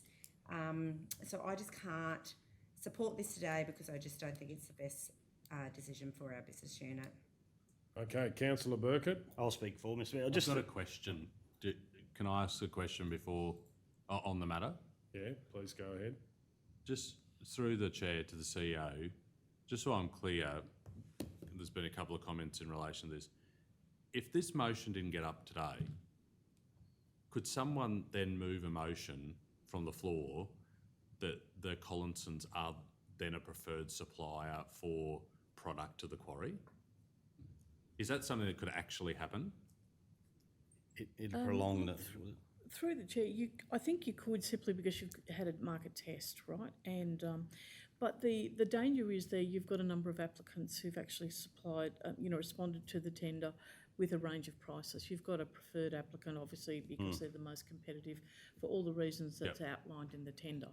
So if you were to look at something like that, I think you'd have to be fair and broadden that in relation to the market test you've done. Have to go out again. You just couldn't simply choose. No, what I mean is I think you would struggle to provide a preferred supply arrangement just to one applicant in that group when all of them provide your prices. Admittedly, in other words, I think you'd have to make the offer for all of the respondents. We that currently responded. don't have a preferred supplier list for this type No, of we product. don't. Do we?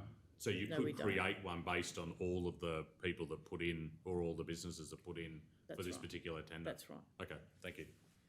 Okay, Councillor Burkett. Yeah, Mr. speaking. Mayor, just on the two councillors spoke against, they actually voted against the flexibility and the tie into the 3 years with the one by one. So if we went the one by one, technically it was really only locked in potentially for 1 year. So I just thought I'd make that point. But there's a couple of points already been raised. Definitely prolong their quarry life, and the manager did say that's a bonus, and he did say that we can get the competitive price where we won't be losing money. Also, he mentioned the downtime it saves, which is going to save labour costs. It's the downtime and changing screenings when we've got to change over to screen certain products to get our sizes. Also, I have faith in the quarry management. To me, he's high class, and I think already he's looking to increase our sales and our capacity in that way, and I think we're going to see some really good stuff in the future. Definitely the good relationship with the neighbours, what's gone on the last X amount of years, that we need to be able to move forward with that. But the main thing for me is the tender process. We're going to lose a big reputation in the tender process if we don't follow through with what we did, because we went through a process which we all agreed on and it was voted through, so I think we've got to fulfil that. Losing the one by one, I thought that could have been a good idea, but I'll still support this motion. Okay, does anyone wish to speak against the motion?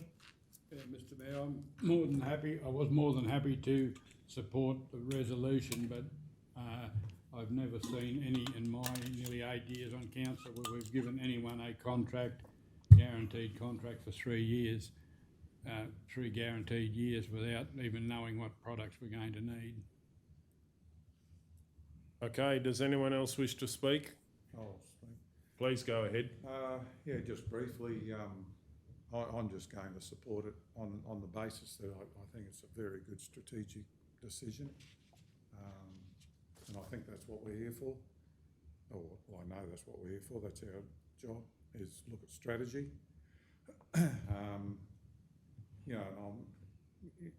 Obviously no one's certain of what's going to be the end outcome, but as far as I'm concerned, if I'm going to make any predictions, I'm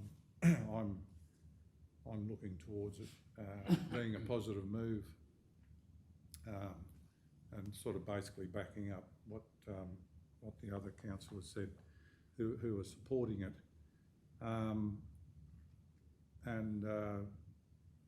Once again, I think it's looking at the big picture and also looking at the creating certainty going forward. So that's already been said. And just overall, I think it just makes good economic sense. I just feel the way the natural resource is, or the resource itself, I think the more of it we can have, the better. Especially the way quarries are going. So, as I said, I just think it is a good strategic decision. I'll back it in, but time will tell. Okay, does anyone else wish to speak? Then I'll sum up. This has got plenty of protections. I would just encourage anyone that's listening to read the motion. The motion has lots of protections in there. It's actually a better deal for council. We have a quarry relatively close to Roma. We want to keep it there. We also are constantly doing tenders and giving money to Brisbane, which doesn't seem to worry people.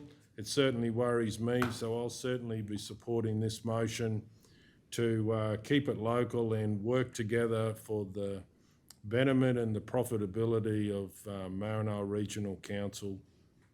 And on that note, we'll go to the vote. All those in favour? All those against? 5-4 if I can call for a division. Okay, moving on. 136.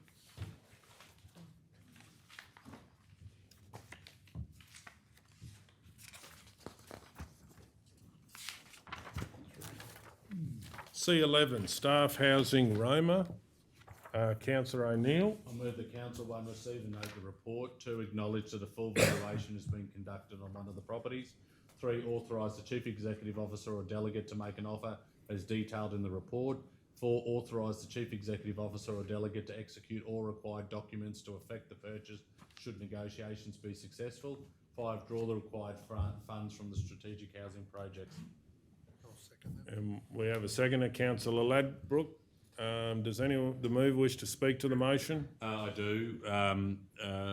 As we discussed in December, Council, like all other businesses in the community across the region, are at times struggling to attract workers, new employees into our community because of the lack of housing. I think this is a strategic move by Council to explore this and give the authority to the CEO to execute on a purchase on our behalf if negotiations are successful, and we'll be doing our bit as a major employer to ensure that we are place where people want to choose to work. Okay, does anyone else wish to speak? Councillor Ladbroke? I think this is a very exciting move for the Maranoa, that we can purchase 3 houses, 2 in Roma, 1 in Mitchell, for our staff, so I think it's very encouraging. Okay, so moving on, I will speak to the motion. I certainly believe we've got a staff housing crisis. We know that this is an opportunity to start doing something, and we'll look forward to seeing whether what eventuates. But I certainly will be supporting it on behalf of the people of the Maranoa, that any pressure we can take off is good pressure to remove. Okay, Councillor Hancock? Yeah, Mr Mayor, I'll be supporting this because it just feels really good after all these years talking about housing initiatives and solutions, that we're actually doing something about a housing solution with an outcome now. I acknowledge that we've got lots of stuff in the pipelines and property and releasing that stuff, but it's really nice to, at this moment, to be able to do something about this housing crisis. So I think this is a great resolution. Okay, does anyone else wish to speak? Councillor Burkett? Mr Mayor, just to follow on from Councillor Hancock, it's probably very rewarding for us here at the table to see this come to fruition, but I think it's going to take a lot of load off senior management and the CEO. This way we could probably get those workers that, we want them to come here and produce really good stuff for our organisation. So I think this is a good step forward. Okay, Councillor Guthrie? I'd just like to say that we've sat here for nearly 4 years and we've been talking about livability, we've been talking about housing as an issue, and we've been talking about what do we do. This actually proves that we've really been looking at a lot of options, but we've now got to the pointy end of now saying let's do something, and we're fair dinkum about it. We've put money in there and we're very, very sincere in trying to make a big difference. Okay, does anyone else wish to speak? Does the move wish to sum up? Yeah, thanks very much. I mean, this isn't going to be the silver bullet. We're talking about very small stock, but if we're able to acquire properties that our staff go in, they are then, if we can attract them into Roma, not competing with everyone else, and I think that is a good outcome. To Councillor Hancock's point, when it accumulated in December, there is a level of frustration that we have a housing issue, and we've been doing a lot about land, but this is a bricks and mortar 4-wall solution, and I hope whoever is here as part of the council term from 2024 onwards, that they continue to look at acquiring properties to try and further mitigate what is going to be a concern into the next term of council as well. Okay, we'll go to the vote. All those in favour? 9-0. C12, reimbursement of licence fees, 151 Hodson Lane, Hodson.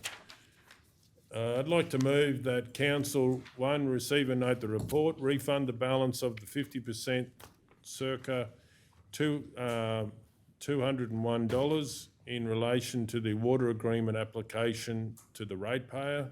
3, delegate to the Chief Executive Officer to consider all requests for refunds for the full amount for all water agreements should a further decision be required. Do we have a future decision? Future decision be required. Do we have a seconder?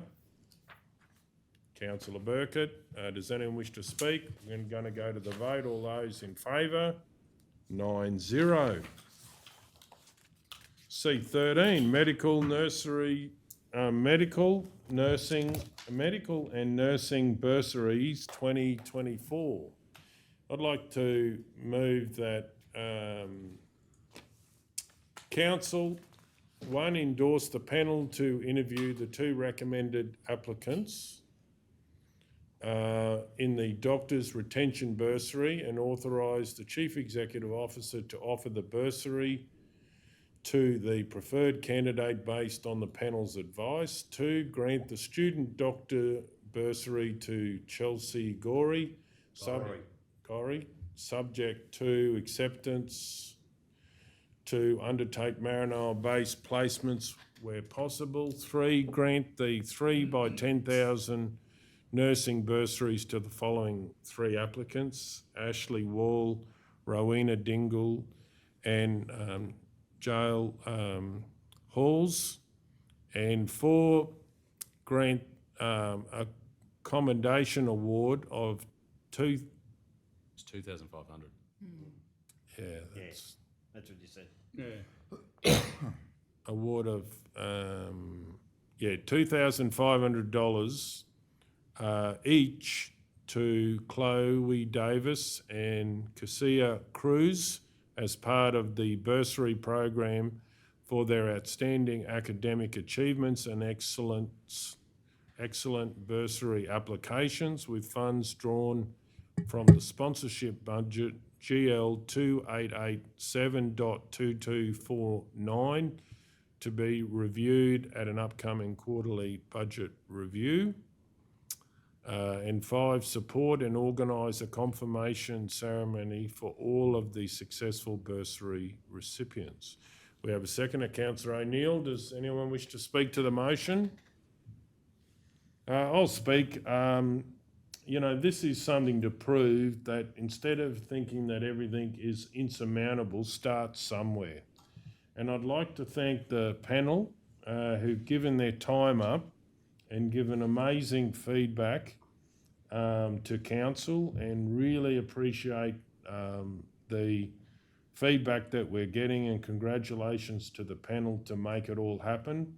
And council, on behalf of the people of Maranoa, is very happy to do our small part to really wave the flag that the Maranoa is a fantastic place to be as far as medical support for the Maranoa, and we appreciate everyone in the medical field being in the Maranoa, and we love them being here. So thank you, Councillor O'Neill. Thanks, Mayor. I'm happy to second this.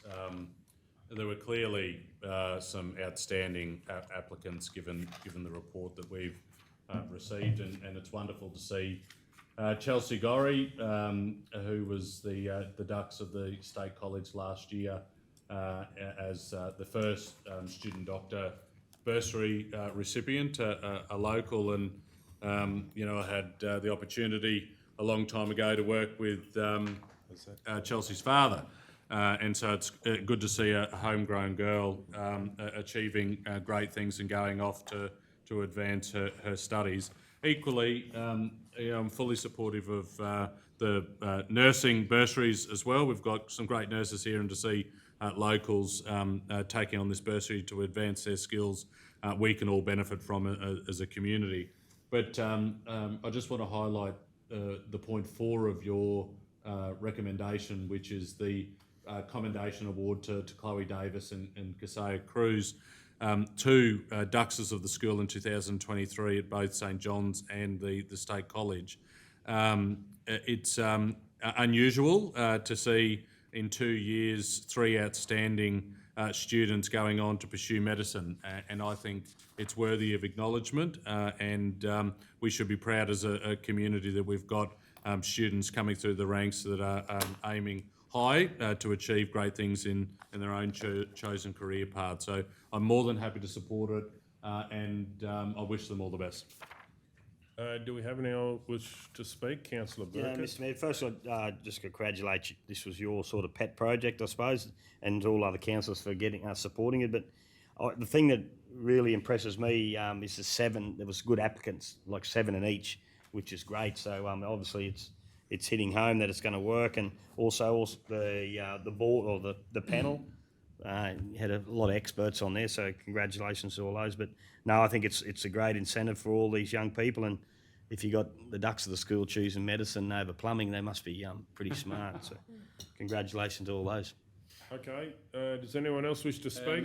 Councillor McMullen. As the council rep who sat on this panel, I'd like to congratulate everyone that nominated, not only the ones that were successful, but also the doctors and the others, all the other 6 or 7 people that sat on the panel. I'd like to thank them as well. Okay, no one else wish to speak? I'd like to talk. Please go ahead. Similarly, you know, since it was first brought to the council, sometimes I look at all the applicants and I think to myself, what a good turnout. And so basically I'd just like to thank the panel, definitely the panel, for all their hard work there, and also I'd like to congratulate not only all the applicants, but certainly the ones who have been successful, and I'd just like to wish them all the best in the future. Okay, no one else wish to speak. We're going to go to the vote. All those in favour? 9-0. Is C14 gone? I'll move with withdraw C14. Yeah. Okay. Do we have a seconder? Councillor Hancock. All those in favour? 9-0. C15, budget amendment of the 2023-24 Capital Works Program, Roma Truck Wash. Okay, thank you. Councillor Hancock has left the room. Do we have a mover? Councillor Guthrie. I'd like to move that Council 1 receive and note the information contained within this report in relation to the proposed variation to the 2023-24 Capital Works Program. 2, approve the reallocation of $700,000 from the current budget for the purchase and installation of the Roma levy pumps, WO 22859, to the future 2024-25 financial year. And 3, approve the allocation of $200,000 for the completion of stage 1 of augmentation of the Roma truck wash waste collection, detention lagoons and wet weather storage. Okay, we have a second to Councillor McMullen. Does anyone wish to speak? We're going to go to the vote. All those in favour? 8-0. Page Joe, 165. come back now. 162. C16, Roma Sayards Memorial Wall Residents Correspondence. I would like to move that Council 1 seek further consultation and feedback from people and families involved in Roma Sayards Memorial Wall project. 2, consider a policy framework after the feedback has been received and reviewed. 3, develop an invitation list for an unveiling of Roma Sayards Memorial Wall and work with Anne Prow regarding her feedback. 4, subject to completions of point 1, 2 and 3, hold the unveiling on Tuesday the 27th of February 2023. Do we have a seconder? Mr Mayor, just maybe an amendment. I'm not sure whether we have a .2 done in that time. Yeah, through the chair, my understanding is that the general managers and Anne are already working on it. Oh, right, okay, Yep. then, all good, thanks. Okay, do we have a seconder? I'll second it, Mr. Councillor McMullen, does anyone wish to speak to it?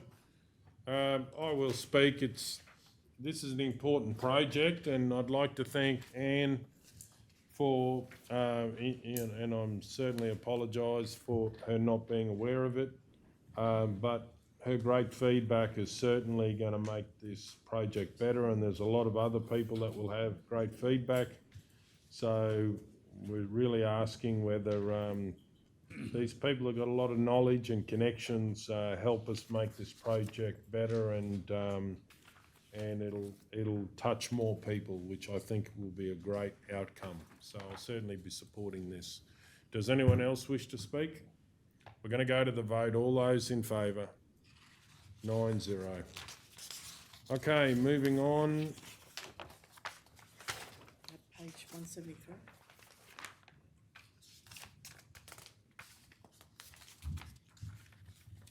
C17, Roma Lawn Cemetery Resident Correspondence.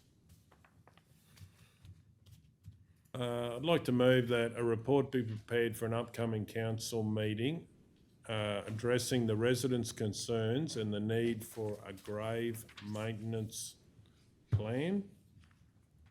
We have a seconder, Councillor O'Neill. Does anyone wish to speak? There again, I think there's some improvements we need to make, and I do apologise for the harm that's been caused. And, council, I believe, by passing this motion, if they do, are really showing they want to get on top of it and take away that any upset.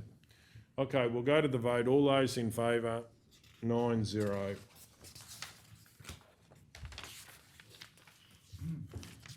C18, Capital Projects Deferral Update FY24.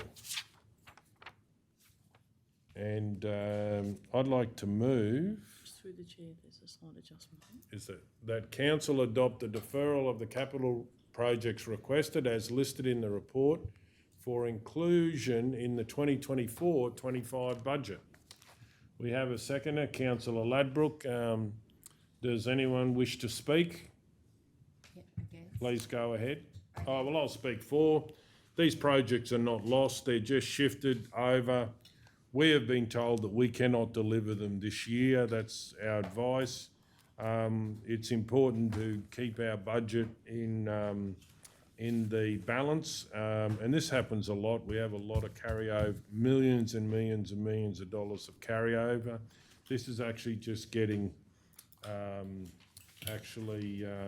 more proactive in managing more of a realistic budget. Councillor Hancock. Mr Mayor, I can't support this today because there is a project on the list that the Deputy Director is getting back to us regarding, and so therefore I'm not comfortable to defer that project amongst this list of projects. And I'm actually not comfortable for this with this. It seems to be a new process for me, and I feel that we are deferring millions of dollars worth of projects that we promised our community at budget time that we would deliver, and we're deferring them simply to balance our budget.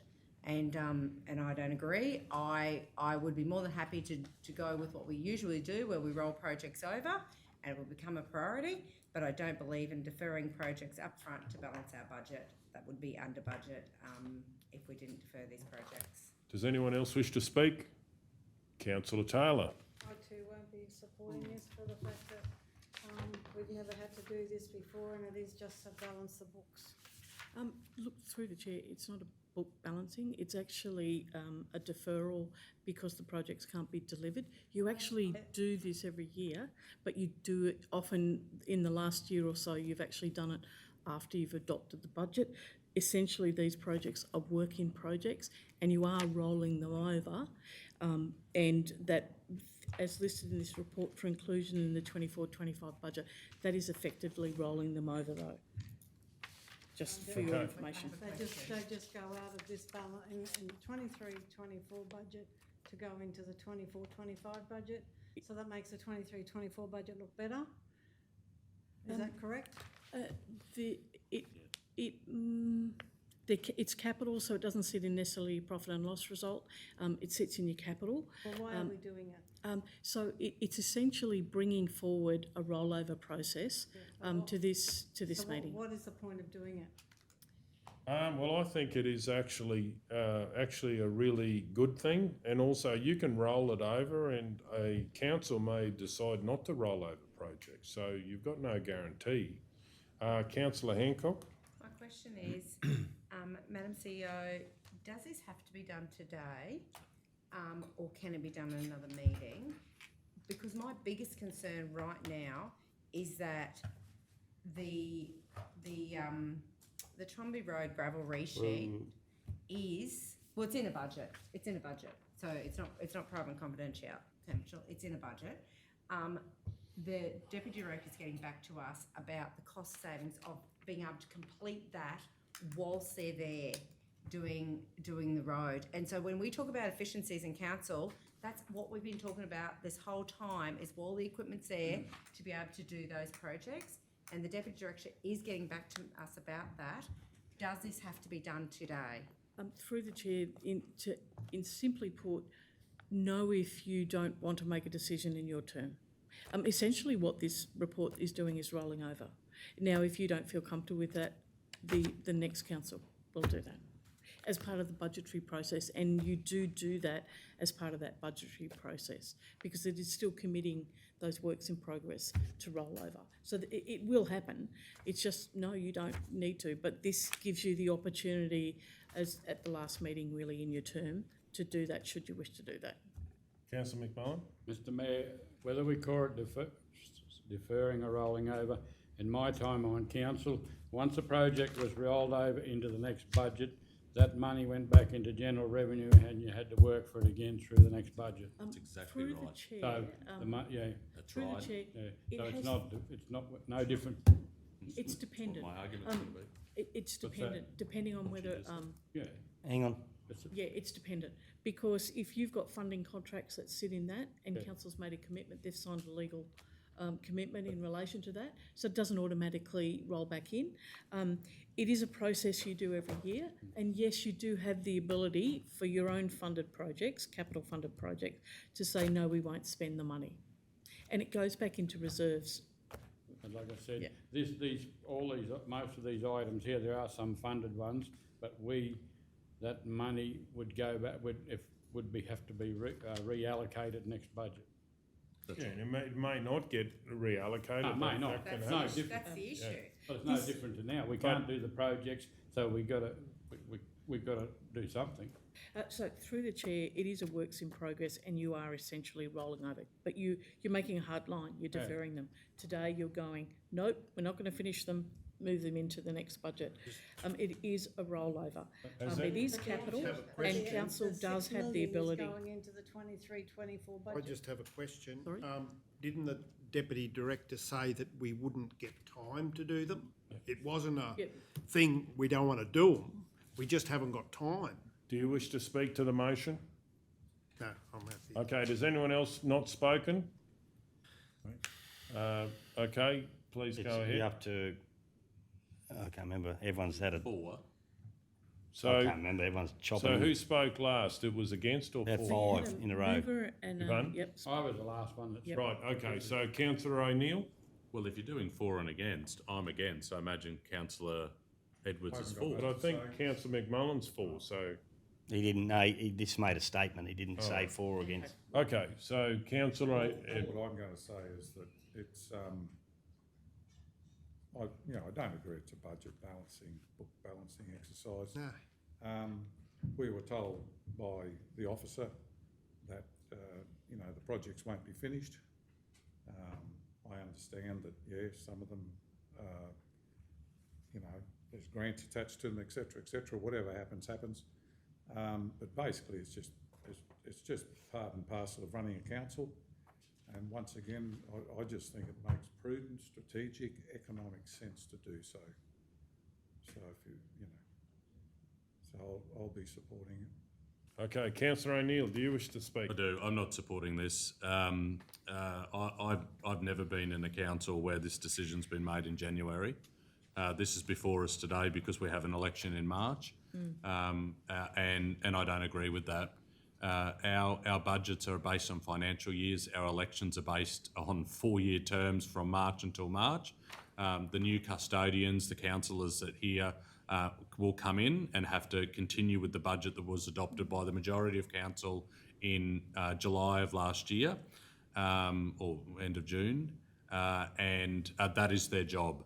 And so for us to sit here halfway through a year and start to looking at rolling over $6 million of projects, I think that's fundamentally wrong. It's not the right approach, and it's driven because in 6 weeks from now, the community are going to the polls to re-elect a new council, and I don't think this is the right decision to be made tonight, and I won't be supporting it. Okay, does anyone else not spoken? Mr. Mayor, Councillor Burkett. I don't like how the budget's been used either, especially when out of the 3 scenarios a couple of years ago, the one budget was in surplus that we went with, the rest weren't. So, and one was going to be over 2 years in deficit. So it's a moot point. You can't help whether it's staffing or weather. Like I said earlier, there's been 2 weeks of rain in some places where staff had to go to other jobs to do work. So you can't predict those things. Some of these ones are still like in planning stages, so there's still actually something happening, and the funding wouldn't have been used till next year anyway, because that's the process timing. Said by the expert, one of our staff members told us that earlier. I think this is getting made out to be in the wrong context. I think this is, the process is obviously, it's time constraints, so I will be supporting it. Okay, councillor Guthrie. One of the questions I asked Madam CEO when we were discussing this a little bit earlier was the timeframes for the next budget. And I'm very, very mindful that one of the first jobs that the new council, that when they are elected, will have to do is to start grappling with the next budget.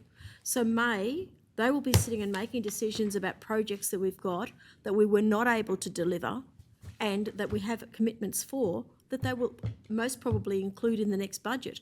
They will be doing that and adopting a budget for the end of this financial year. To me, it makes sense to be able to put hand on heart and say, look, we are unable to deliver these. There's no point in just leaving them sitting there when we know we've been given the update that they can't be delivered. So to me, it's a matter of then including them in the next year's budget for the next term. Okay, all those in favour? All those against? 6-3 if I can call for a division. Okay, moving on. Is LC1 being done? Yes. Okay, so LC2, request for tender 24027, restoration of public asset, flood, damage, drainage and road furniture package. No, that's one right. Road furniture, yep. Yeah. They call it. Going in opposition, A straight. Okay, do we have a mover? Councillor Burkett. I'd like to move that Council 1 resolve not to appoint tenderer to complete the full scope of works as outlined in tender 24027, restoration of public assets, road, furniture and drainage. 2, enter into negotiations with contractors on Council's register of pre-qualified suppliers for minor works. We're doing 1 or 2 here. 2. I've got a conflict, I think. That's what I'm trying to... You said 1. No, I thought we're doing 1 first. And is the other one LC4, is it? 2 and 4, I think. 2 and 4, we'll Yes. remember. Yes. Through you, Mr Chair, it might be just worth checking. I've got Councillor Ladbrook As a leave the down room as a too. leave the room. Yes. Yeah. Yep. Sorry. Well, Apologies for that. I was So- looking at LC1. But that, you had a That's right. conflict on that So anyway. you've got councillor Guthrie, who was voted to stay in. No, I stayed in. Councillor Burkett, that was voted to stay in. So will I just start at 2? So 2, entering the negotiation with contractors of Council's register of pre-qualified suppliers for minor works, civil construction and maintenance to undertake works within the relevant local areas. 3, entering the negotiation with contractors on Council's register of pre-qualified suppliers for minor works, civil construction and maintenance to undertake works within the relevant local areas. 4, select CGW Australia Proprietary Limited as preferred tender to undertake the scope of works on Reedy Creek Road and authorise the Chief Executive Officer or delegate to enter in negotiations to form a contract to carry out the works if the final terms are acceptable. We've got a seconder, Councillor Taylor. Does anyone wish to speak? Oh, Mr Mayor, the pleasing thing for me, and this is giving all the locals a crack on our panel. I think that's a great thing that the Deputy Director and the local directors have come up with, so I applaud that. Does anyone else wish to speak? We're going to go to the vote. All those in favour? 7-0. Chair, LC3 and councillor Taylor's got a...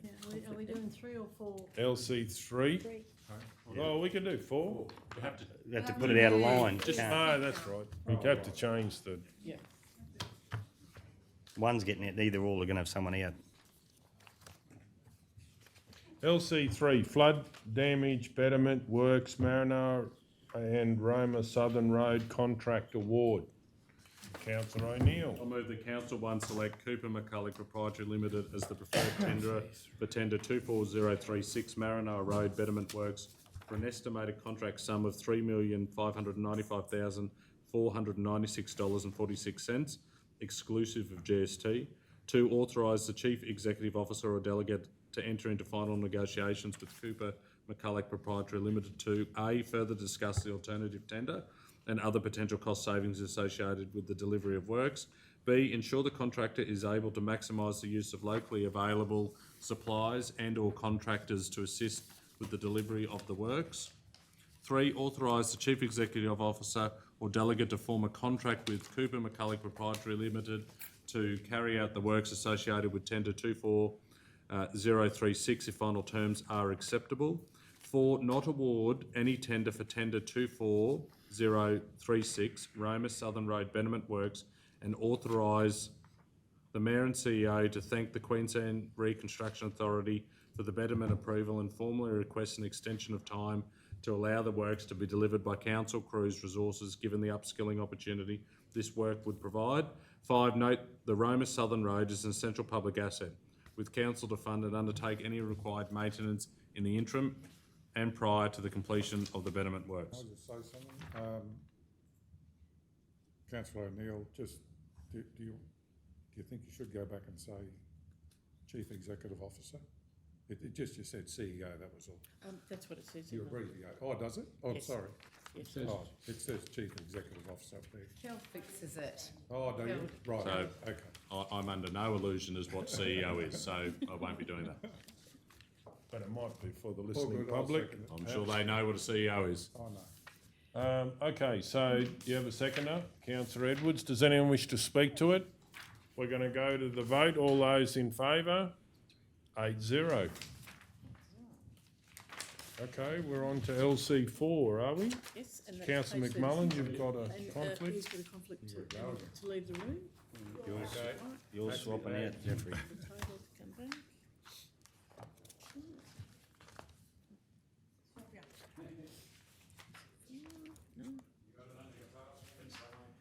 Councillor McMullen's left the room. LC4, part of lot 328 on WV 1628, Paddock 9, Roma.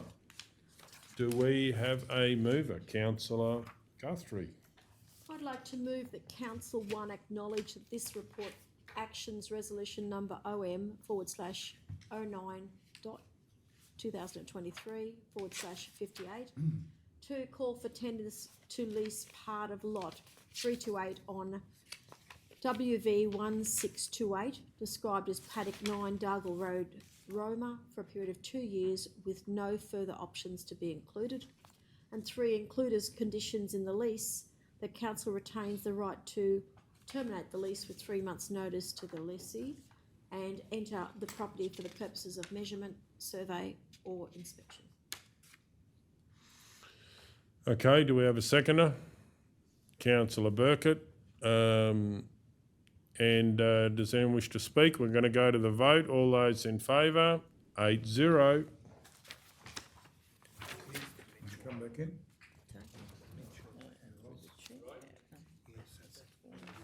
LC5, State Government Surplus Property, 103 Alice Street, Mitchell. Councillor Burkett. Is that the one, Kel? Yes, that's right. I'd like to move that Council 1 receive and note the report. 2, note that this report actions council resolution number OM/12.2023/98. 3, authorise the Chief Executive Officer or delegate to make a formal offer to Queensland Government for a price as detailed in the report. 4, authorise the Chief Executive Officer or delegate to execute all required documents to effect the purchase should negotiations be successful. And 5, draw the required funds from the strategic housing projects. Do we have a seconder? Well, I think Councillor Edwards might have been first. Favouritism. No, well, if you put your hand down before I see it. Peripheral. All right. Does the mover wish to speak to the motion? Mr Mayor, I think this will solve another little issue that we got with housing, and I think it's a good step forward, and I'm just glad to see it happen. Okay, does anyone else wish to speak? Councillor Hancock. Yeah, Mr Mayor, I'll be supporting this because once again, I think this is a proactive step forward in trying to address some of the housing issues. That is Adam Mitchell at the moment. I'll speak to it. I think when there's a reasonable deal, a good deal, we should take it, and I think we can benefit the people of the Maranoa and the Mitchell area. So certainly, I think that's what good council should be doing, and I'll be supporting this motion. Does anyone else wish to speak? Does the mover wish to sum up? We're going to the vote. All those in favour? 9-0. What have we got left, Kel? We've got one laid on the table too from earlier on, in the white. Which one is it? It's the one about the. No, these are just It's, LC6. I'm in the wrong area. The white piece of Administration setup. Righto. We've got L9 and LC6, haven't we? LC6 and And 8.1, Never ending. Yeah, so that's that one. They're all in the Oh, open. that one. Okay. LC6 is not. LC6 is Oh, yeah, just a but piece it's, of paper. that, right. Where are we going to first? Where you going, Carl? LC6. LC6, Rover Macquarie Development Approval, Compliance Adjoining Property. Do we have a mover? Councillor Hancock. I move that council receive and note the report. I think we've got more than that now. Oh. No, I'm just choosing to receive and note the report. Oh, sorry. The capital, is it? No. So, Oh, we, Oh, right, okay. CEO, if we just receive a note, is there any implications with that, or? Look, through the chair, then you can't really move forward, that's all. It'll be up to the new council to move forward. Certainly what we could attempt to do organisationally, and you might want to add something to the resolution, is if you want us to go back and try to find a way to build the infrastructure for a price under the threshold, by all means just put some wording there. But clearly, in its current form, with the current quote, it pushes us into a tender threshold. We can't decide that after the 29th of January. We'd have to seek a ministerial exemption and work through that process. So if we receive a note, it pushes it into the next term, and then they can only act on it after then. Okay, Councillor Hancock, have you got any appetite for any smaller amount that may fit under things, or are you just happy to receive a note? Mr Mayor, I just feel that, according to the information that we've got in the report, that you can't do half a job. And so I just really do think that we're rushing into something today that really needs to be decided by the next council, and they still have time to do that, so. Okay, so do we have a seconder for the receiver note? Councillor Taylor. Does anyone wish to speak to it?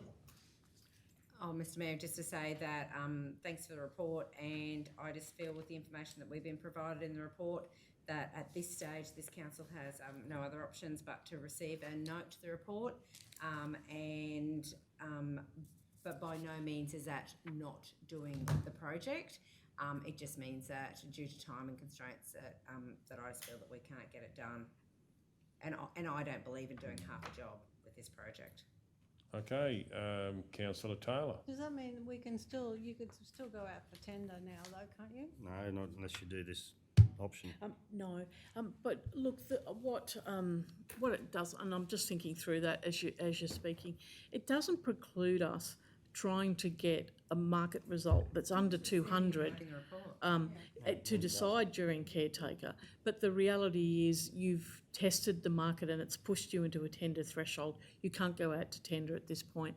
So unless you get the ministerial exemption, which is quite a lengthy process, you could do that though. But we can, again, we can try and make something work, but it'd have to come under the $200,000 threshold for council to even consider it. Sorry, couldn't we Articulate refuse that? the, Yeah, you could. accept the tender? Yeah, that's Yep. option two. And then reissue the Yep. tender again, so it's out there? No, I don't think we can during caretaker. I don't. It won't be Oh, considered until after. It's option 2 in page 3. I know what you're saying is the council can't, the actual wasn't a tender, it was only a caretaker is quote. council can't decide the tender. It was rejected This quote. council can't decide the tender. Another quote. The two options are, is you could go out and test the market, but you only had one recipient. So, by all means, you can reject the procurement process you've already been through, noting that you've only had one respondent and the respondent's outside council's budget, potentially. And then you've got to try and make something work. But you don't need to be in a procurement arrangement to make something work. You've tested the market. The challenge is now is that if you test the market again, you're restricted by caretaker. We may not get any more than the same respondent again. And the challenge is we'd all like to see a result where you actually just had a cheaper piece of infrastructure that you could decide with due consideration. So it is either giving direction back to council to say, look, rejecting your procurement process, saying that, acknowledging that council is in a caretaker period from the 29th of January, that councillors should try to see if fencing infrastructure could be provided under the threshold for council to consider it otherwise.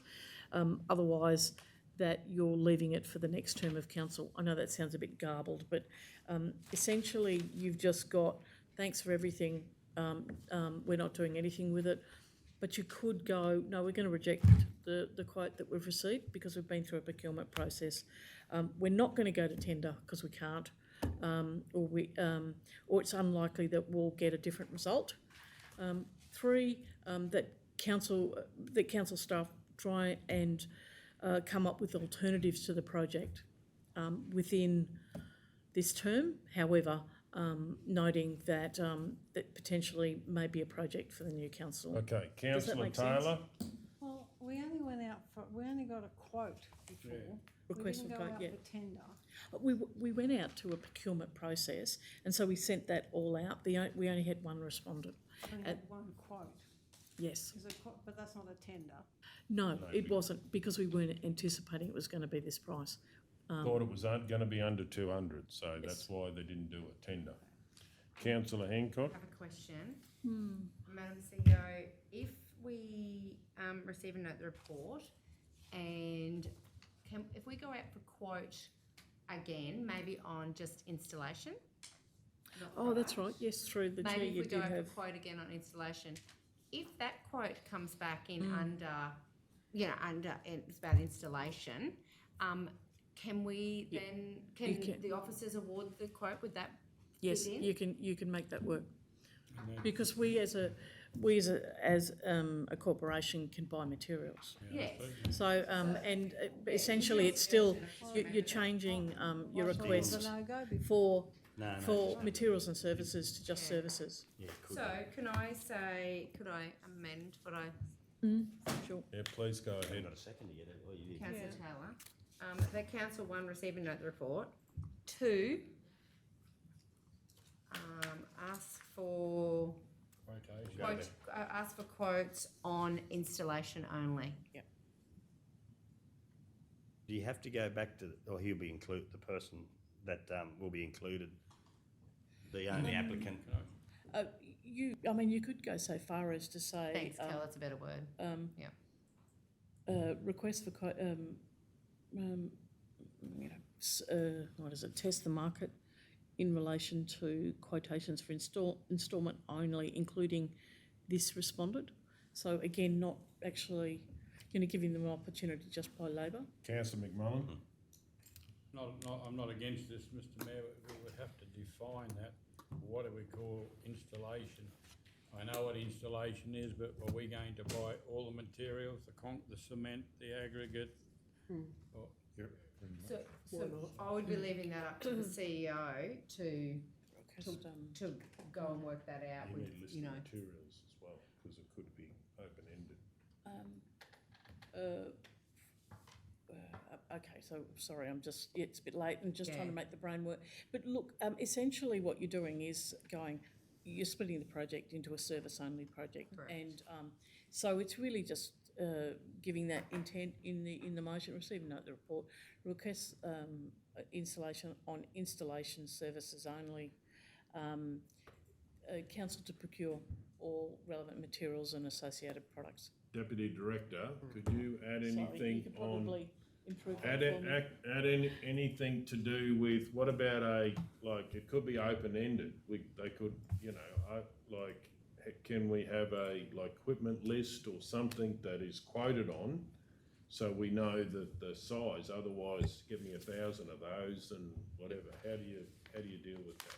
Yeah, Mr. Mayor, I acknowledge it's late, so it is hard to do these. So I was thinking something you could think about: receive and note the report. Next line could be not accept the current quotation and seek further pricing for installation services only, with council to provide a materials pricing list as part of the request for quote or something like that. Yeah, it's yeah. Don't make him repeat it now. No, just council, what was to provide a pricing list. Sorry, a materials supply list as So part of the. we supply that. So generally, you would just say, seeking installation. I don't actually even know this job, but seeking installation of fence from here to here. Council will provide these materials. Yep. Can you price on anything else that's Relevant to the required to job. construct the fences? So. My question, the supply list or just to supply the? So you just provide probably a supply list to the people quoting. Council to provide a material list. Wouldn't it be based on specs? Provide Yeah, a Part of the quotation But how do process. you actually ask the fencer what it will take, so you can check that, so you've got a list also? Well, it's in the quote. Well, because they've already given a Can quote. I make a comment? I've been very patient.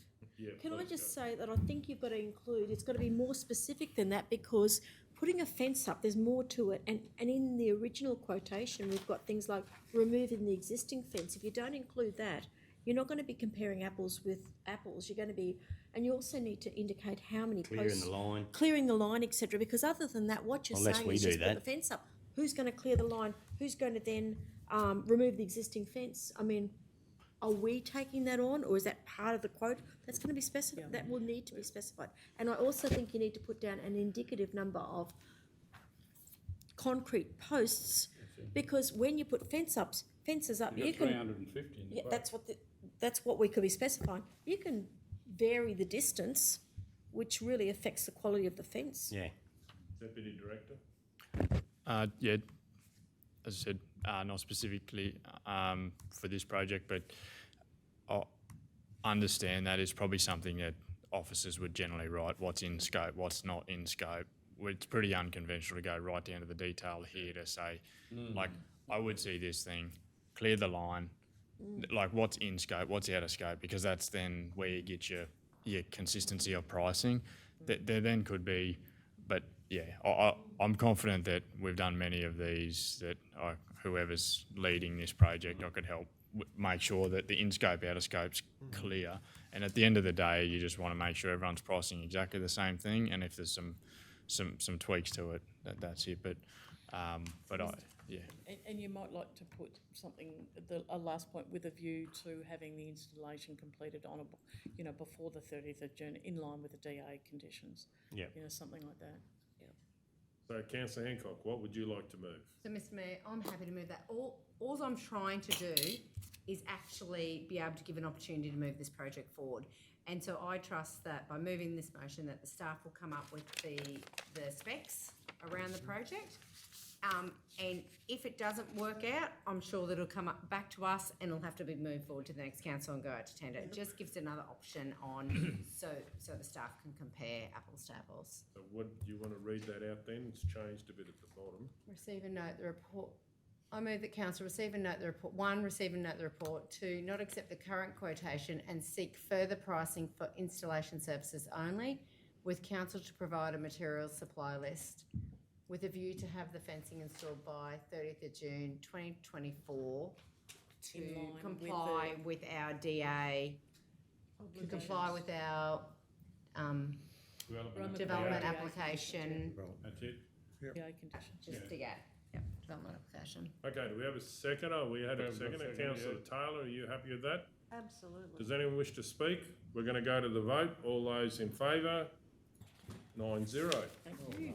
What's next, Kel? Much more brain capacity now. Two, yeah. What one, 8.1, page 76 in the white. 8.1.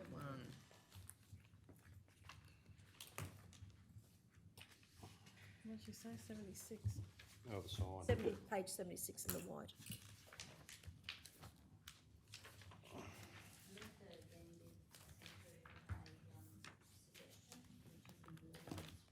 I've got one. Please go ahead. I'd like to move the following, Kel, please. That council seek a report, including costings, for the re-establishment of the Roma Bungal Cultural Communities.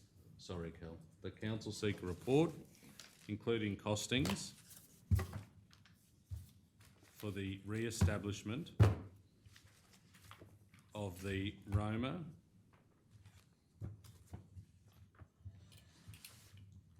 Bungal Cultural Community Centre signage on the bricks, under the crest, on the western wall, Southwest. not when I just looked at the compass, it wasn't. Western wall. I know I live west, I know that.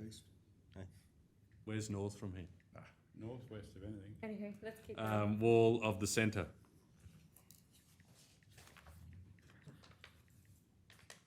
Okay, do we have a seconder for that motion? Councillor Taylor, does anyone wish to speak to it? I do. Please go ahead. Mayor, I know you raised this in December and it's here again today. And this might be a little bit different than what you were suggesting about the changing of the Maranoa Regional Council signage. But as I shared this morning, I had a constituent who watched the previous meeting send me photos of the original signage. And I went out there and looked, and Councillor McMullen and I had a look there at lunchtime. Under the crest, you can see where the original signage was. It was called the Roma Bungal Cultural Community Centre, and the two plaques that are reminding us, showcasing us, showing us the opening of the building when Bob Coomber was mayor, illustrates that it was called the Roma Bungal Cultural Community Centre, and I think we're going to put the signage onto this facility that we should respect the men and women that were here before us that made the decision to construct this facility, and that we return it to what it was, and do that proudly for them. I'd just like to, all due respect, Councillor Burkett's right, that's not the western wall. Yeah, I know. The I know west both. wall's the RSL side. That's the southern wall. Thank you. It's all right. No worries. On the It's the western side of the doorway, but it's not the western wall. The western wall would be over the Quinton Street. Anyway. Under the crest, on the wall of the centre. Yeah, that's it. Okay, does anyone else wish to speak? We'll go to the vote. All those in favour? Who seconded it? Sorry, I didn't. Wendy. Taylor. All those in favour? Yeah, we all did 9-0. a whole lot. Okay, anything else? Yeah, one Drag. L9. Oh, Which one? Sorry, Kel. Is it 8.1? Yep. Oh, right, fantastic. Oh, yep, that's right. The one we did do last time, what was that one? 9.1. What's 9.1? We We don't have a 9.1. We don't have a 9.1. We've got an He's throwing one L9. into us. L9. L9. Oh, L9. L9. Yep. Brags, but didn't we Just have testing one? us there. And that Didn't we was have one from the week before Southwest you said we drag. didn't do right? I was just going to, But we're not. In the minutes I'll of tell the you, meeting. we're not doing that tonight. What's that? Just the one that I raised earlier about the, finding the project, The 20,000. 20,000 for the butter factory. For the historical precinct. God, I can't even remember that far back. Just needs to be considered at the next meeting. Righto. L9 is Roma Southwest Drag Racing Urgent Repairs. And I'd like to move, it's been put on the agenda, I believe, so I'd like to move that council, one, fund the repairs to the drag strip immediately to the value of 125,000, and this be sourced from capital projects that will not proceed in 2023-24. Two, approve a permanent upgrade for the track subject to grant funding and club contributions with a lifespan of 10 to 15 years for a project value of 5 to 700,000, and this will be considered as part of the 2024-25 process. Three, work with the budget process. Work with the club to obtain grant funding for the project. And four, seek the club's approval for an ongoing contribution to the project if successful, and that is the major project, the permanent project, if it's successful, of $20,000 per annum for the next 10 years. So just to give some background for councillors. You need a seconder first. Okay, we have a seconder. Councillor Burkett, just so we give some background, I've spoken, well, basically, we have an urgent problem that we will lose the large cars if we do not fix this. So this is a proper fix for the bump out there, and the advice that I've received from officers is that we need to do it not at the last minute. So if we do that, fix that bump, there's also some resealing that needs to happen down the bottom end of the track. So all of that will be done in the 125, and none of that will be really wasted to do the permanent solution. So we're not saying we're committing to the big amount of money, we're saying we're going to support the club to get grants, and if they can get grants, and if they take it to their committee, I spoke to the president, the $20,000 the president believes could be doable, but obviously he'd have to take it back to his meeting. But if all of that happens, then they might be in shooting range and council can consider it in the 24-25 budget. Councillor Taylor. I think you need to take number 2 out. I don't think you can really put that in the 2024-25 budget when you've got a new council coming in, and the fact that, you know, like, it's just not fair to $500,000 to $700,000. You're basically putting the carrot out there for them to expect that next council to do something. Like, yes, I mean, they can come to council cap in hand and bring it to a briefing, etc., etc. Councillor Taylor, can I change the wording? What I'm saying there, and I probably need to put a couple of words in, but we're actually approving that we want to go for funding for this project. We're not actually approving it in the 24-25 budget. So 2 is actually about approve that we support the club going for the funding. We're not saying we're doing it. But why have it in there at all? No, because the track has had a problem for years and we never get anywhere. So this is saying, number 1, allowing whether the club can commit to that contribution and for us to start going for grants. It's owned by the club though, isn't it? It's up to The land is owned. It's our land. Council land. It's all council land, the whole lot. Motorbikes. So basically, I'm happy to clarify in point 2 that this is not committing the next council in the 24-25. It just goes. Considered as part of the 2024-25 budget process. But we will consider everything. So They should be like every other one that comes to this table and outlines what they want, how they want it, and what grants they're going for, and ask for us to help them. You're doing it all for them. They've got to work hard for their money like everybody else. So I mean, you're already giving them 125,000 without them even coming to the table. We are actually doing that. So I'm happy to get some wording on 2 to say, let's go out for grants and see if they can get half the money plus their contribution. Most of the money, it might be all paid by them. There'll be no council money. So That's what just I say, number 2 2 needs rewording. Just can't it read that council give in principle support to a permanent upgrade required to the track to give it a lifespan of 10 to 15 years, full stop? You can't. Number 3, that a project be considered as part of the 2024-25 budget process to the approximate value of 500 to 700. So that's number 3. 3 would be That a project be?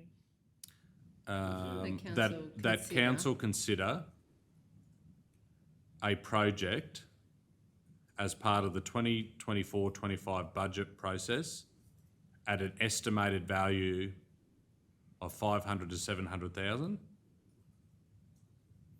But it Then might, 4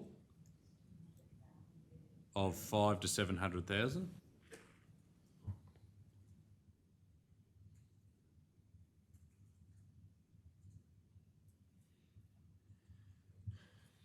And the rest stays the same. but the only thing, that's good, the only thing we need to say is that we can work with them to go for a grant, because, It's in there. It's work with the club to obtain grant funding for the project. oh yeah, that's good. No, that's, just looked a bit too, Heavy. What's the seek the club's approval for ongoing contribution? Who's doing that? get them to Ongoing put 20 grand a contribution? year. for 10 years. Council is, and, Council is. yeah, and then if they do that, then we've got even though we have to fund it, we'll have 200 that will be there, and if they get a grant, mightn't pay any money. So you're actually saying you're gonna give them 20 grand a year? for No, the no, next 10 they're years? gonna put 20 grand a year away, isn't it? That's Yeah. the secret Have to pay contribution They're us. from putting the them. 20 grand or we're paying? No, they No, are. they No, no, no. are. That they get over 10 years. They make put a in commitment that every year they would repay us back 20,000 if we did the project with the grant money that they Might got. have to just change. Yeah, That so doesn't make seek the sense. club's agreement for a ongoing contribution. From them? Yeah, For from the their club. ongoing- Their For ongoing- their their ongoing ongoing contribution. Yeah, for their ongoing contribution to the project, if successful, of 20,000 per annum for the next year. So that's 200,000 they would commit to. Yeah. And if they That's get a it. bit of grant I don't money, think we they might can not do have that. to put in anything.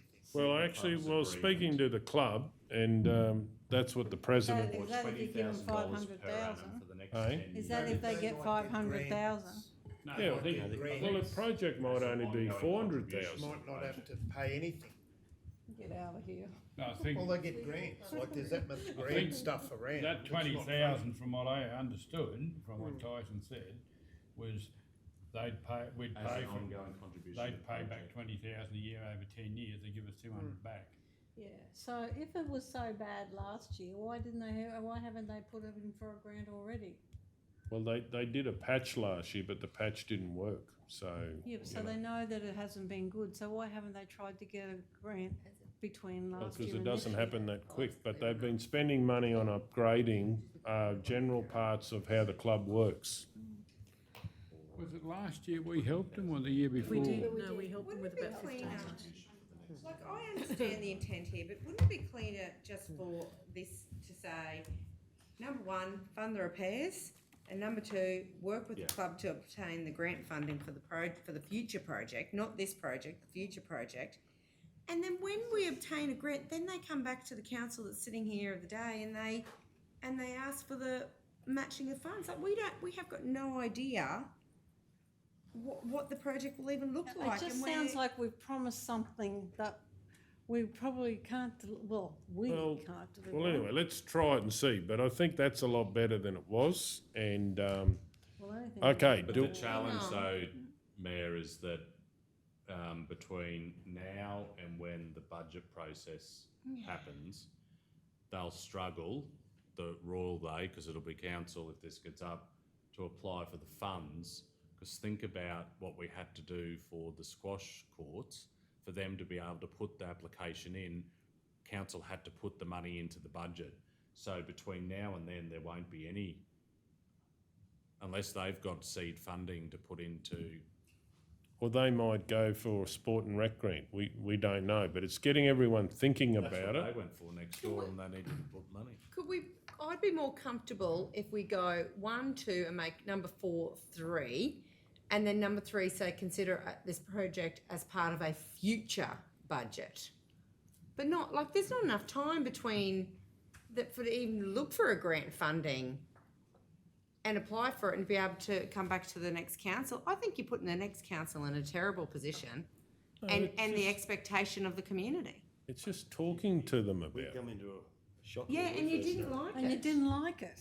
So that's exactly what I'm trying to say here. But it's not committing to anything. We're not committing. The only thing we're doing today is we're getting them thinking about a long-term solution, so it's not. But you're not getting them, you're getting the next council. You're not getting No, them. but we're just. Like, they're not bringing anything to the table. They will if they bring 200,000 commitment. But they're not bringing 200,000. They will. So, Mayor, flip 3 and 4 and have worked with the club to develop a business case and identify grant opportunities for the project. Yeah. That becomes 3, then 3 drops to 4, and just have it consider a project as part of the 2024 budget process, full stop. Get rid of the 5 to 700. Yeah, that's because better. the business case will really that's right. I'm not bolster against that. it. I'm not against it one bit. I'm going to vote for it, but it's just you can't have the expectation that they have to put some blood, sweat, and tears into it as well. Well, they are. They're not. They are. They're not. They haven't even asked. They haven't Yeah, even they- sat. They've asked you, but they haven't sat at the table and pleaded a case. Yeah, but we've had other. But we have had them here before. That haven't they've put in come- anything as well. Other clubs. And then. Do I remove need the to tell 5 you? to It's a 700, wrap. like, They full never stop even budget did nothing. process. Who? Well, we built the, building the, the lunchroom or whatever it's wrapped. Canteen, they come and do deputation with council. Yeah, but no one, they didn't offer to put in any money either. That's actually not true. That's actually not true. They are putting in money. Anyway, it's getting late in the night. Let's- Okay. Almost there. We're on the wrong track, on the wrong project. That'll be good. Mr Mayor, the last point, when I read that, seek the club's agreement for a $20,000 contribution per annum for the next 10 years as an ongoing contribution project. I read that you're asking the club to put away in a bank account $20,000 a year. I'm not reading that's a payback to council. Look, I think you've got to be careful about language you use in relation to payback. I think contribution is the loan. We right can't word. provide a loan. Well, No, this is and what there's we're an FBT implication on that as Yeah, well. and it actually said if, well, we might have lost it out of there, but it said if successful. So the idea is that. But even if they are, that looks like it's a loan. There'll be interest issues around that. We've explored this before on other projects that Yeah. haven't got up. They'd be better off just. But anyway, coming it's with getting them funding. talking about it and seeing what they Are can. you If just you read asking that for a as significant Councillor Hancock contribution? did, that's not a bad thing that we want to work with them to get an agreement that over the next 10 years, they're in fact putting 20K away, so that renewal there and- is Yeah, contributions. but I and- don't even understand that. So they're gonna go for a budget, they're gonna go for a grant, they're gonna get a grant, council's gonna give them a dollar for dollar, whatever, to help them get it up. It's done in 10, it's like, we don't need the $200,000 in 10 No. years. So if they got half the money for the project Yeah. and they said we'll commit to 20, so basically we do the project and we get paid back, that means they might have 500,000 and that could be the whole project done, right? So they are paying us back. Yeah, So so, we're allowing them. No. Is what you're trying to achieve. well, I think, not is pay, that- you when they can give come it a to the different table. word, they can give us a contribution. But But talk, is what after you, 10 years. So but after is 10 what, years, they're gonna yeah, give but us is what you're contribution. doing After 10 in years, real 20 grand a terms. year. No, 20 grand a year. Can I please Setting up a suggest that reserve? Tonight, remove 5. Take it out. Take 5 out. Because it's not a And deal when they breaker, come is to it? the table, you would have that discussion with Yeah, them. You with the don't need it project. tonight. You But the don't need intent it. was to create a But I think reserve they've where they agreed put to some that. money into it, wasn't They it? Isn't have. it? How can you Go on the have meeting. agreement with it when it's only just coming to Okay, council now? so councillor Burkett, are you happy with that? I'll be happy in 10 minutes' time. Righto, does anyone wish to speak? We're going to go to the vote. All those in favour? Have we actually read it out? 9-0. It's on the minutes. Okay, who moved that and seconded? We've got them all, Kel? Got 'em Second, all, me Kel? move. All done very well. Have we actually closed the meeting? Just, Is there any other things, Kel? um, Well, you've done a wonderful job, Kel, yeah, she and has, it's slogged it out. Just some news from the Director of Bungle, who in- said we're all still of in the... the Do you meeting. want that all in of- the meeting? We're still All in of the, meeting. apologies, So, we yeah, haven't so closed, close the meeting. apologies. We'll close Sorry. the meeting at 8:37 PM. Thank you for your Yep. attendance.